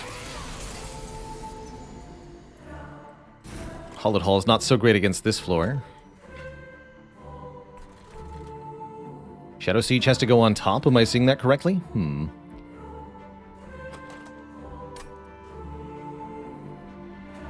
Looks like I am seeing that correctly.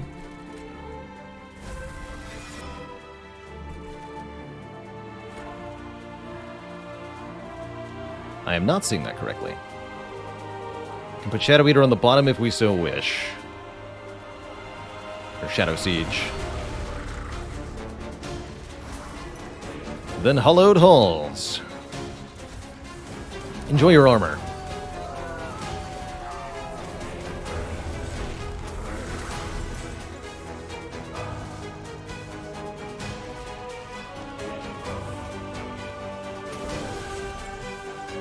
You'd love to see it.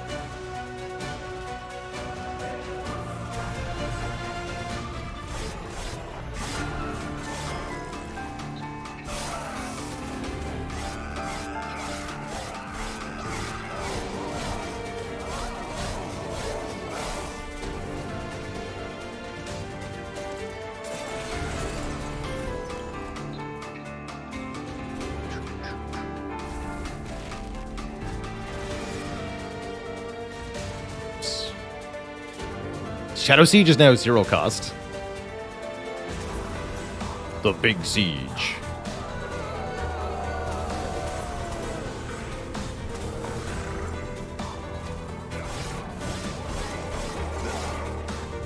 Just gotta make sure that unit doesn't stop me.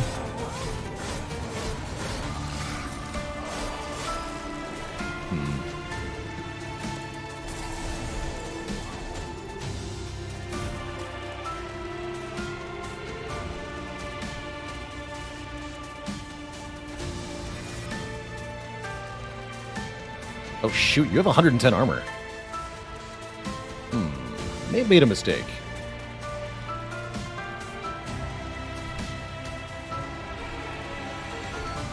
This is not good.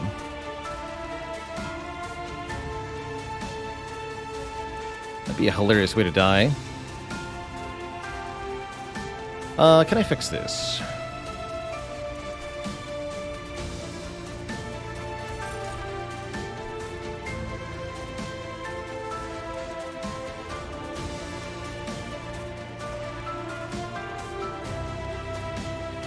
Yeah, we could have played Shadow Siege on top last turn, and I should have done that, looking at the situation now.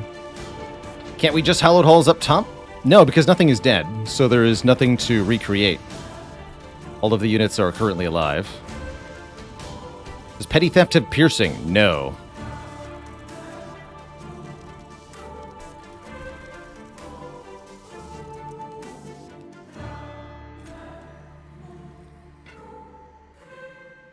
But I still think we live this, if I look at this correctly.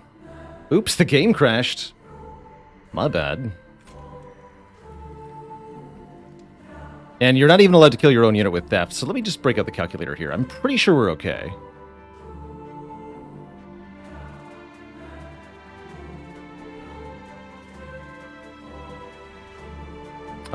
So we have 40 attack Pyre. We need to get you below 120, which would deal 40 plus 9. And then you have exactly 120 health, so also 3 hits. So we take another 16 from her attack, plus another 9. Take 74 Pyre damage. Okay, yeah, we'll live. We'll live.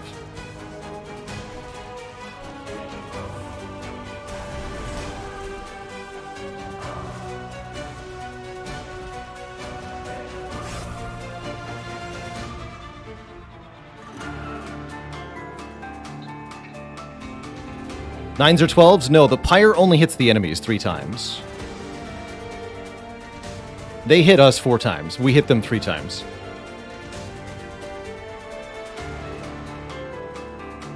Big guy also gains attack ascending. Oh, +1. Okay, so we take 4 more damage. We're still alive.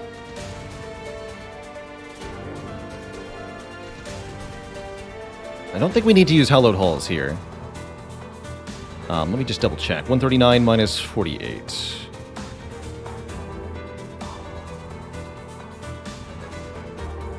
Brings him to 91. We'd have to do 11 more. Can't do 11 more. Okay, so I'm pretty sure we live. Playing this morsel here won't achieve anything.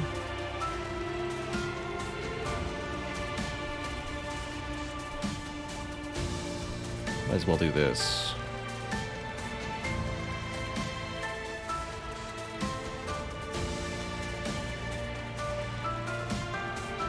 They hit us 4 times. I guess they only hit us 3 times, huh? 1, 1, 1, 1, 1, 1. Yeah, actually 3 times. So that's even better. Cool, that's fine. Okay.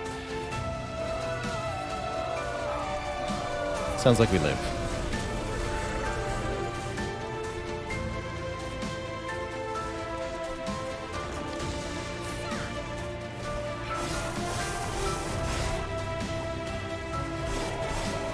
Although I didn't check if that was like damage shield and not spell shield.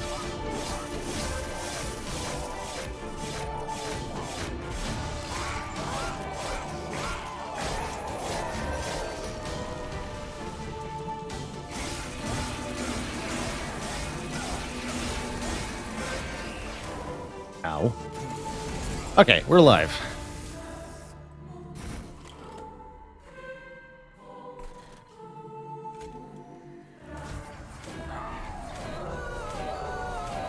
Have some armor. Still all dying.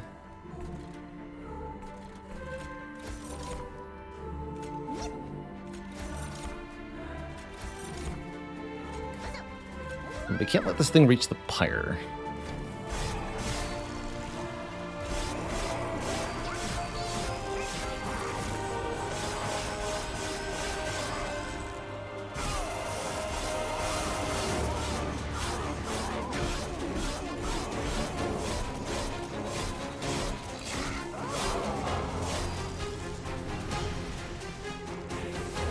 Crushing demise would be really nice to deal with this thing. Also feed a lot of morsels. Yeah, that's actually a slight issue. So I think what I'm going to do is allow this lady the house to perish here. I'm going to Hallowed Halls up top this turn.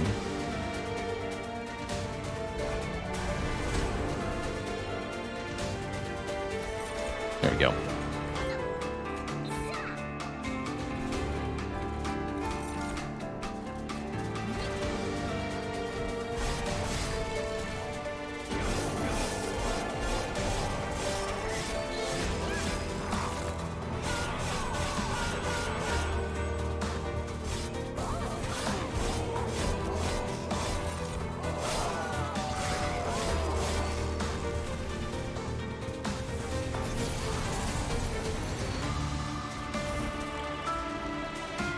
Ah, there we are. Be gone, foul beast.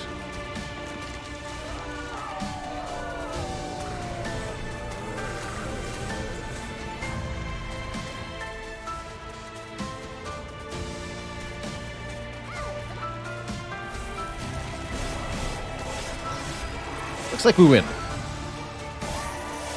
Very, very pleased to get Shadow Siege mastered here. That's actually a card our previous save file never managed to win with, even in several hundred hours of gameplay.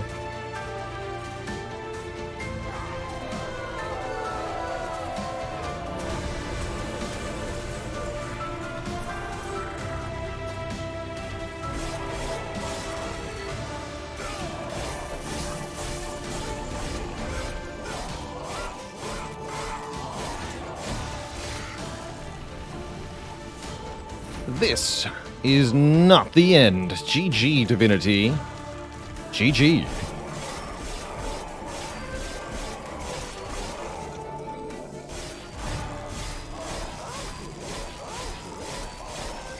GG. Yeah, we almost punted it there. We could have done this Divinity fight without taking damage, but I underestimated how much armor some of those units had gained. I'll take it. GG.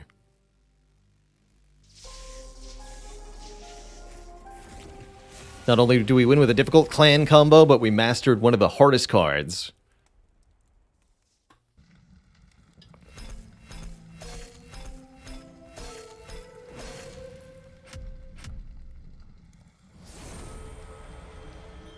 Double Shadow, the Shadow Alliance. Hell yeah.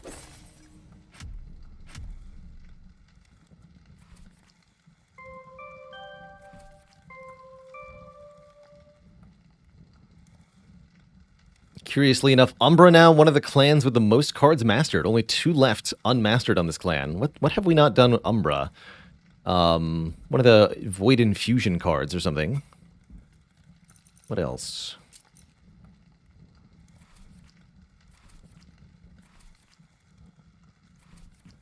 Void Binding. And the Overgorger, of course, Overgorger. One of the other rare units. The one that permanently scales when you feed it a morsel. It's a cool unit. One more round? Heck yeah, one more round. Let's see, what clan combos do we still need to work on here?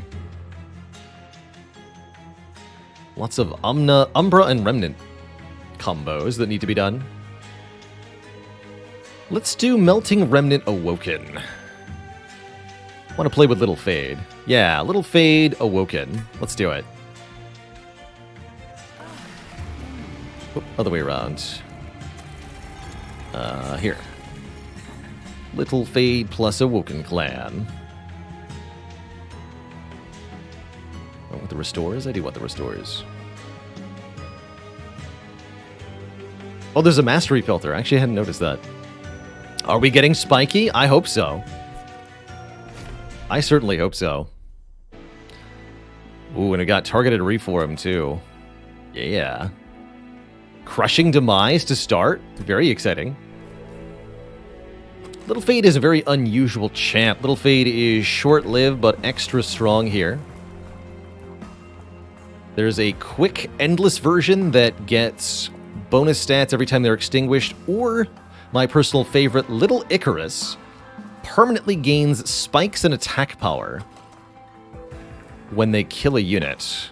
Really good target for being reformed. And especially abusable for the Awoken. Let's take Little Icarus here. Properly supported, this version of Little Fade can essentially solo the whole game.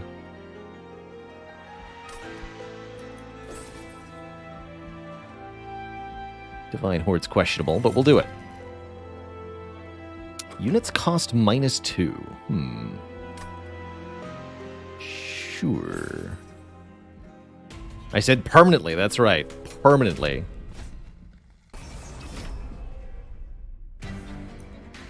So it's pretty hard to get Little Fade her first kills. But beyond the first few, oh boy. Already things have gone questionably.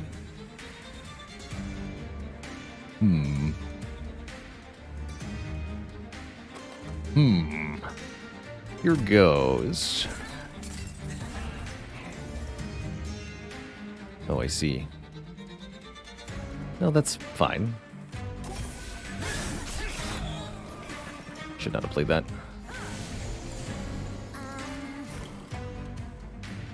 Bummer.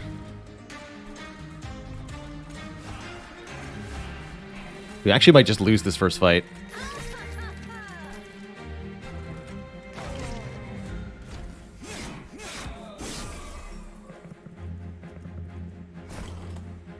There we go.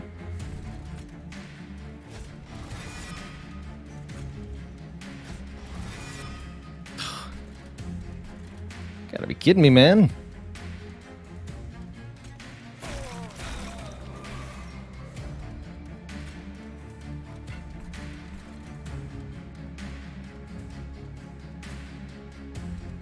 This is hitting the pyre regardless, looks like.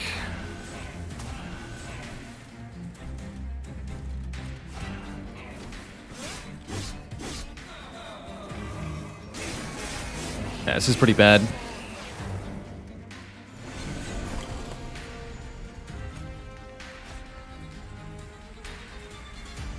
The boss has 6 damage. This really didn't work out. That's really uncomfortable.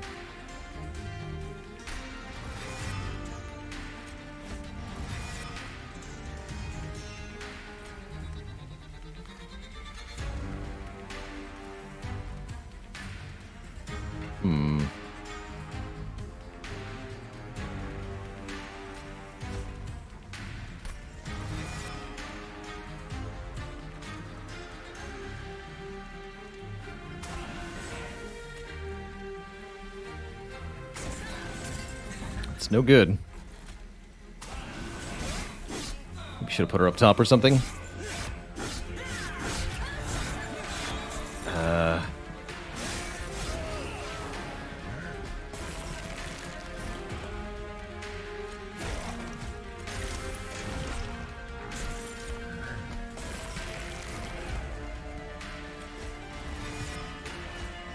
Yeah, we just lose. Lose the first fight. Name something more iconic for Little Fade. I'm losing the first fight.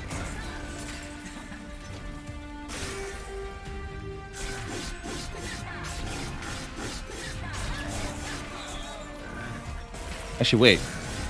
I live! Ha! We're alive. Although it was horrible. Horrible, I tell you.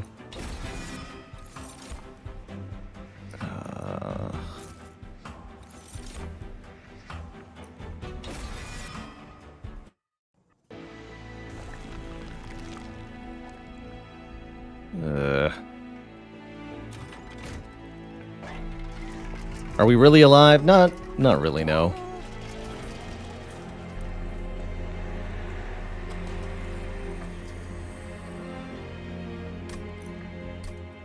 Okay, there's stuff we can do. There's no longer stuff we can do.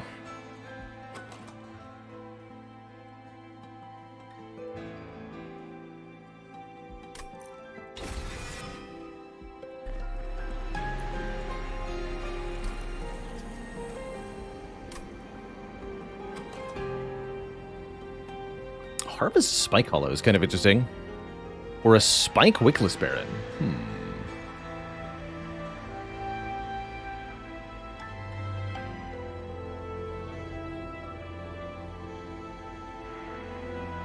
I think I like the Harvest Spike Hollow better.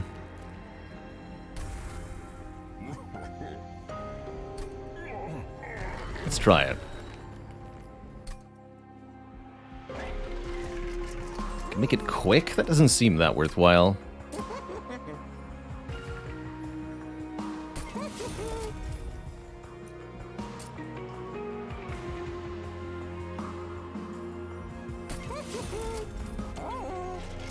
How do I find the card variety in this game?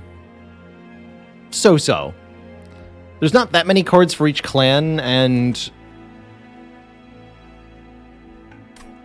there's a pretty big gulf between the cards that are very effective and the cards that are less effective, which can definitely lead you to kind of doing the same thing over and over again sometimes.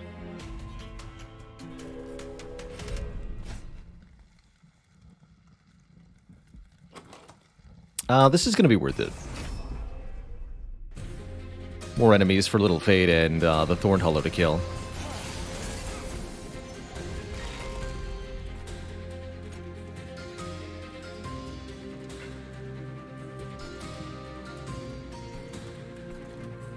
Get your first kill, Little Fade. Go!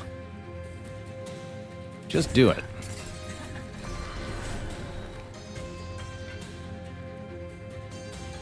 Oh, right, because you don't have spikes yet. There we go. That makes more sense. Works for me.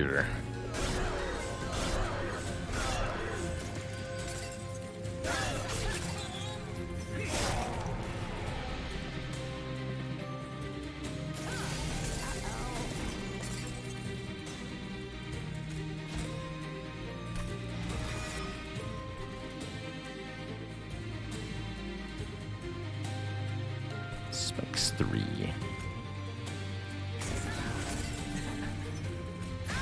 Easy money.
Spikes.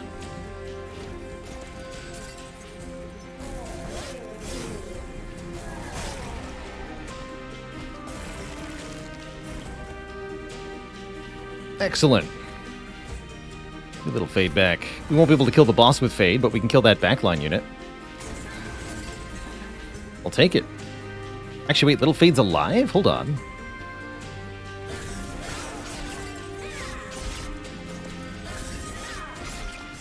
Shame Little Fade didn't get the kill, but I'll take it. Second battle went much better than the first. Draft is kind of tempting, but I only want Little Fade.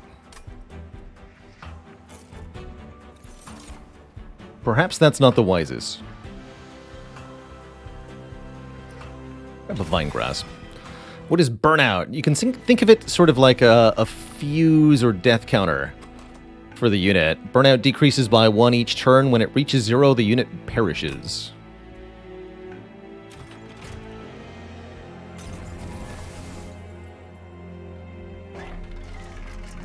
Exploding Draft. That's kind of cute.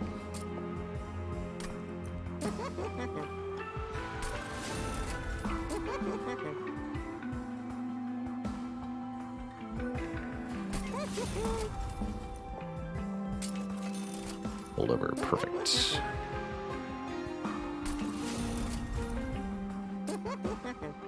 Make a super glimmer.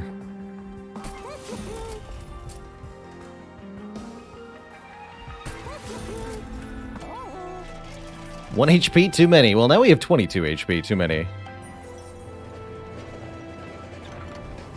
Nexus Spike. Could do a double reform card. That's kind of overkill. Honestly, just having a double restore card is kind of nice for the Thorned Hollow. Sure.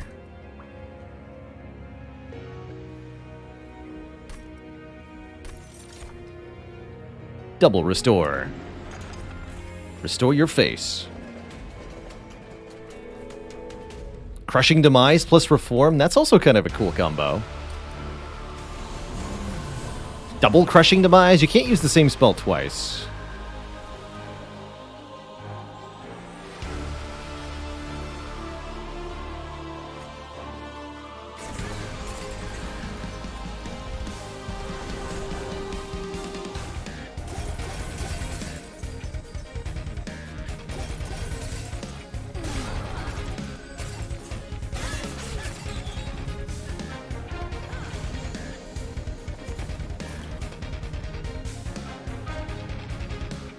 Yeah, if we had 2 Crushing Demises, we could do it twice. We don't, though.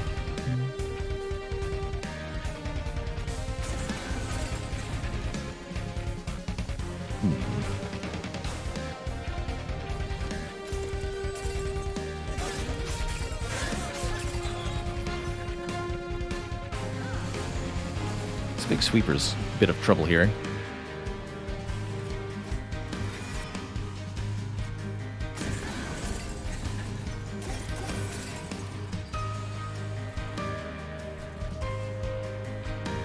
Not that much trouble, actually. Though it's tempting to play Glimmer here. I think we'll be fine.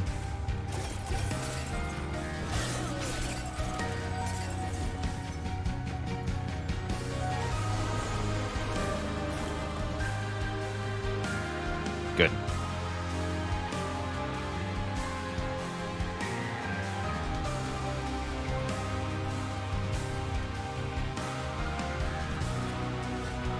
Okay, we can reform Little Fade next turn, so this should be fine. Let's just kill one of the big ones. Keep stacking the spikes on this big guy.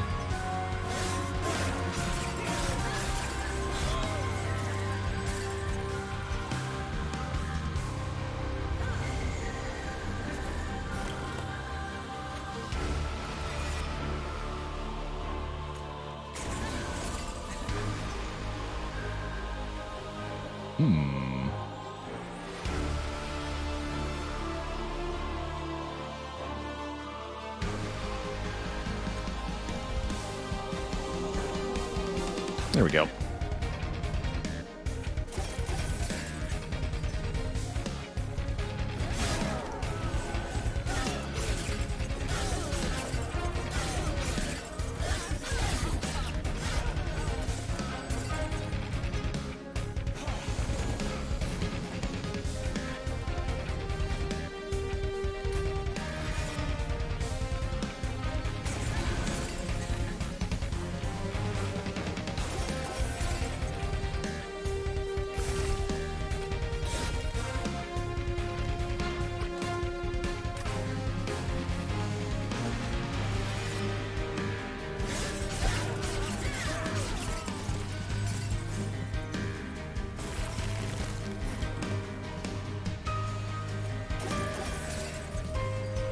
One tanky Thorned Hollow.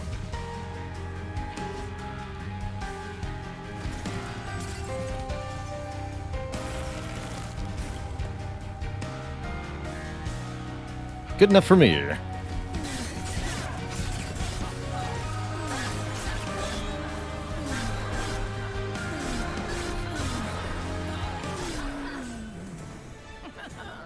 All right, we managed to get Little Fade to a pretty decent spike count. Shard Channeler. Spikes on friendly units deal double damage. Excuse me. Thank you. Quick was actually pretty good, too. Double spikes. I love it.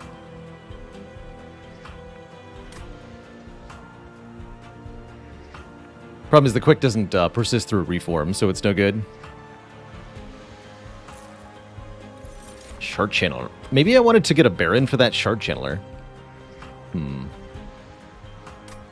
Interesting problem.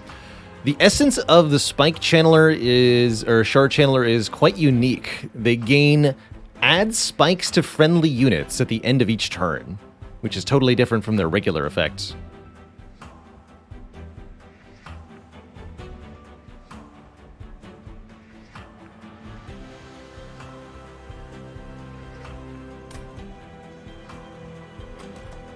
We need more card draw.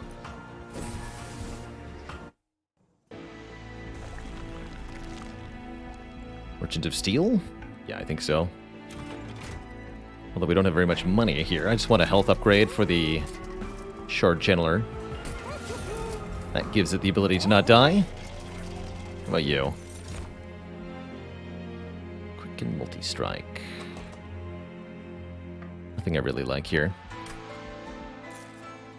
Really curious to see if we can actually continue to win with what we have. Got a bit of an odd setup here. We're going to go further down the Little Icarus. Oh, although we can add Endless. Oh, shoot. That's quite a cross path. Quick Endless. Actually seems kind of absurd as a cross path. Although we do have that molded holdover. It's not quite... It's not quite this. This is something.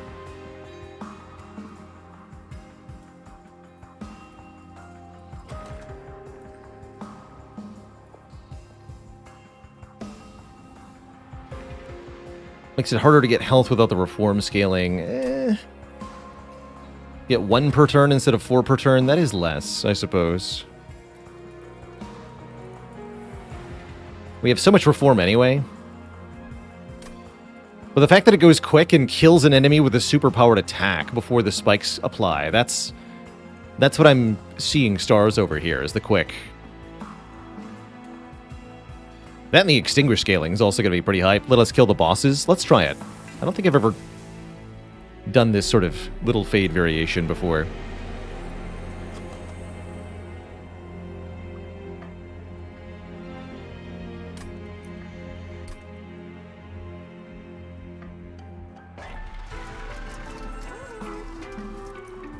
Does the second hero upgrade always give you the one you didn't see at the first? No, it's completely random.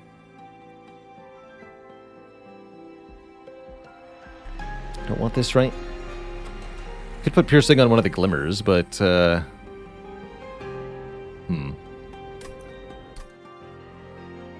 could put 30 magic power on a restore. That's an option.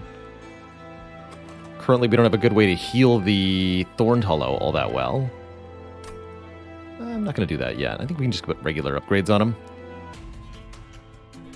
How does 30 magic power work on Nexus Spike? Both halves will get 30 boosts to them. The dirty 30. Spike's 37.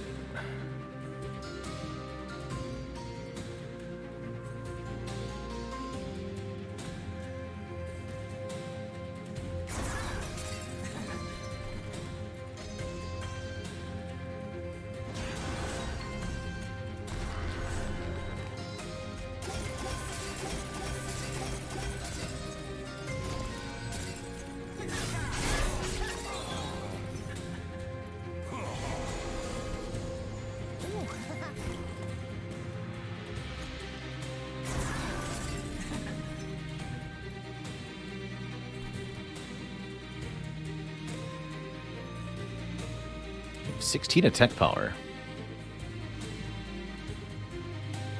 I'm rather impressed.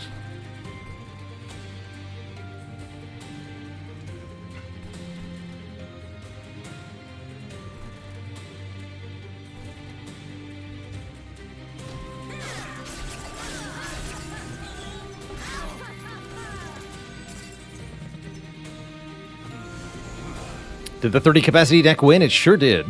And it was glorious. Truly glorious. Oh, I see the damage shield. I made a mistake there.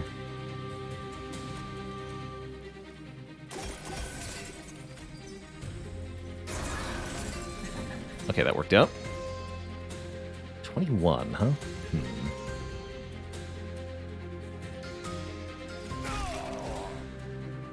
Good.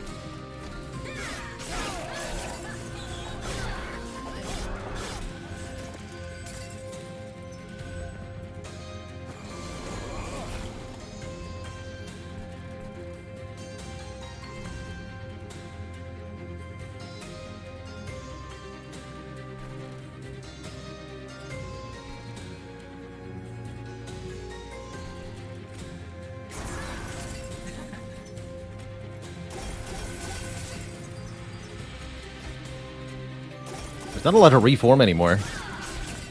Although that actually means we could focus on reforming something else if we wanted to. Currently I've just focused on getting the kills on Little Fade. Excuse you.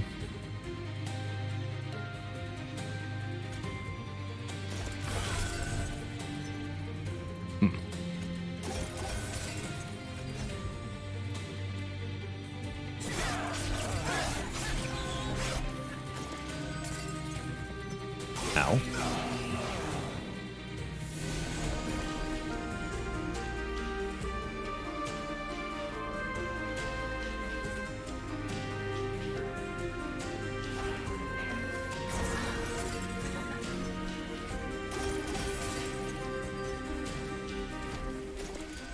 I should play that up top.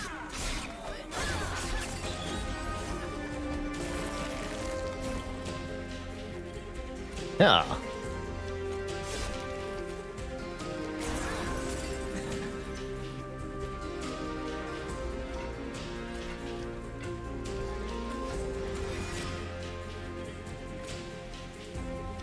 That should buy me another hit. Good.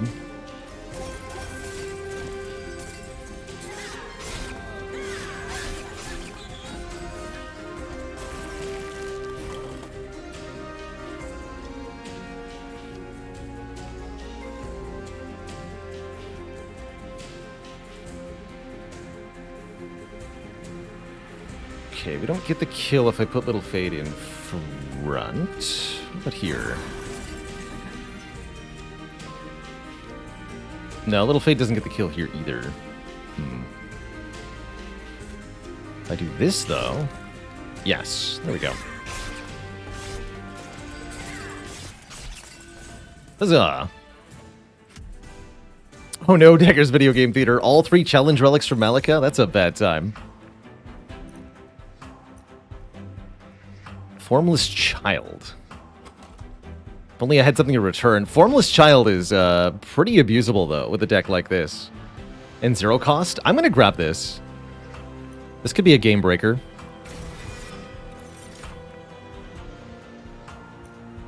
Awake is okay.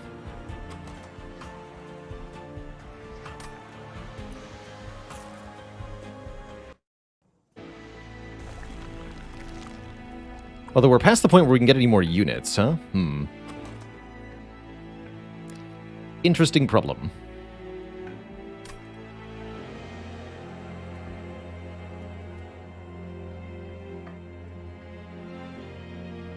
I can't use the Formless Child to get Little Fade back, is the issue. Because Little Fade is endless.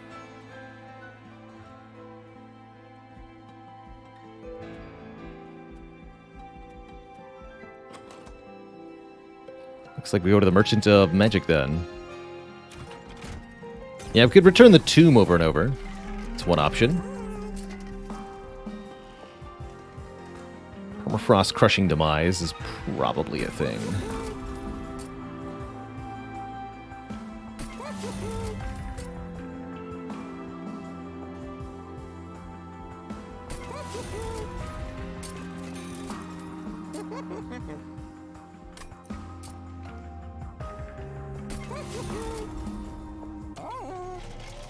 I want to buy some Purges, maybe?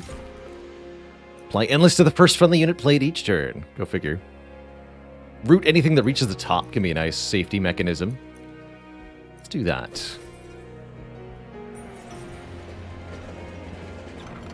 I'll take a random Wormkin consumable card.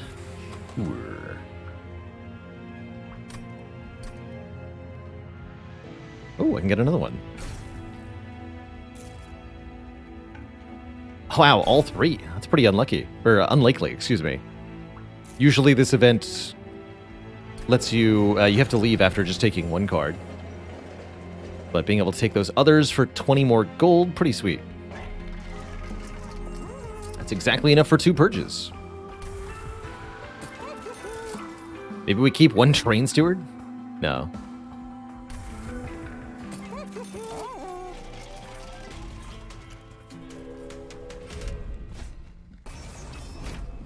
Stealthy boss. Cute. Get him.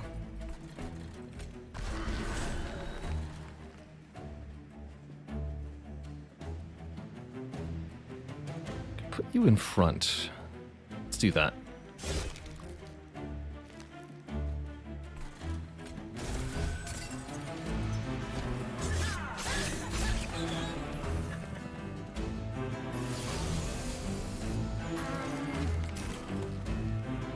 Rooted.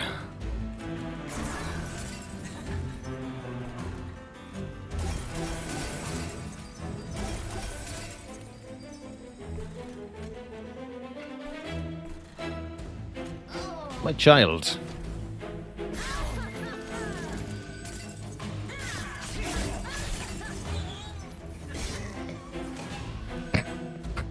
What's that sound? Hello? That was great.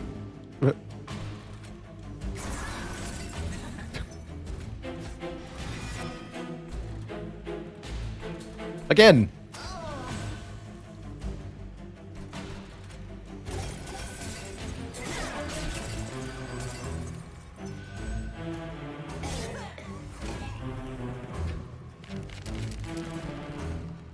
I like it.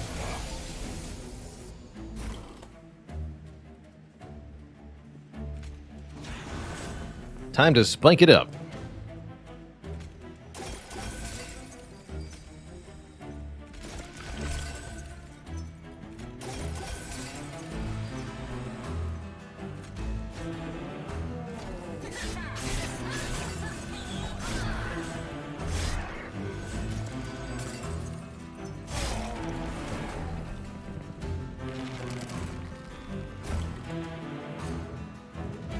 Spikes 61.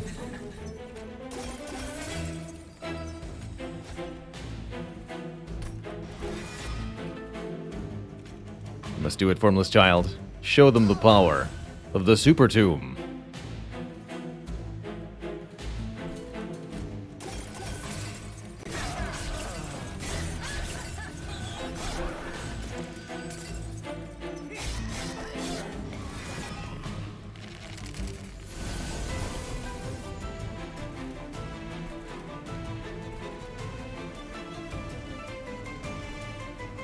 Okay, well, that thing has stealth.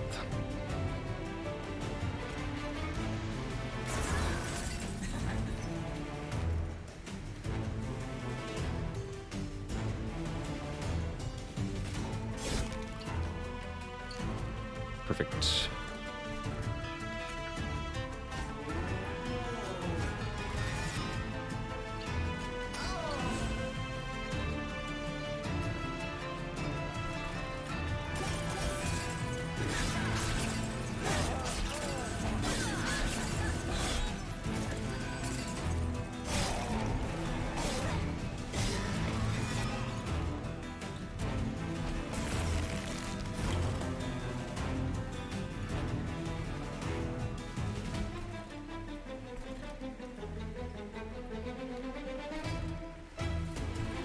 Alright, simply putting Little Fade behind the Thorned Hollow ought to be sufficient here.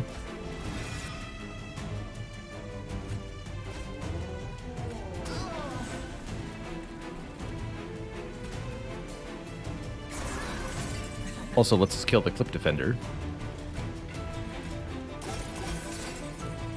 Good.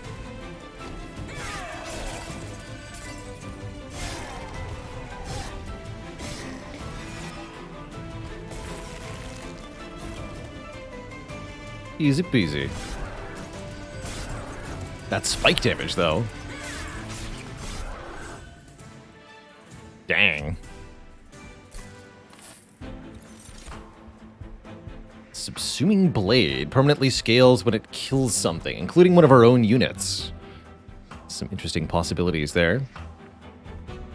Needs an energy discount, but could be quite strong.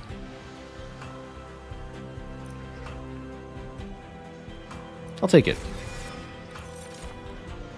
Draw more. Don't have space. Ensnare seems good, though. You can separate enemy units like that.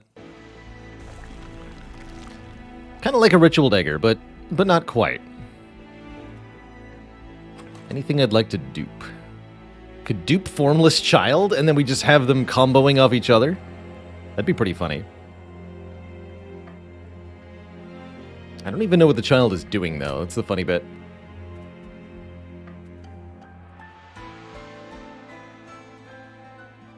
I'll just take the remove, too.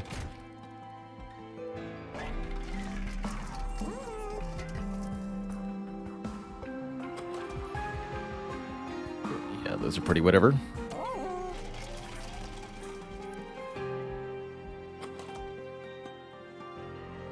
Duplicate it, then merge the tomb with it.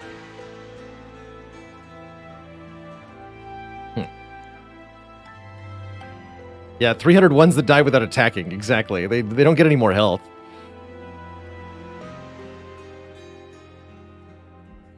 Pretty crazy. Shard count, currently 55. We'll have to get some more. Yeah, we probably need to fuse 2 units.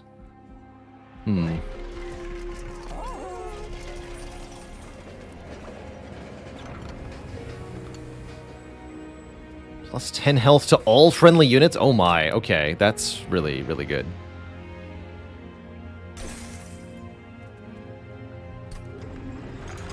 Now Little Fate has 11 health to start.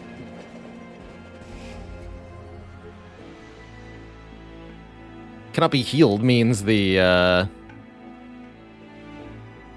Thorned Hollow can't do anymore. So we'll probably just remove that outright. Or start reforming it, actually. And we should get rid of all the restores. Just trust me.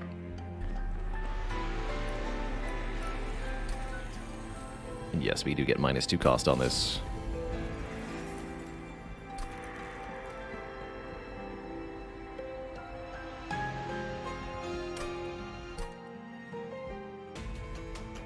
It's fine. How about piercing on Dagger? Dagger already has piercing. It's an innate property of the card.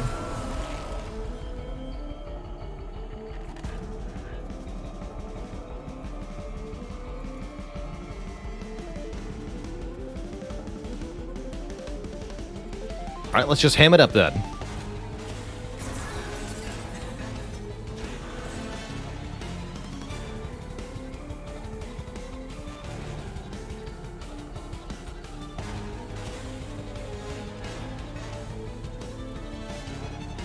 I want you to die, though, yes?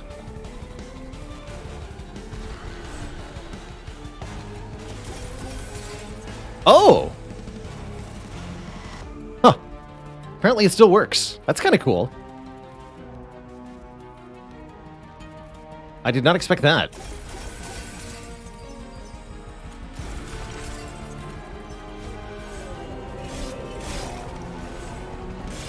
Huh. Okay. Sure.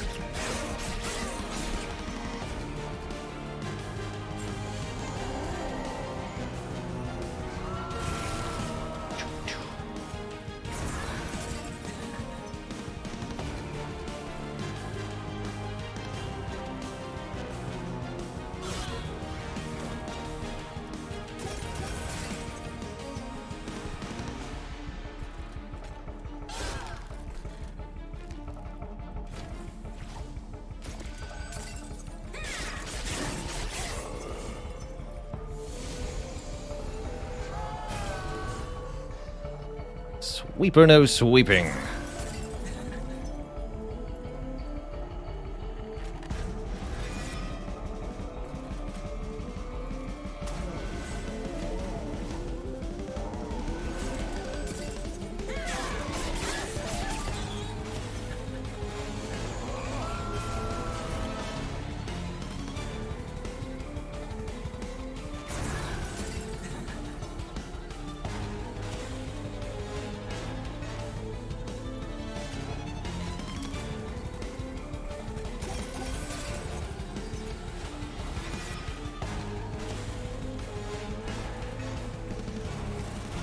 Don't know what these are doing.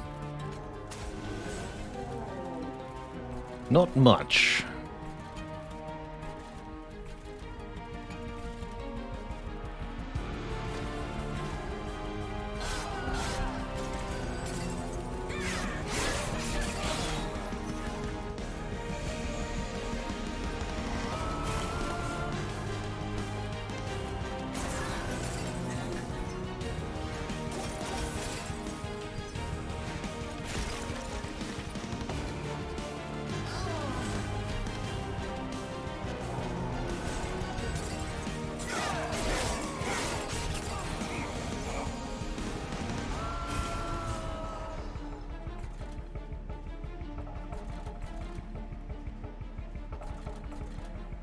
All right.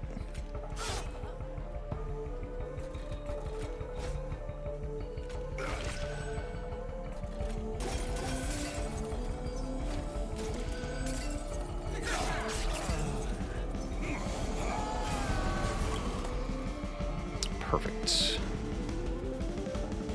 Yes, that will be perfect.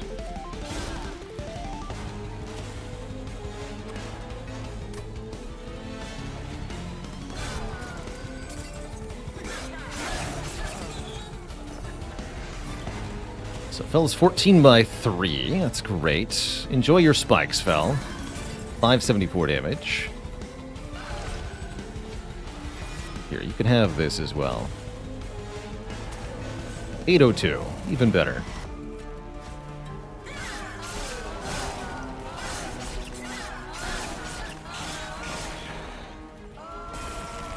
Can Subsuming Blade target your own units? Yes, and you will get points if it kills your own units, like so. The sound is too good. GG.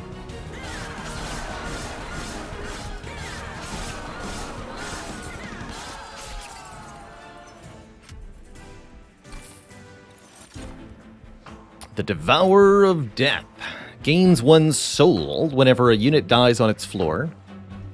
When it's killed, deal damage to enemy units equal to 15 times the soul count. So it's like a bomb that's charging up. Weird unit. Don't think we need anything like it.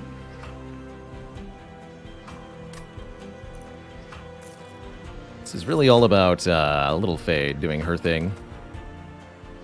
And that's all we need, is for Little Faye to do her thing.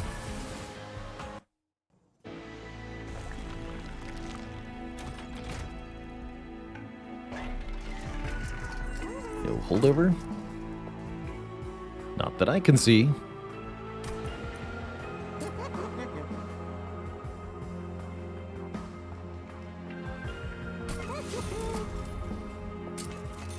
There it is. Cool. Yoink.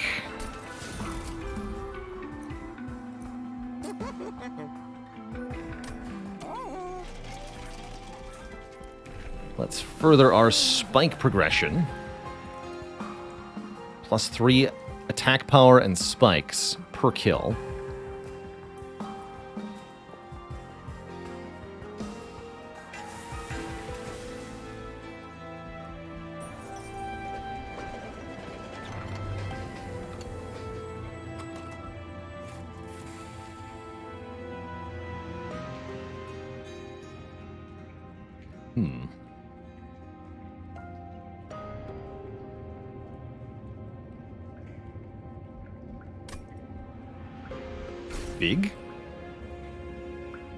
Big child? Seem to almost never take the mana increase. Is it that bad? It's just easy enough to get mana through other means in Monster Train. You can get lots and lots of mana by using artifacts effectively or by upgrading your spells to be cheaper. And that's my usual philosophy. Taking a card draw upgrade and some cost reduction upgrades is better than taking an energy upgrade. Because if you make your cards 0 cost, then you draw more of them. You just get to straight up play more of them. We could also make Tiny Hollow.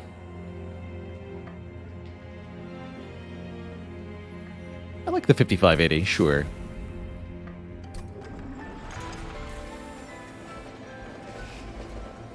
Sure.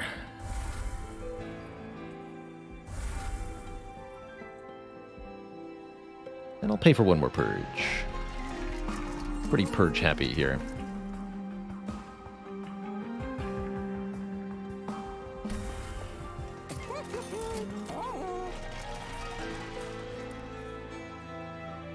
What clan should you play?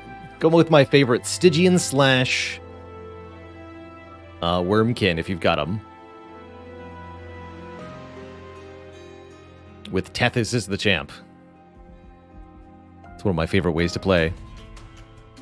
Nuke everything with spells. It's fun. Also spikes.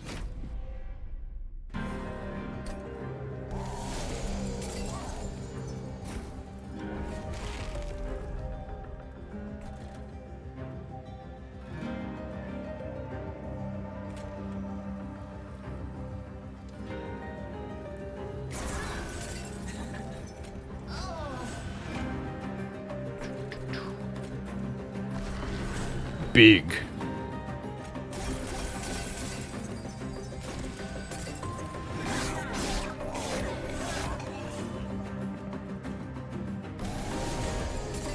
Ultra big.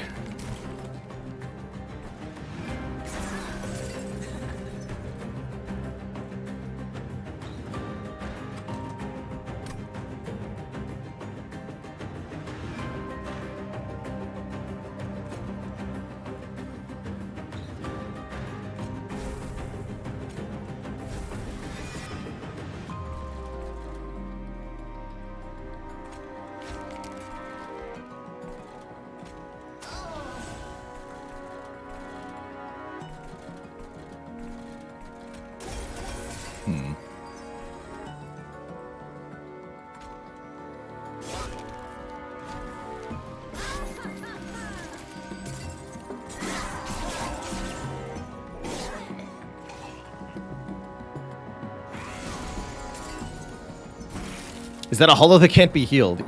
Yes. Yes. I chose to do that to myself for some reason.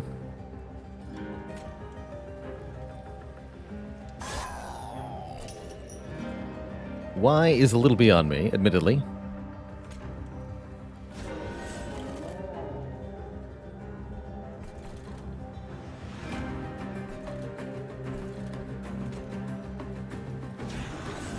Sure, why not?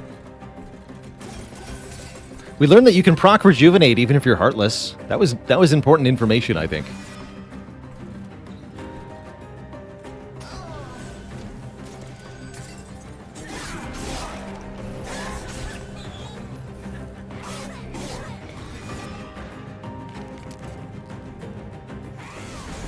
Oh.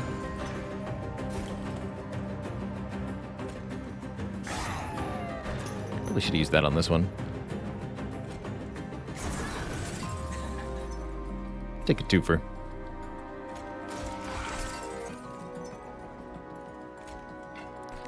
A twofer, I tell you.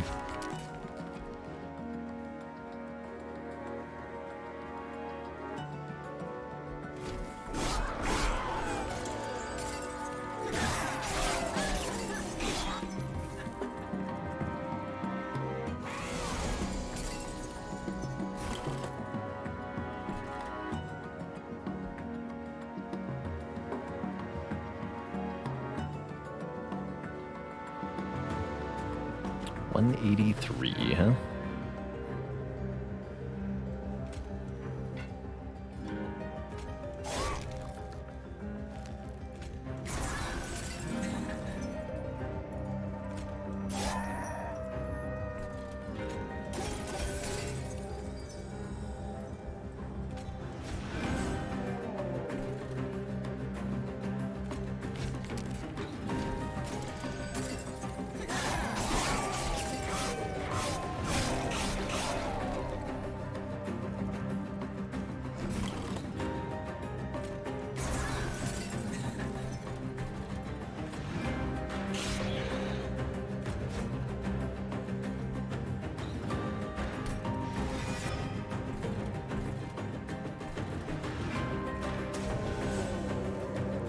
X.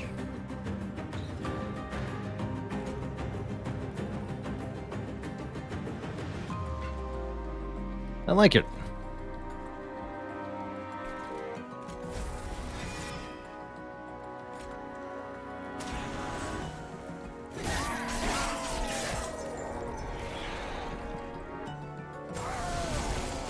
Okay, pretty hard to kill this enemy with spikes, but watch me.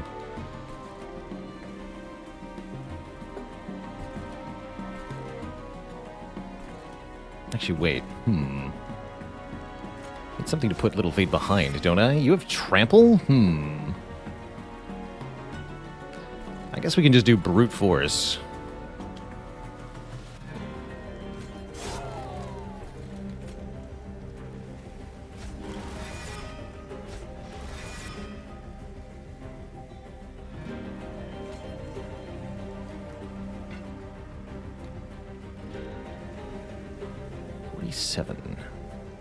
It's exactly 47. You're also exactly 47.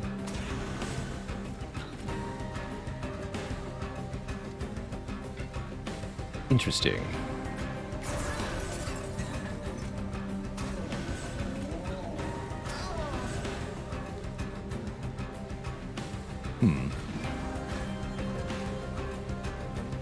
Oh, I see. The spikes are killing these two. That actually works out well.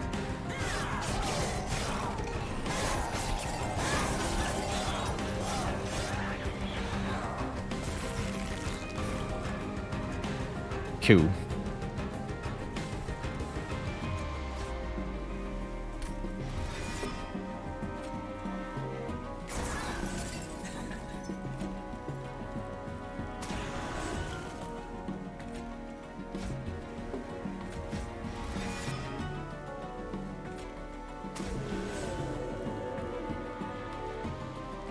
Good enough.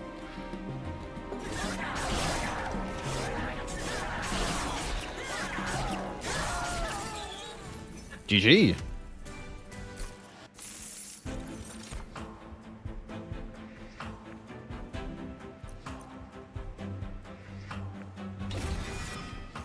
I want Votivary as a subsuming blade target, primarily. Bramble Lash. Deal damage to the front enemy unit equal to 10 times the amount of spikes on friendly units. That seems like it might be a lot of spikes.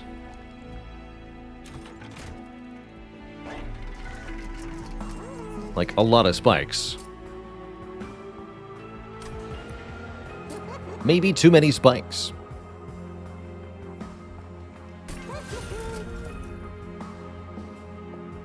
Spire auto-regens the hollow? True. Oh, I probably should have, shards. Hold on, we gotta get shards here. Shards, shards, shards. Everybody. Shards. Spell, chain, bramble, lash. Shards. Can I even afford that? Not really.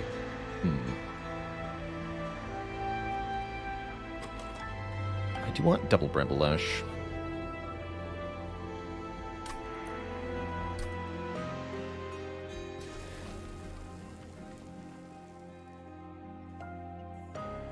That'd be 10 shards. 15. Will there be another run after this? Probably. A little bit too early for me to end. What if? I have an idea. The power.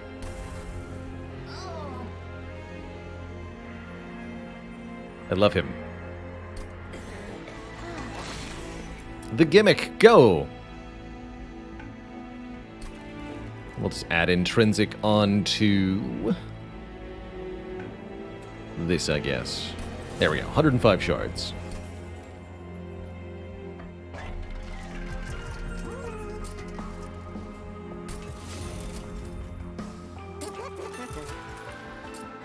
We do get holdover, huh? I don't want holdover on it.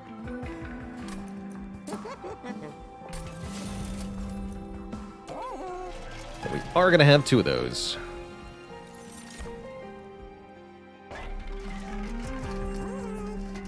Oh, we do have more energy.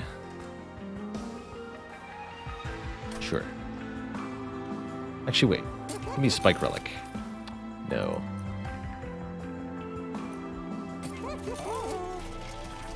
Cursed Vines will do.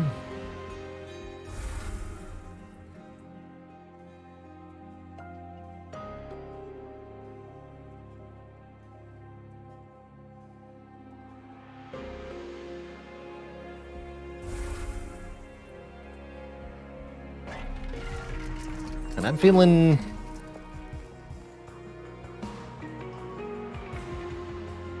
funky here. Remove that unit. They're too big. We don't need them. Let's go.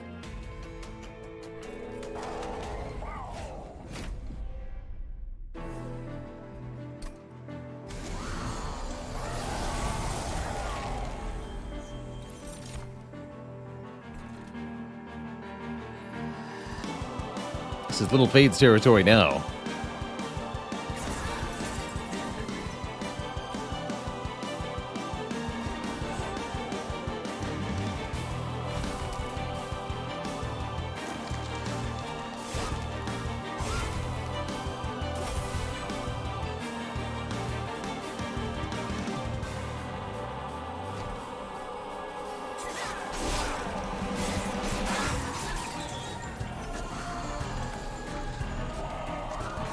To shreds, you say?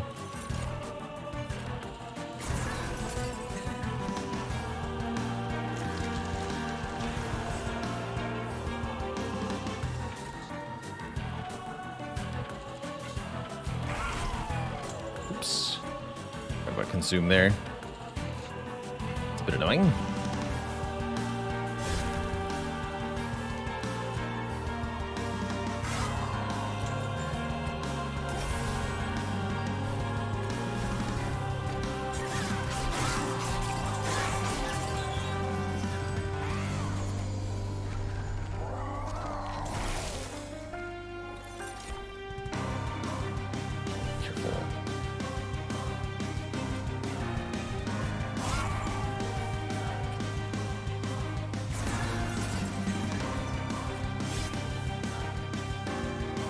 $1,580 damage. That's a lot of damage. That is a lot of damage.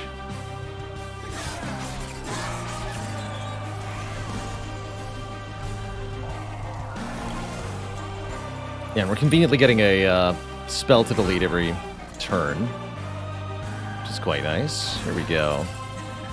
Said you were here to be my subsuming blade target.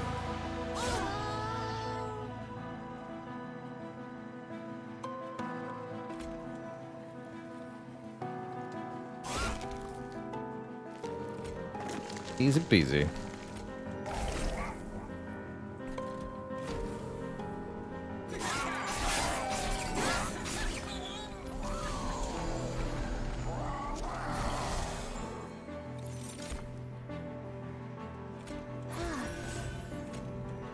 Nope.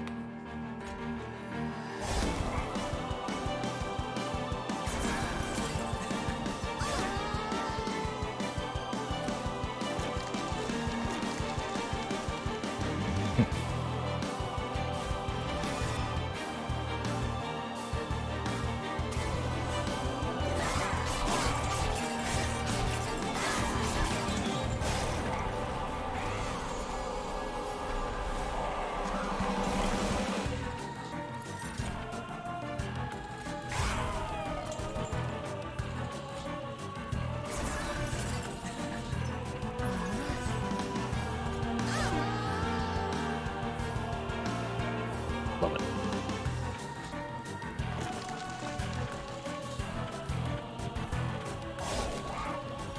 No stealth for you.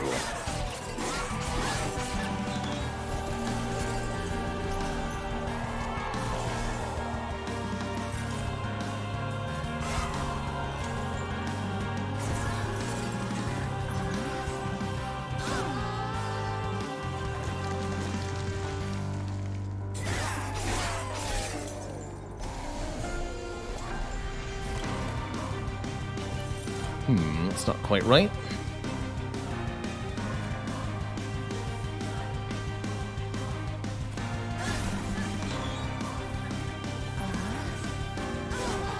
Little fade. We get them both? Oh, because of Winged Steel. How cute.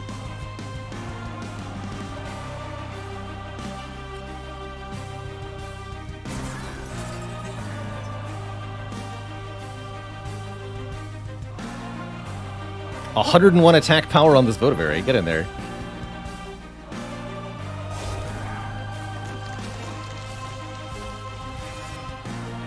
You too, buddy.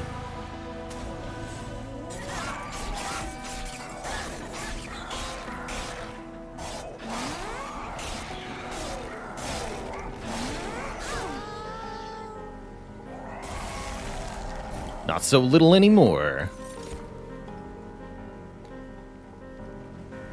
Okay, here's where we have to be careful.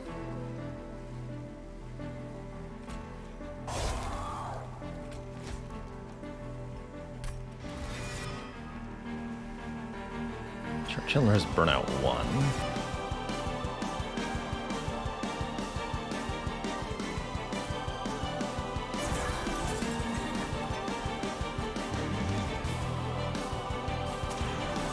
So we need Seraph to hit during the first attack cycle, or this thing will burn out.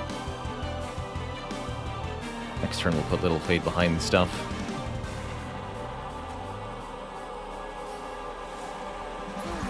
I think I want the Subsuming Blade next turn.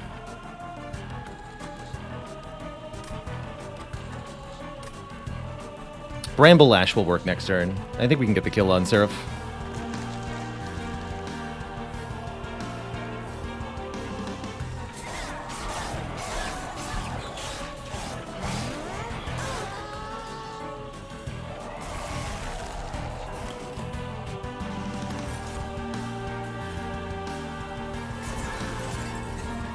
$2,090 damage. Look at that. Beautiful. GG.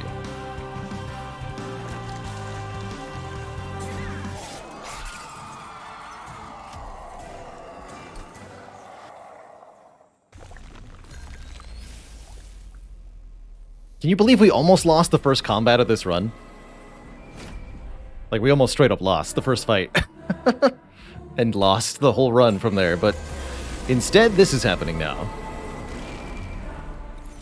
And I love it.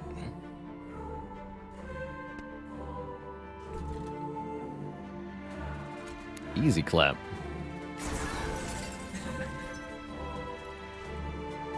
No damage shield for you. Or you.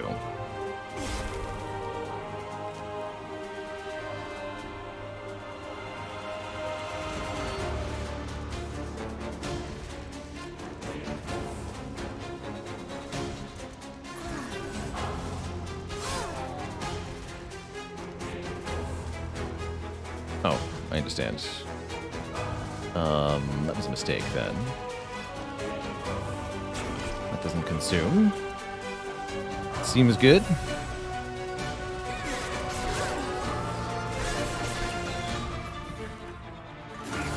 That almost went right.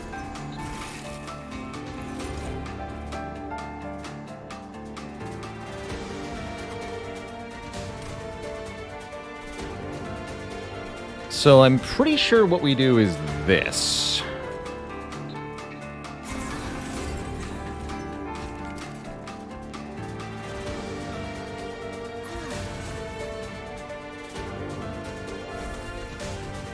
Oh, I messed that up. Dang it.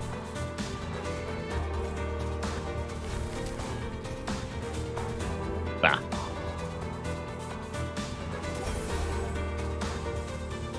This is still fine.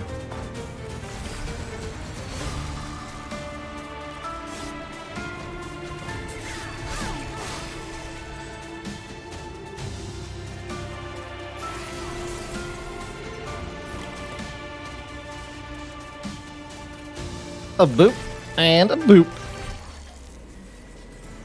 Where'd the boss go? Hello?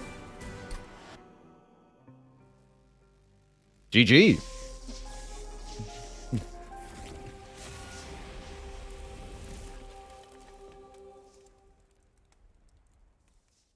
Finally, I show everyone the point of the deck.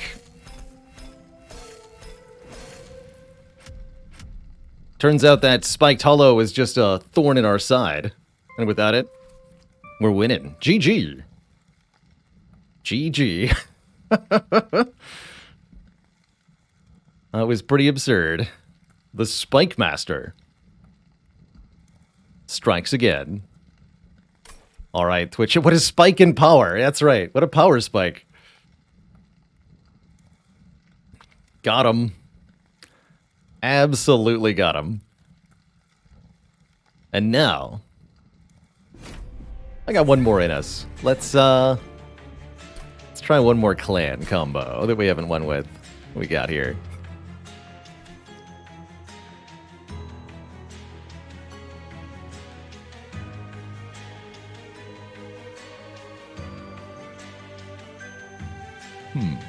Okay, I think I'm done with Remnant for now. Hellhorn Wormkin, sure.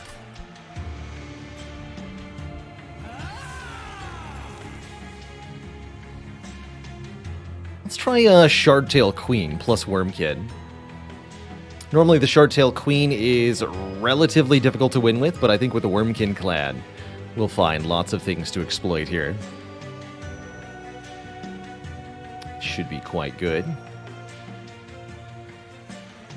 Can I resolve the Gamba if you make one? Yes, I can, Tom. Absolutely.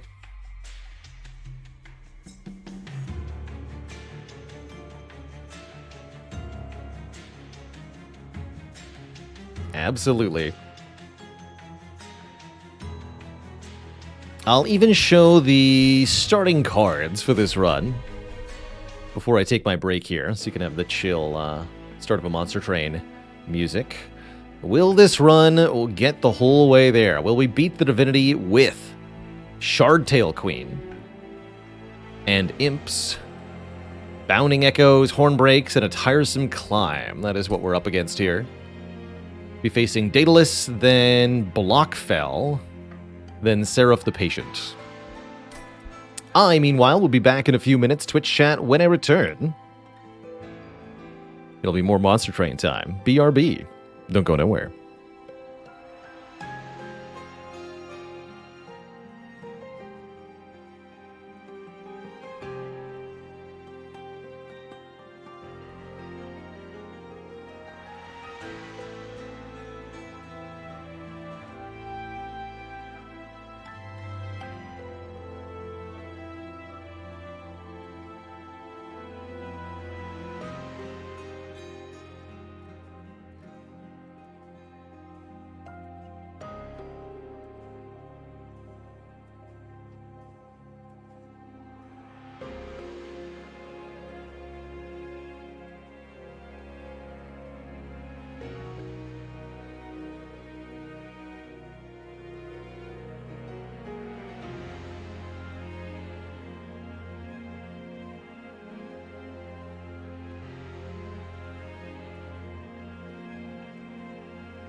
Alrighty, everybody, we're back.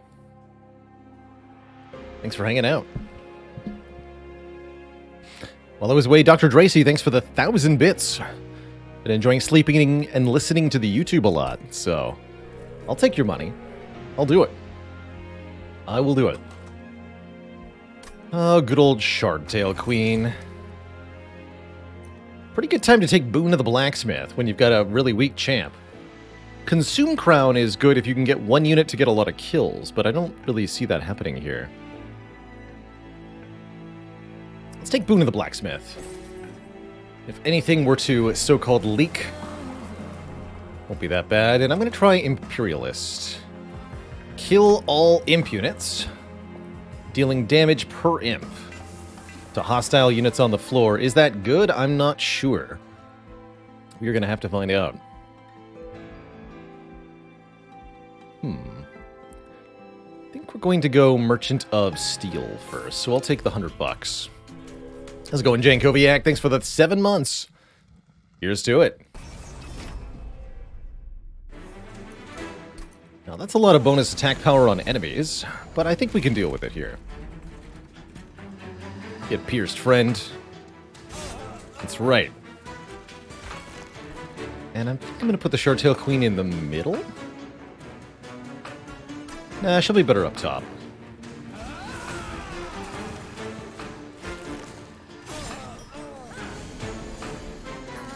Consume Crown's numbers are pretty low. It's one of those before Last Divinity was added relics that just aren't as good with the larger numbers the game throws at you with the DLC.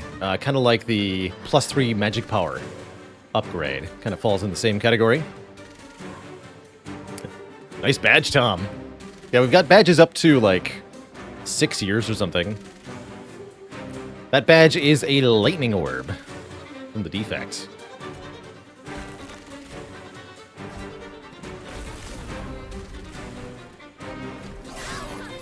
Get him.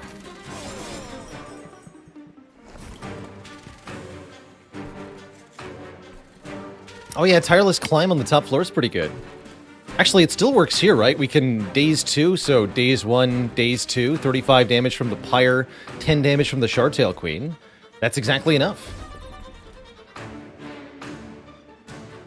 Could also use a Queen's Impling and do essentially all the damage, although we currently have no incentive to. Get a Steward down.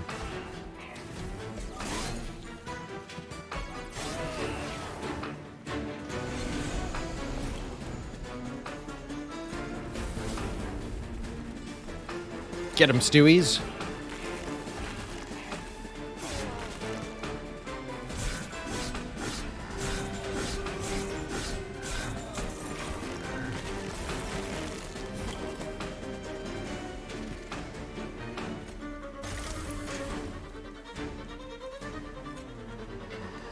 Imp is more damage than a Steward, I think.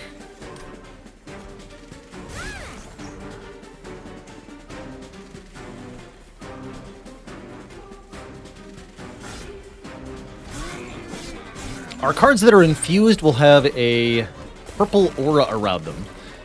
Infused cards grant 1 Charged Echo when played. Charged Echo is a resource specific to the Wormkin clan, used to power up some of our cards. And here's Boon of the Blacksmith already coming in important, looks like. As we're not quite able to kill Chains Decided here.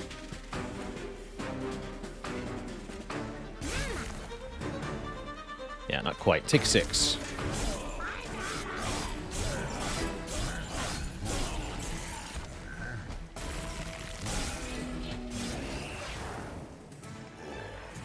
Okay. Not bad. Infused Ritual of Battle. Add 10 rage or 20 attack power to a unit. I think we probably want to take more imps. Maybe another imp. Ooh.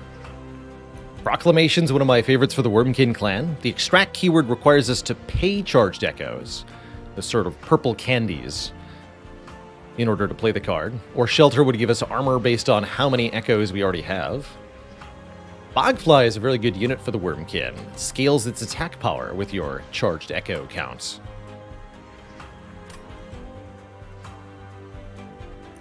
I'm a Proclamation enjoyer, personally. Keeper of Echoes can buff an entire floor. With Imps, actually, this is sort of interesting. Wonder if we could go with a Keeper-centric strategy. Let's try it.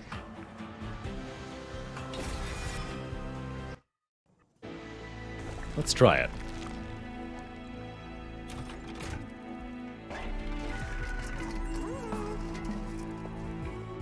Okay, Quick is available.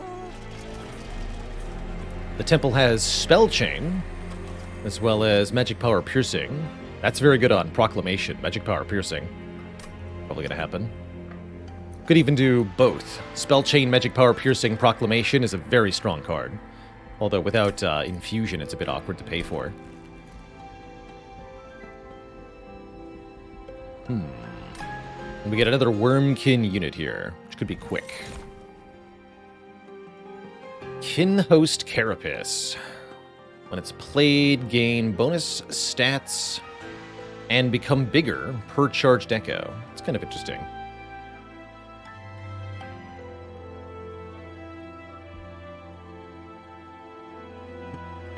Shard Soul Carver is a fun infusion for Keeper of Echoes.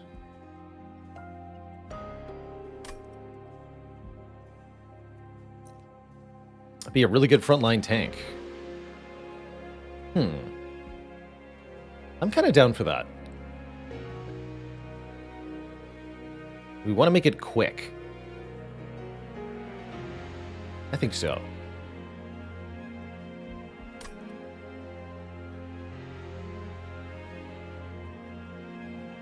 Wish there was a relic to get double Inspire. I think that'd be a bit much. There are a bunch of relics that give you charged echoes under additional conditions, and that's what you should really take advantage of. The Carving Choriska and the Bog Slime are really good at that.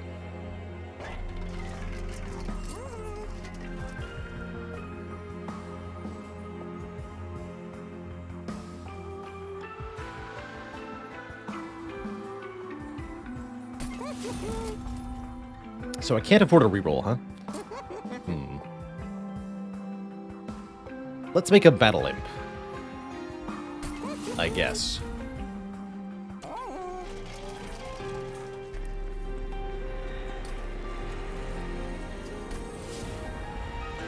And yeah, let's do the thing. It's a strong card. Alex, thanks for the Prime sub. Welcome to the Cozy Sub Club. The power.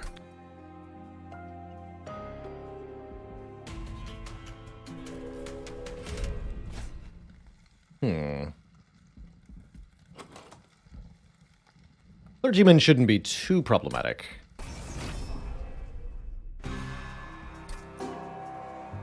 Especially if I can just imp toss them. Oh, that's an issue, though, on the bottom floor here. Yikes. We gotta horn break this. Or else.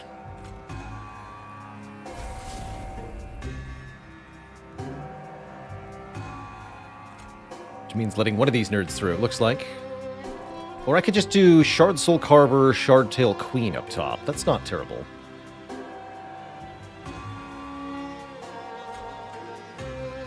Let's try it.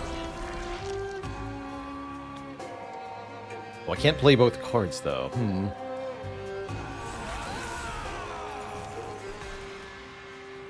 Okay, probably better to take the 5.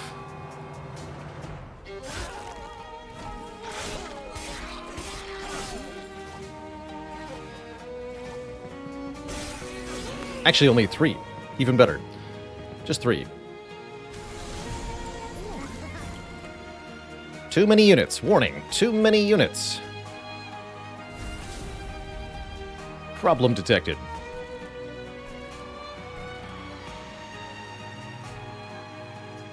These things are nasty. No room for new stuff here. We do want to give armor to the Keeper here.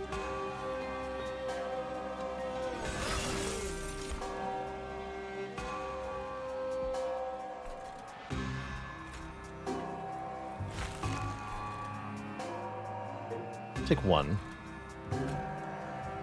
You need to die. Alternately, we can kill you. That's probably better. Yeah, that's probably better.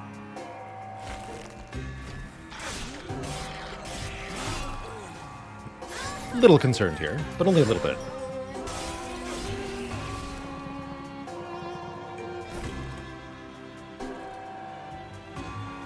Seems fine.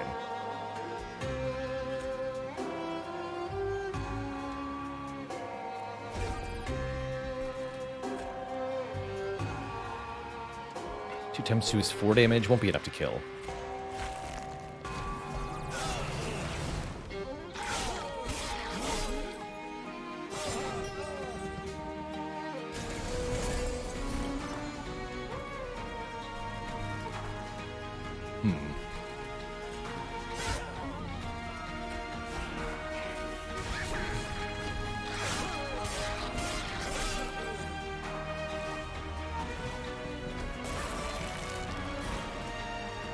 You have no capacity to play imps on the top floor. I maybe should have played one on a lower floor. Maybe I should have done that.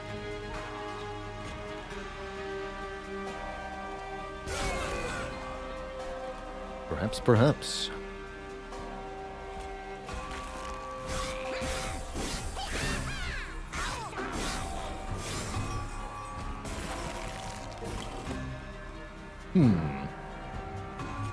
That's not good.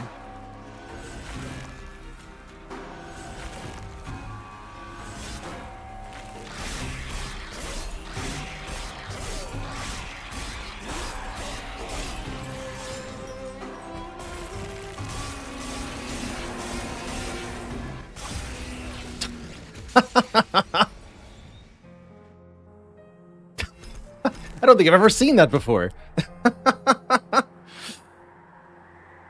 What a tie. That was amazing. The game didn't really know what to do. That's cool. That's cool. That's very cool. But like Monster Train or Wild Frost more, I've put about 10 hours into Wild Frost, 500 hours into Monster Train. Definitely prefer Monster Train. I think it's got more polish, more depth, more complexity to it. Not to say that Wild Frost is a bad game. It's quite enjoyable. Well, sorry for pitching the waffles into the garbage there, Twitch chat. Looks like I've got a prediction to resolve. Might be. I also don't have enough time for another Monster Train run, but we do have enough time for a little bit of Brotato, so I think that's what I'll do instead. Pay out to the doubters. Let's do it.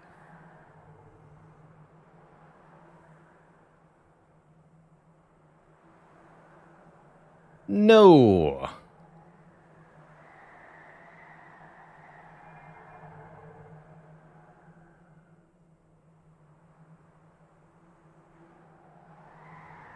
Tough stuff.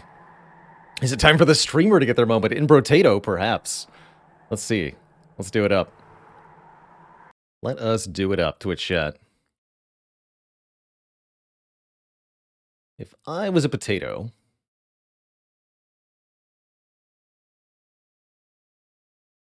would I be a streaming potato?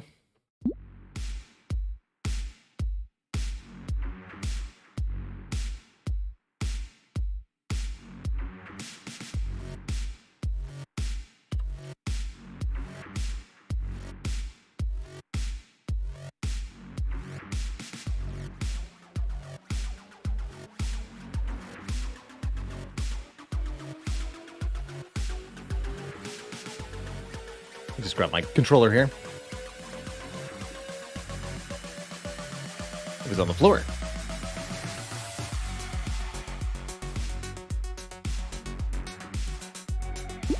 All right. So we get to choose a tater. Still missing difficulty 5 wins on Ghost, Streamer, and Glutton. We'll give the Streamer another try.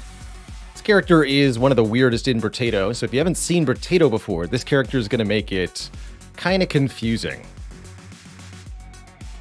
It's all about riding a curve, so to speak. This character gets money while standing still, but then takes combat penalties the more money they have. It's definitely weird. Try...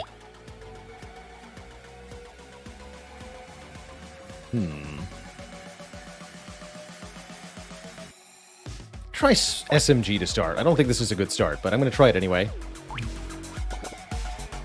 Yeah, very meta.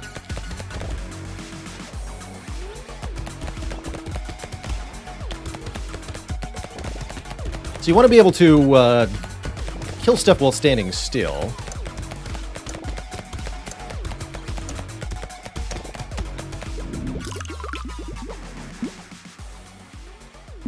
Is sort of the ideal here. And I'm definitely going to take Ugly Tooth, or we're going to lock it. I'm going to buy more guns for now. The more guns I have, the more I can stand still.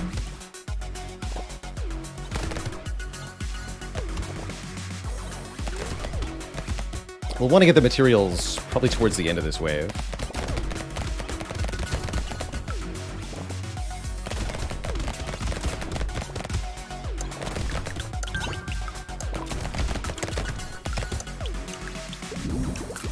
Good.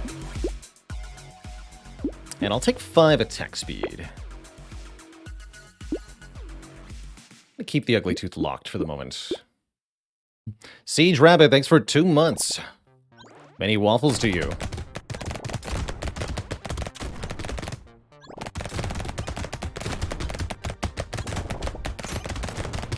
Actually, SMG seems like it might be a pretty good starting weapon for this character.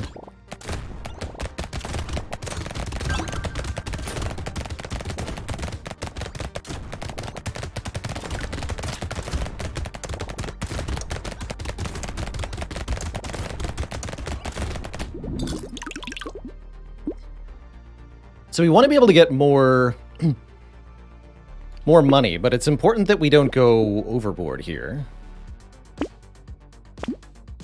If we have too much money, we'll be unable to kill anything. If we have not enough money, we won't be able to make any money. It's a delicate balance, for sure.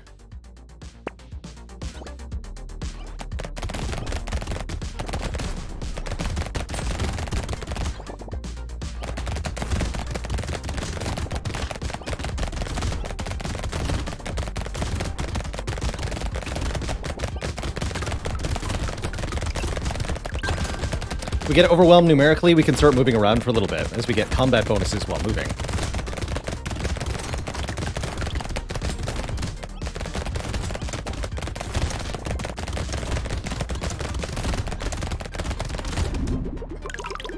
We don't necessarily want to pick up all of the materials each wave. Take even more range. Probably such a thing as too many SMGs. But I'm not sure exactly where it is. Let's just keep this.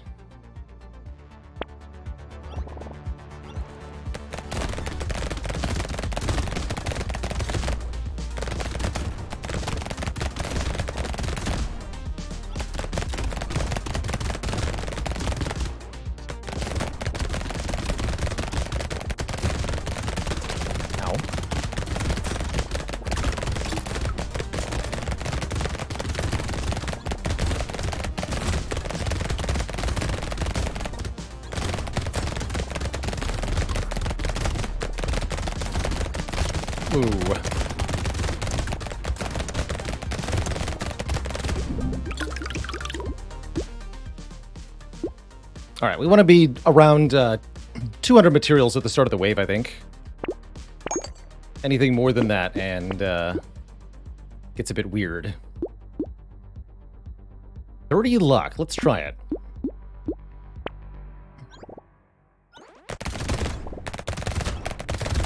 Luck as a stat allows us to get more health drops from enemies, better level up perks, higher tier items in the shop. All good stuff. Oh god. It's a fun time for my controller to not work.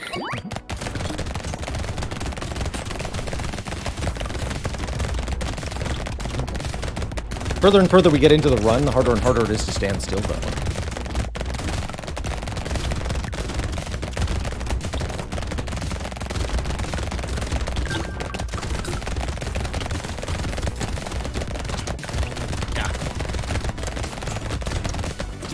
Oh, I got killed at the last second. All right, we've already lost the first run as streamer. Let's try that one more time. Pretty typical experience so far.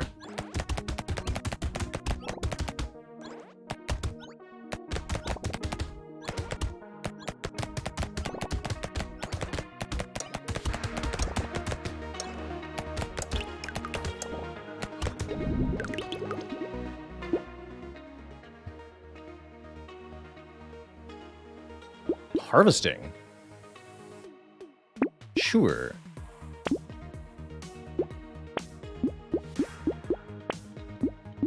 Oh yeah, we get bonus armor for structures. That's right. That's part of what went wrong last run. We didn't get any armor. Armor helps a lot. So every little turret type item we can find is huge. Engineering weapons are pretty good as well.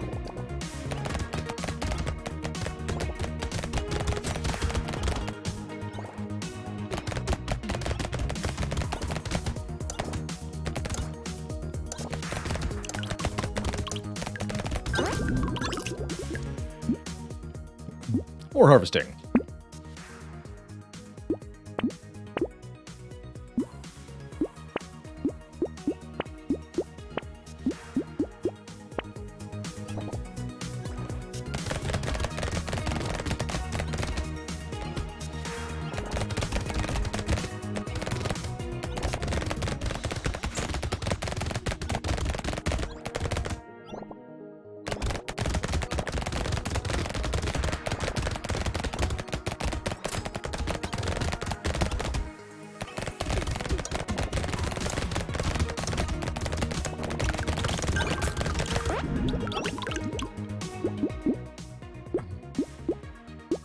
Start getting lifesteal. So we're going to have a lot of attacks. Not able to actually accumulate any money yet. Wonder if Ghost Scepter's any good. I don't think so. What happens to unclaimed resources at the end of the wave? They go to a sort of separate pile here. That get dropped as bonus resources on future waves. So they get sort of stored for later, essentially.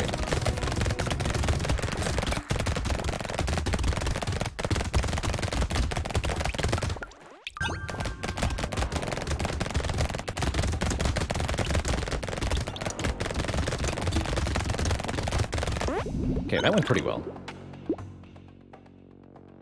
Grab some range damage. And some attack speed.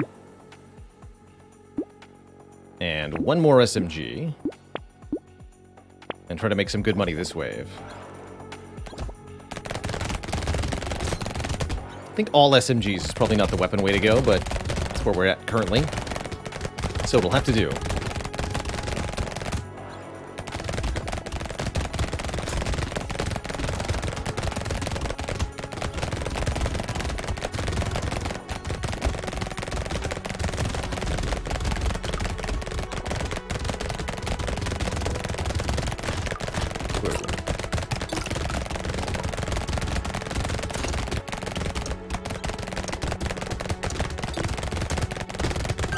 Really good wave. 2 more range damage. I think we definitely want. How about a laser gun? Sure. Any decent weapon. Sounds great right now.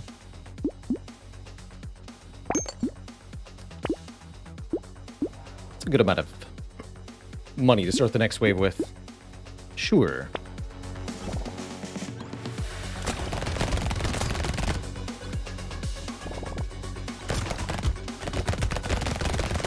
We can buy a whole bunch of items in the early parts of the game, then we can set ourselves up really well for the later parts.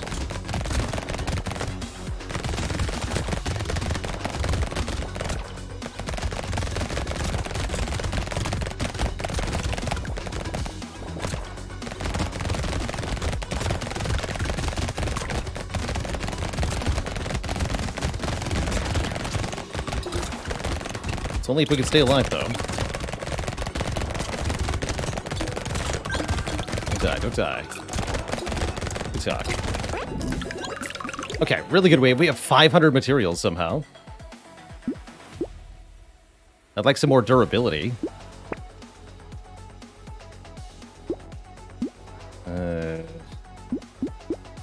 move speed here.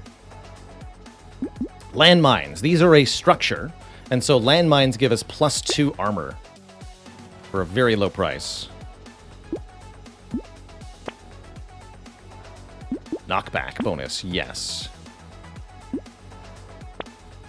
Lucky Charm is back. That didn't work out last time. I think that was too much luck too early. Little Frog. Pickup range and harvesting. Sure. Shredder 2 also seems good. One more tree item. Screwdriver counts as a landmine, so that's another 2 armor. Let's take that. Armor 6. Okay. Have to watch out for the eggs on this level. We can't just sit in the center and have that go necessarily all that well. We need to make sure these nasty creatures don't spawn.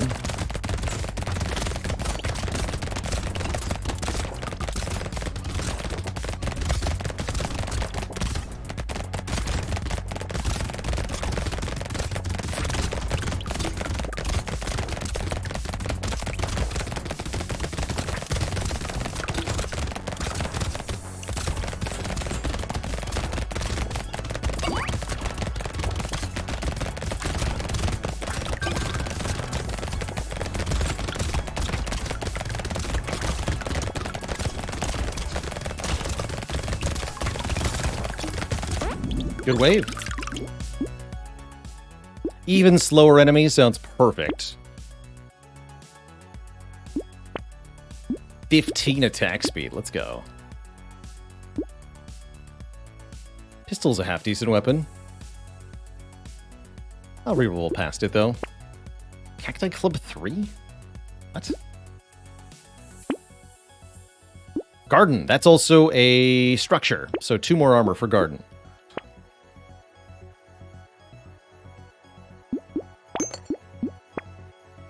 Landmines are a structure. Better screwdriver.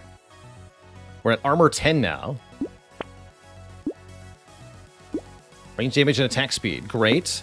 Landmines are a structure. Garden is a structure. Perfect. But we'll lock that in. Let's get some more cash. I think we managed to do it now. We've solidly gotten ahead of the curve, such that I think I can sit still pretty easily. Even through the more difficult waves here.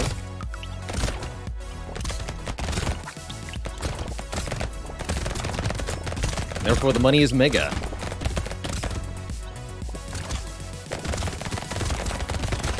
Ow.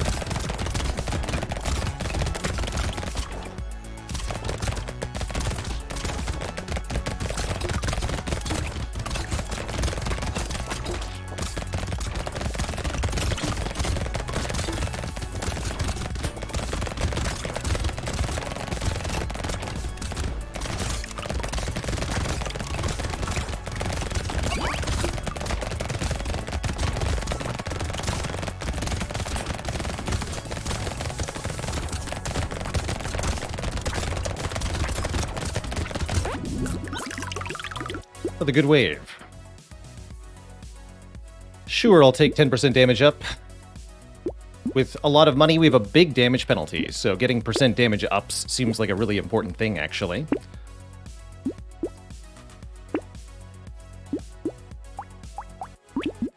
Stupendously important. Pretty afraid of the gentle alien. I don't really want it. Second small mag though, dang.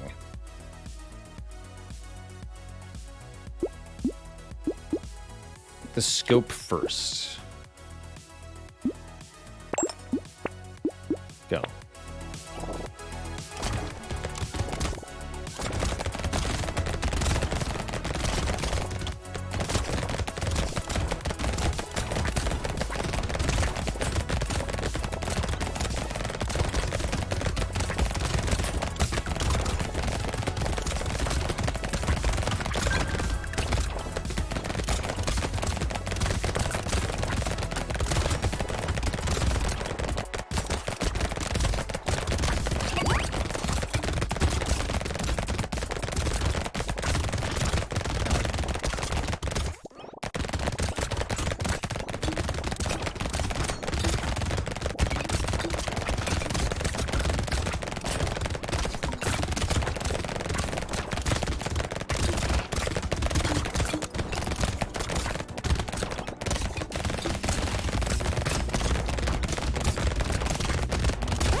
really good wave. We got 800 materials. I like it. Recycle. I'd almost willing to take 1% lifesteal, but let's reroll. 9 max health. That's it. Heck yeah. There's lifesteal. Even better laser gun. Sure. I'll take a blood leech, because I would like more healing. Medical turret is a structure. Metal plate is 2 armor, even though it's not a structure. And more range, I like it. Here's wave 10. No, we've got so many accumulated materials that I haven't picked up. I don't really care about them. We can just get money by standing still anyway.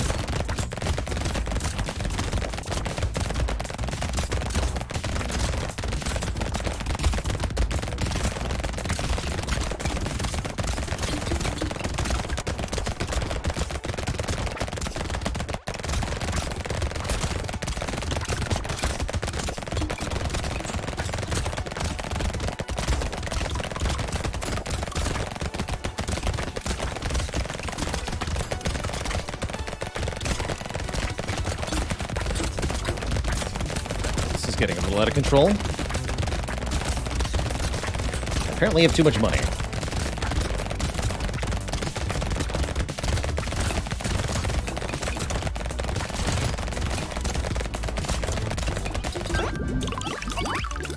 Beautiful.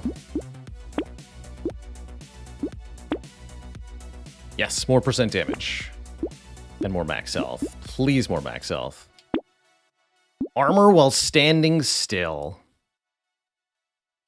Full tank build, go!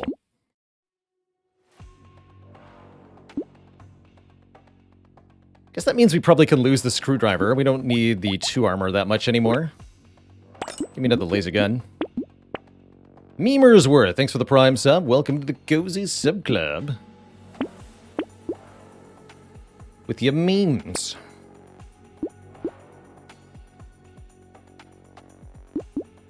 Bait.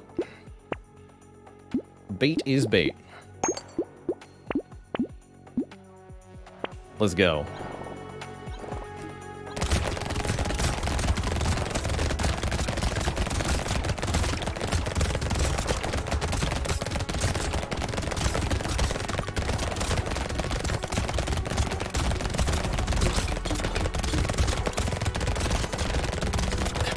They can't even approach us because of the boxing glove plus the alien tooth. They get knocked back and slowed so badly they can't even move.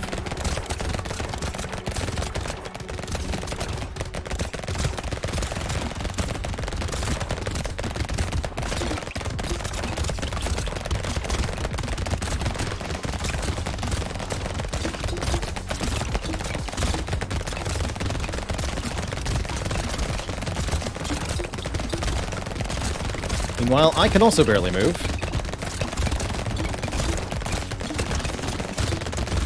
God. Ah!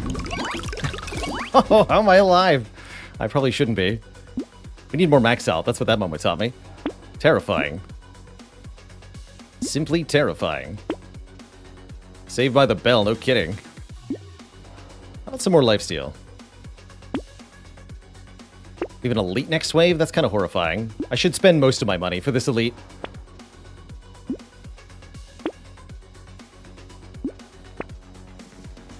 Wisdom. Yes.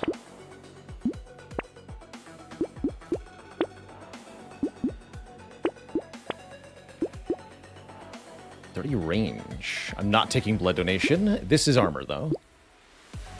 Speed is nice.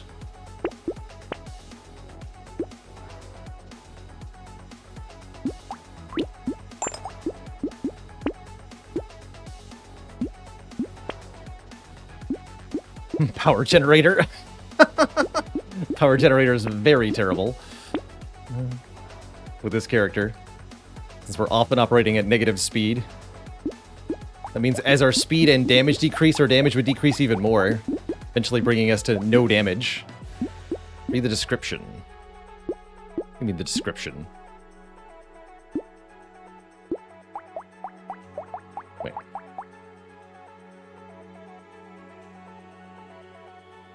It only looks at permanent speed. Are you sure?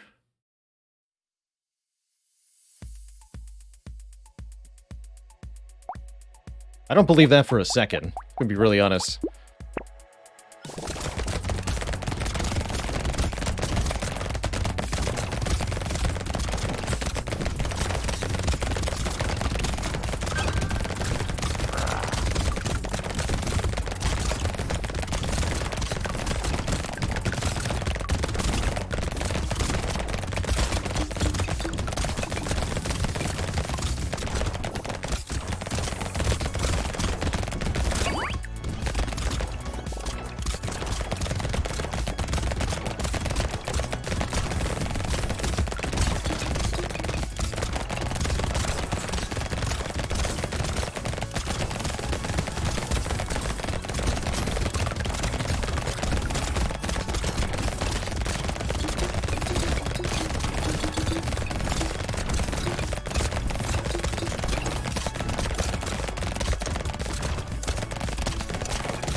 Five range damage for -2 armor.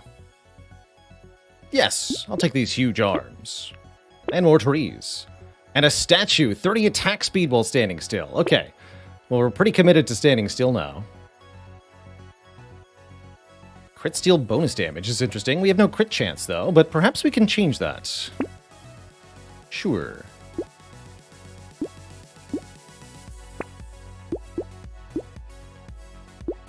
Take a regen perk here. Handcuffs, huh?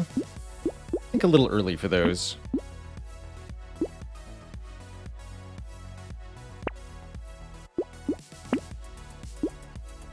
Yeah, even if that was true about the power generator, our base speed is actually so crap that it won't be worth it. This is also a structure. Triangle of power seems iffy. How often are we taking damage, though? Not all that often currently. I'll lock both of those. Let's buy a weird ghost. Got healing for days.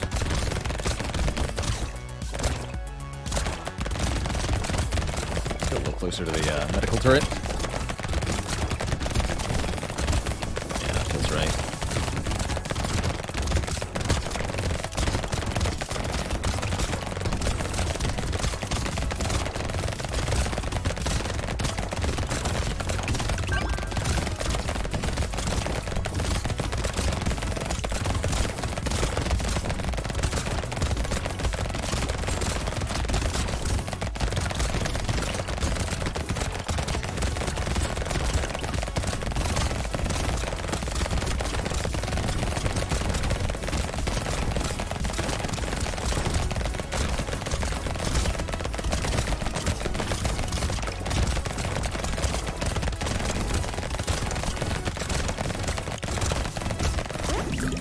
Beautiful. I'll take some more regen.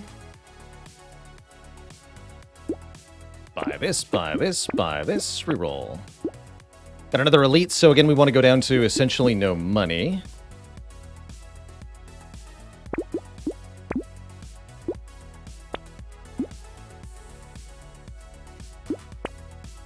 Good.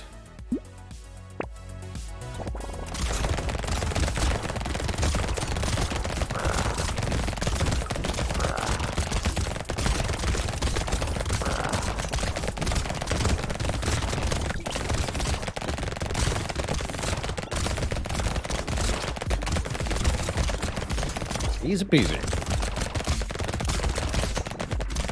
Let's get some materials.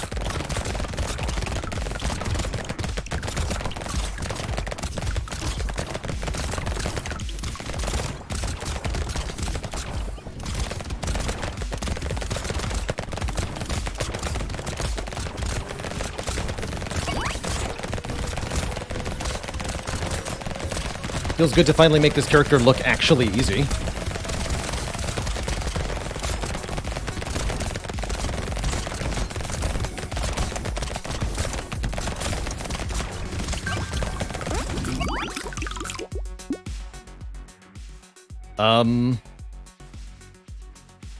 This is horrible for us, right? We don't want this at all. So bring all of the money to us, and then we'll be terrible. Again, the more money we have, the bigger of a combat penalty we take. So if the materials are instantly brought to us, we'll just get penalized more and more as we kill more enemies. Recycle it. I will take the laser turret, though. And I'll take another 8% damage up. Sniper gun. Interesting. Range stat is not that high, but it's high enough it's actually kind of worth it. Let's try it out. Take a sniper gun.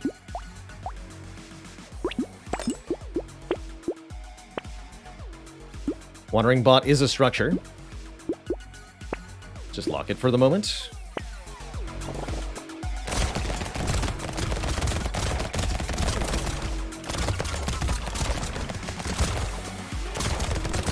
Oh wait, the sniper gun also has obscene range.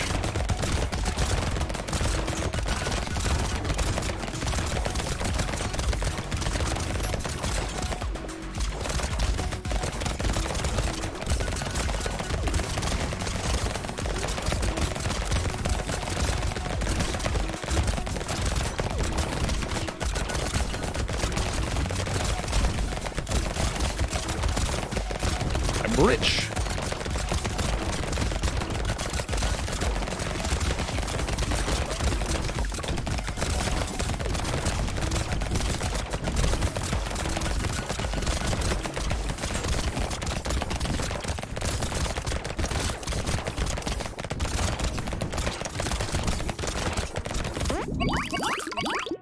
Glorious. I'll take that. No. Yes. Yes, yes, yes. Sure.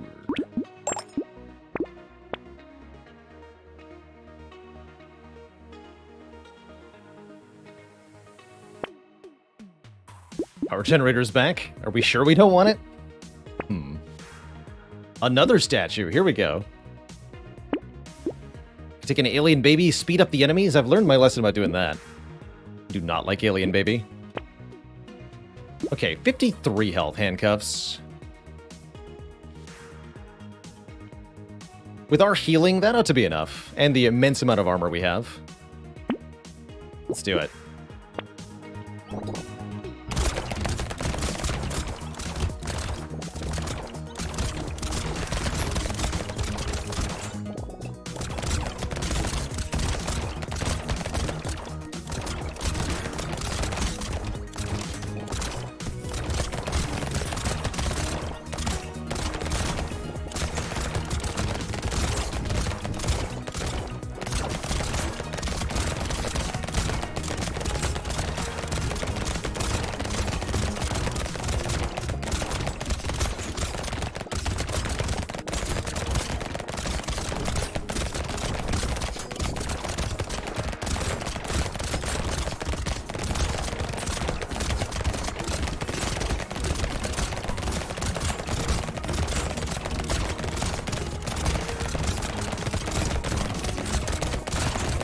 Barely move. Almost seems like moving costs us more money than it gains us, even if we do walk over materials.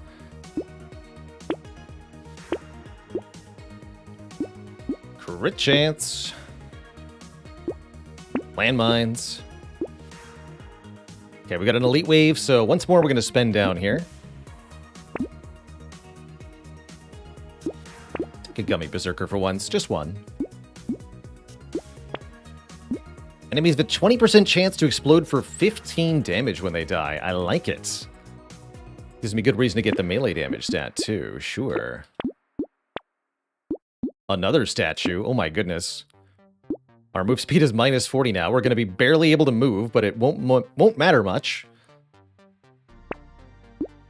Too late for fertilizer. Another blood leech is good. Here goes. Come at me, knife boy.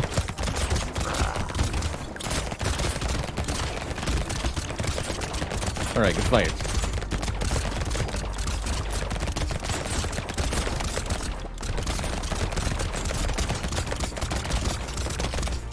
Who needs to move?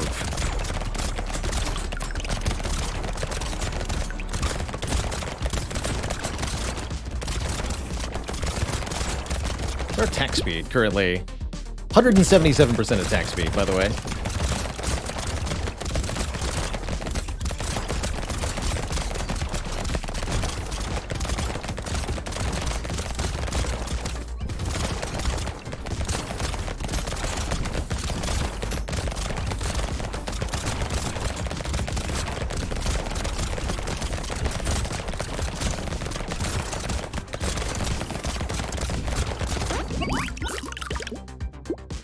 Diploma. Recycle it. Although 10 engineering, genuinely kind of useful for the structures all over. Another shredder, okay. Sure, I'll lock that.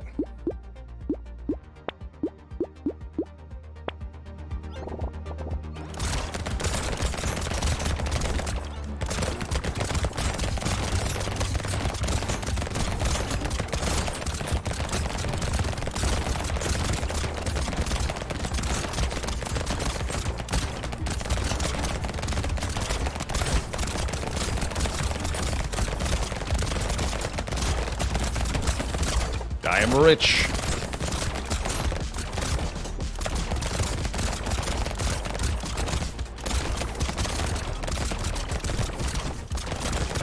Maximum income.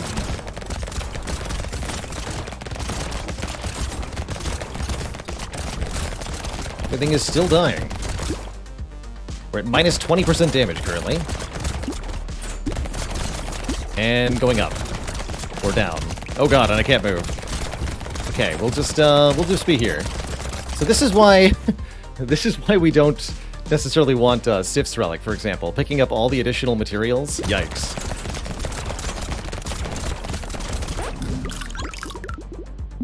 That'd be pretty bad. Ritual's good though. Another blindfold is good. Another statue? Let's go. Let's freaking go. Use this laser gun.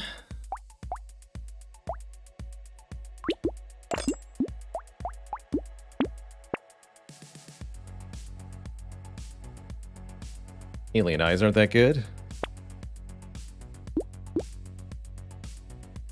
Sure, I'll take a fin.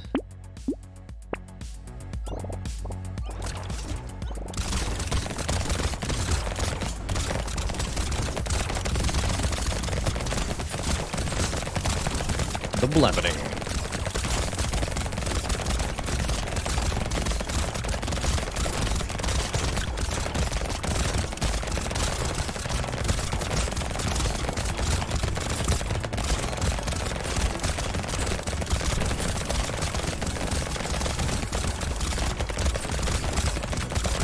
It's beautiful.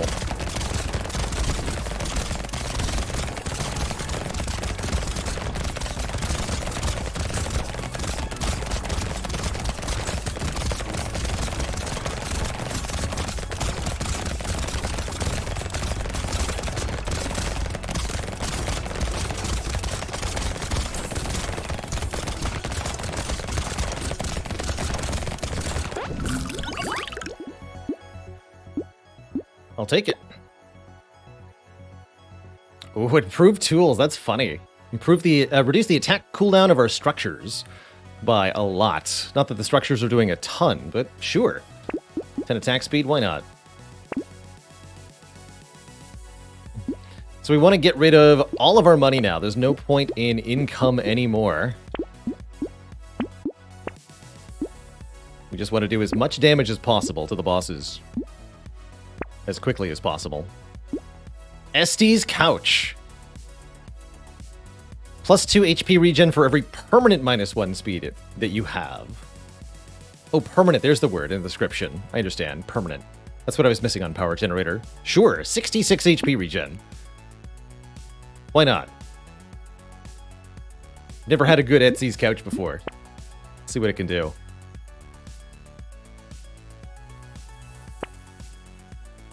Sniper Gun 4 I've also never had. What does this thing do? 8 projectiles. 1.2 second cooldown. Scales with 30% of your range. And the mini projectiles scale with 15% of your range. Interesting.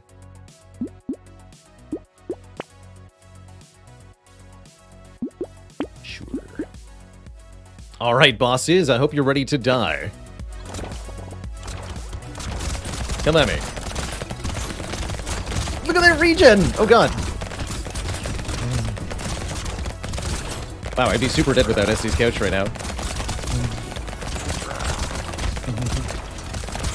Good lord.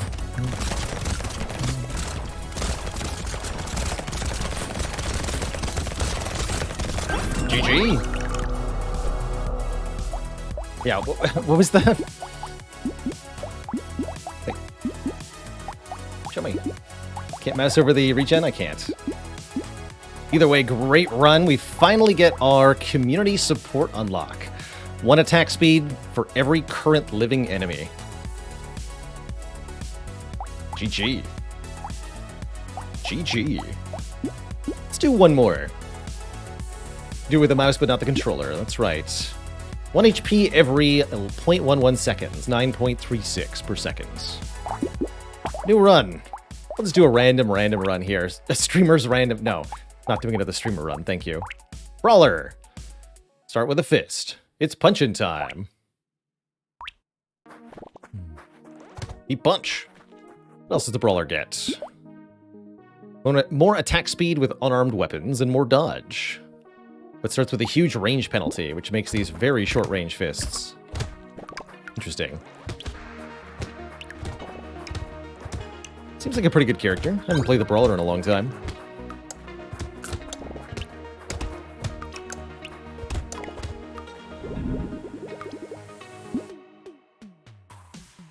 Got some early luck. Ghost stacks, interesting. Not gonna bother.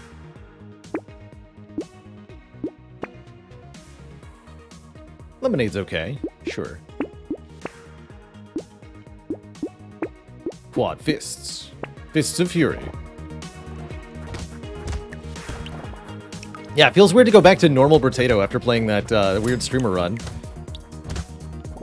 I'm supposed to pick up the materials? Like, what? Why? Where's my passive income?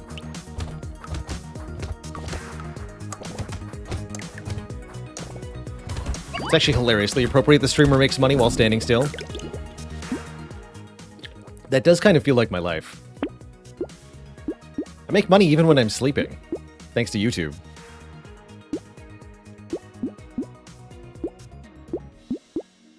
Take more dodge. Grab a little harvesting with a hand? Sure, lend me a hand.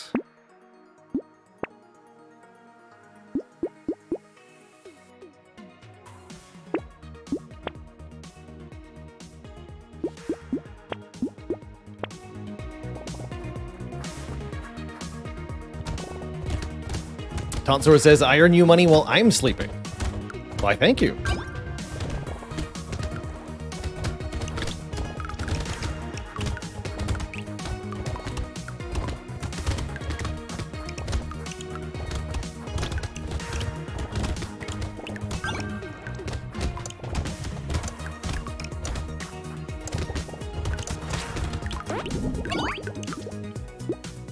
Three melee damage, nice. A little range, make these fists go a bit further. And a little bit of max health, keep us alive longer. Mastery is very good here. Grab some pickup range too.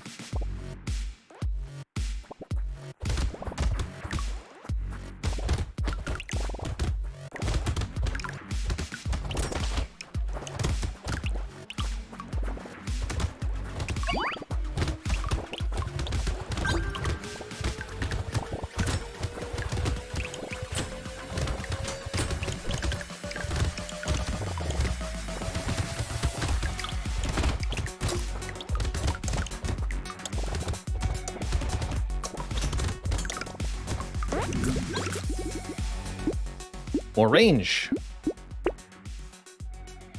And let's grab some harvesting. It's still early enough that harvesting will make a pretty big difference. There's the hand. Perfect. That'll be even more harvesting. Get us to 21. Perfect.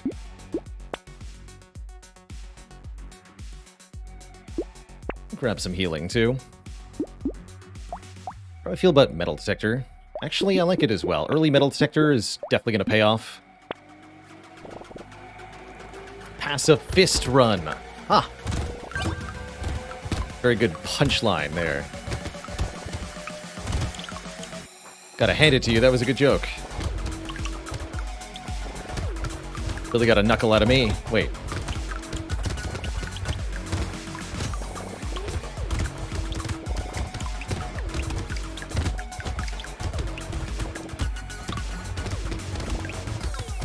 Get launched. Don't die.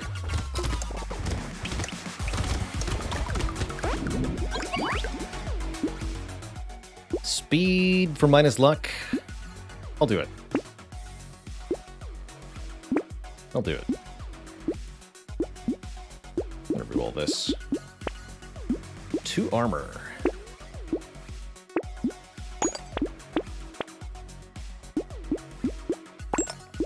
We'll lock a propeller hat for even more luck. I'm sure I'll figure it out eventually. How's it going, Z-Lever? Love it.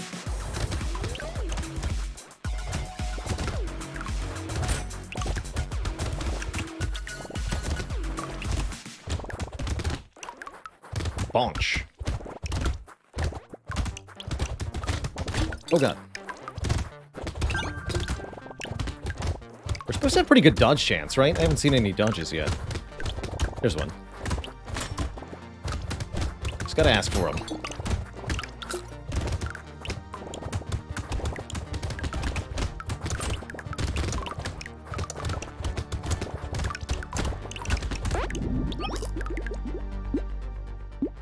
Nine move speed. That's what I want. I was just thinking we want move speed and range so that we can zip in and out of the enemies a lot faster. And strike further with our fists. Don't love the -1 damage on the Peaceful Bee, but 4 dodge, 4 harvesting is both very good, so we'll take it. I'm not going to take the Whetstone. I don't want the minus knockback. 10 crit chance is tempting. Although, aren't fists only 1.5? Yeah, they are. Okay, don't bother with crit. Don't even bother.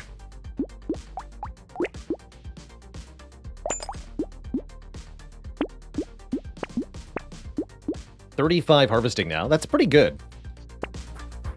It's gonna be a nice little additional source of income for us. Not quite like the streamer had, but not unlike it either.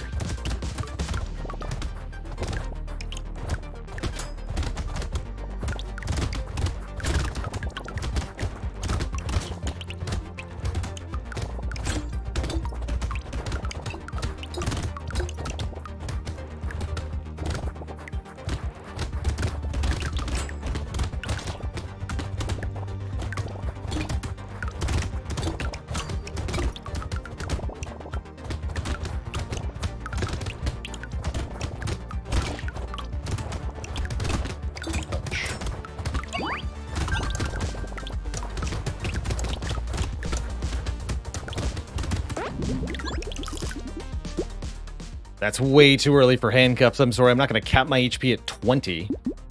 Get out of here. I will, however, take 45 range. We want these fists to go further. Although this character has a minus gigantic range penalty to begin with. Overcoming that with a giant range up is, I think, going to help us a ton here. I don't think I'm going to go up to hand 3. Just want the harvesting bonus. Flamethrower. Flaming brass knuckles are a decent enough weapon. It's like a fist, but also burning. Sure.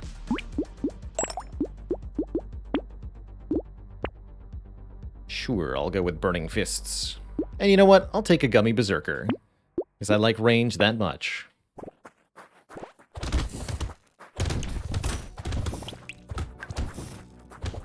can see those fists going quite a bit more further now. And as we continue to invest in our range stat, that'll only continue to be true. Even more.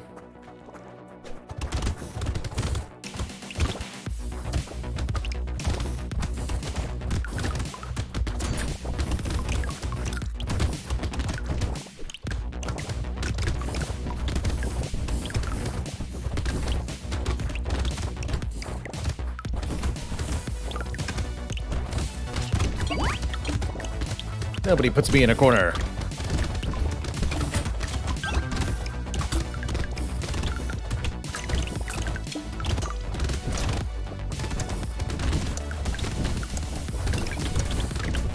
Yikes. That was tough. 20% chance to heal when killing an enemy with a crit. Sure.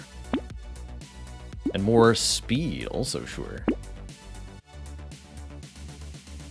Dare we take a triangle of power? Take a lemonade.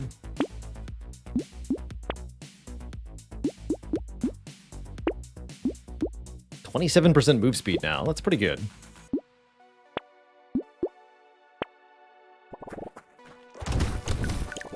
Wave 9's the classic easy wave. Hordes of weak enemies get paunched into oblivion.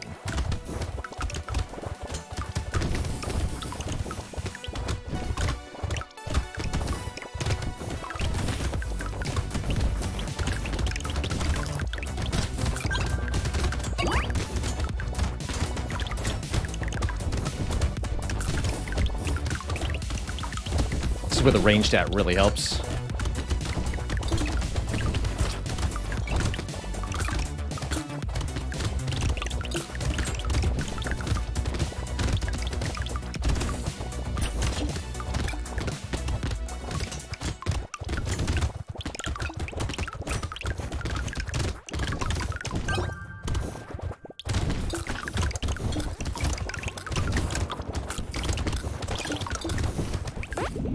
Good wave. Statue was great last game, but it's not going to be good this one, so we'll recycle that. Red perk, but it's bad? Dang. Guess I wouldn't hate 7% crit chance, given that we have a chance to heal when killing enemies with crits. Sure. We can take some crits. Melee damage doesn't help fists that much. I'm going to keep investing in range here.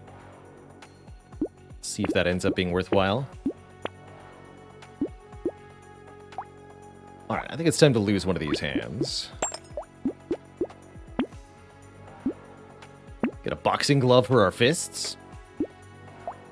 Muscly dude's really nice. We don't love the minus range, but I'll take him. Love a second tentacle. And mastery and another fist. Both excellent also. Let's get a red fist. Red fist is a base damage of 64. I think it's normally 60? No, 40. Must be 40. It's a lot of damage.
I'll keep taking these. I'll take 6 melee damage. The Obliterator does 1 damage. It's kind of funny. I've never seen a 1 damage Obliterator before, but here it is. Mastery is where it's at. Claw Tree is where it's at. How about Schmoop? -2 melee damage for 6 max health, 2 HP regen. I think that's good enough. We need more HP. And we want more crit. So I'll take more crit. Paunch.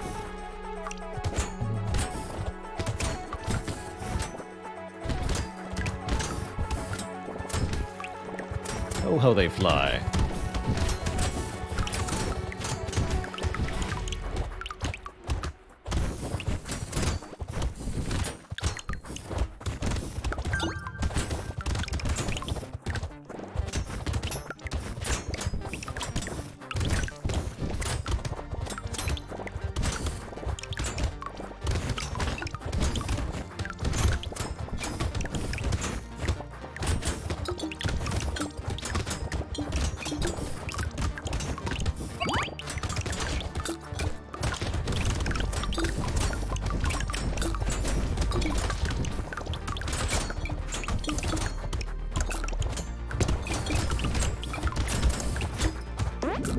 Fists of Fury. Fists of Luck. Armor stat's only at 1. Getting it to 4 is definitely going to help. Let's do that. Tentacle number 3. Good. Our first elite is about to show up. Mixed feelings about that, certainly.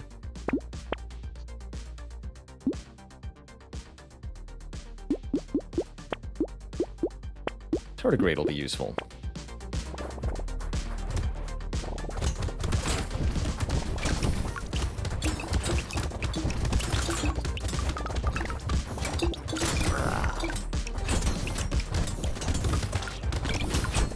Curious if we have enough punching damage to kill the elite. Looks like we might. Assuming we can avoid dying.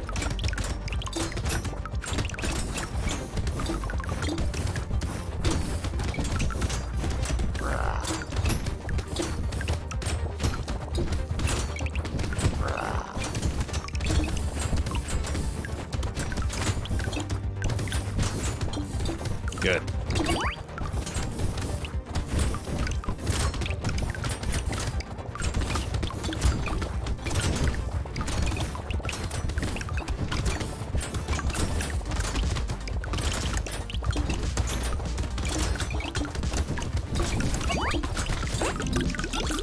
Very good. Elemental damage up, luck up, engineering down. We want the luck, and we do incidentally benefit from elemental damage, so sure. This gets recycled. I'll take 15 attack speed. Minigun, no thanks.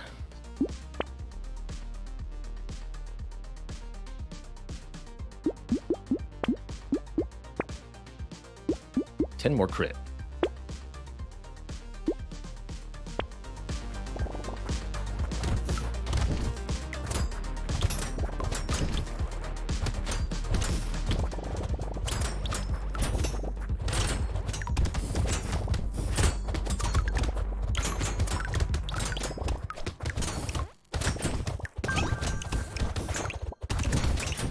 Still don't feel like the range stat is high enough. But soon.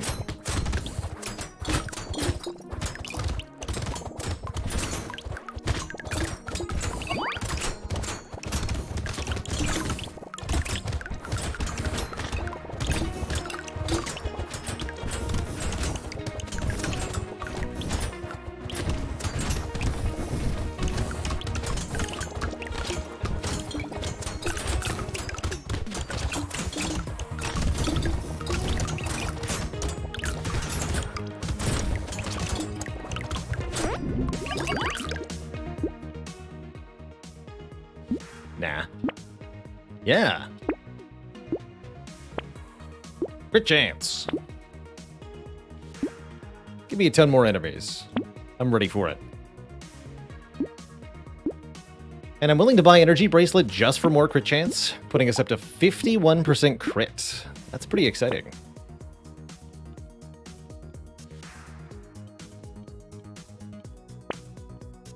Extra Stomach.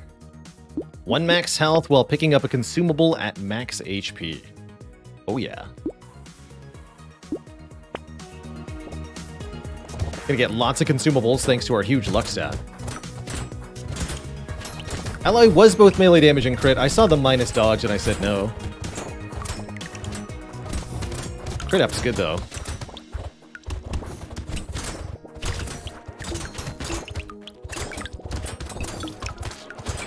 You stupid range attackers.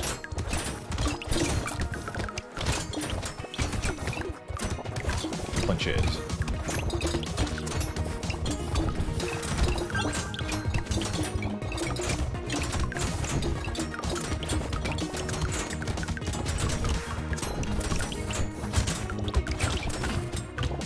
This is chaos, and I hate it.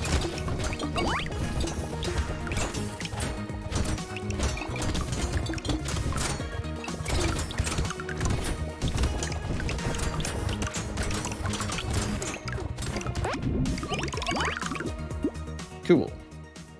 This is also -5 dodge? Yeah. 13 by 3, huh? Sure.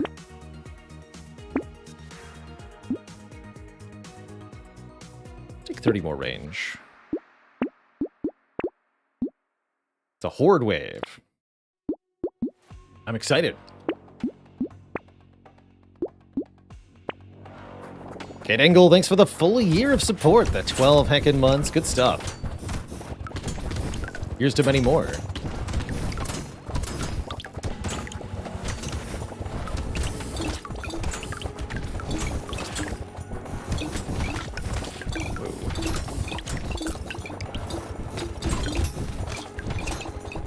Max health would be nice, yes.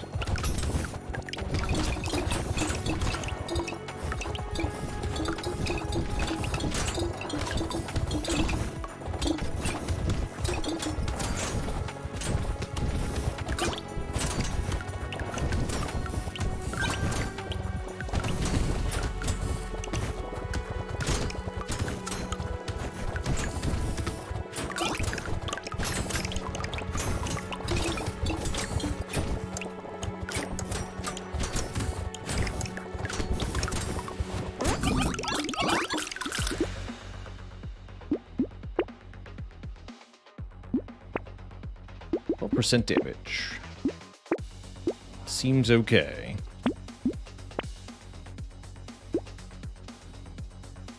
Minus attack speed for every different weapon we have.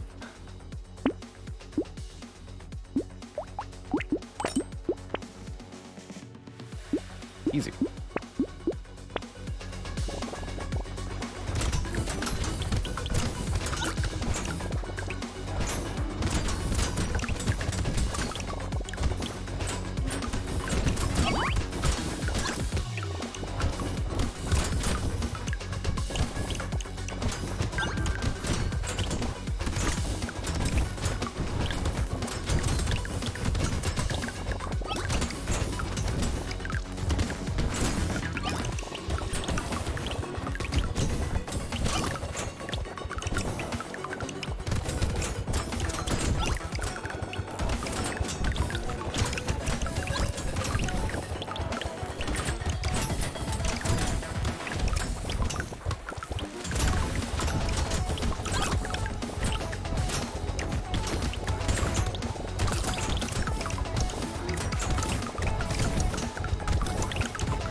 Guaranteed purple perk? I want range.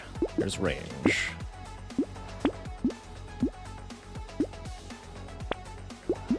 There's range, speed, and dodge. Love it.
Legendary reroll, sure. More range. I want more range, dang it.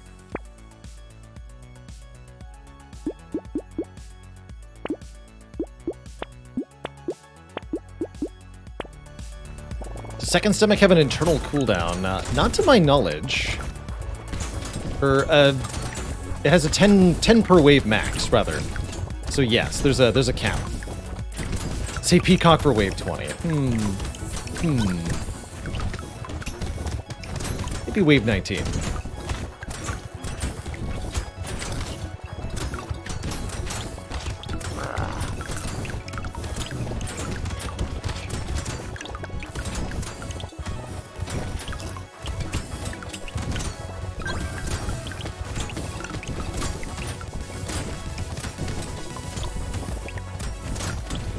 Punching you.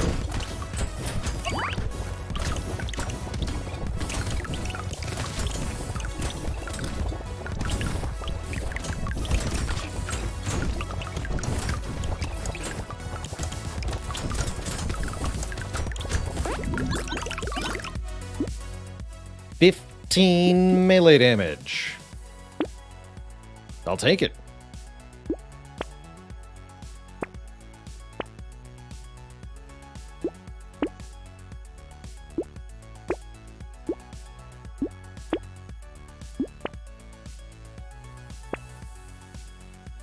Or whatever. Cap dodge, we have. Regular fist does 102, red fist does 206. Pretty cool.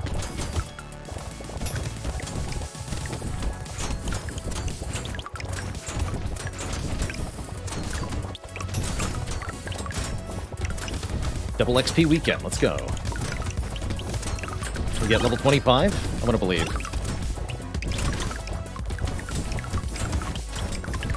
No way, right?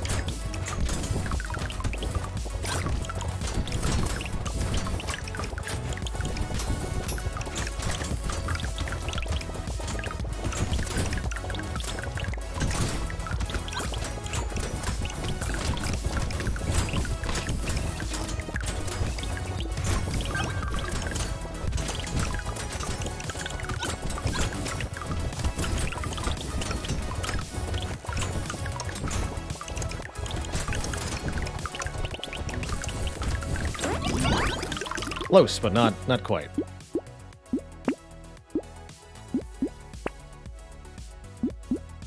%12 damage, 12% damage again. I cast Fist.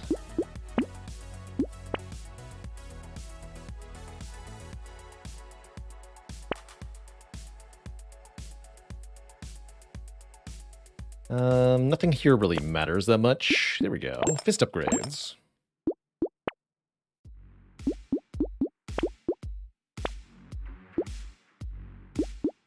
Sure.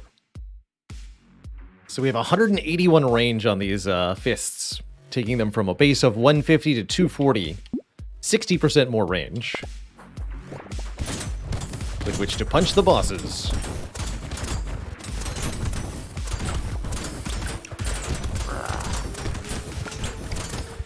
Get crit.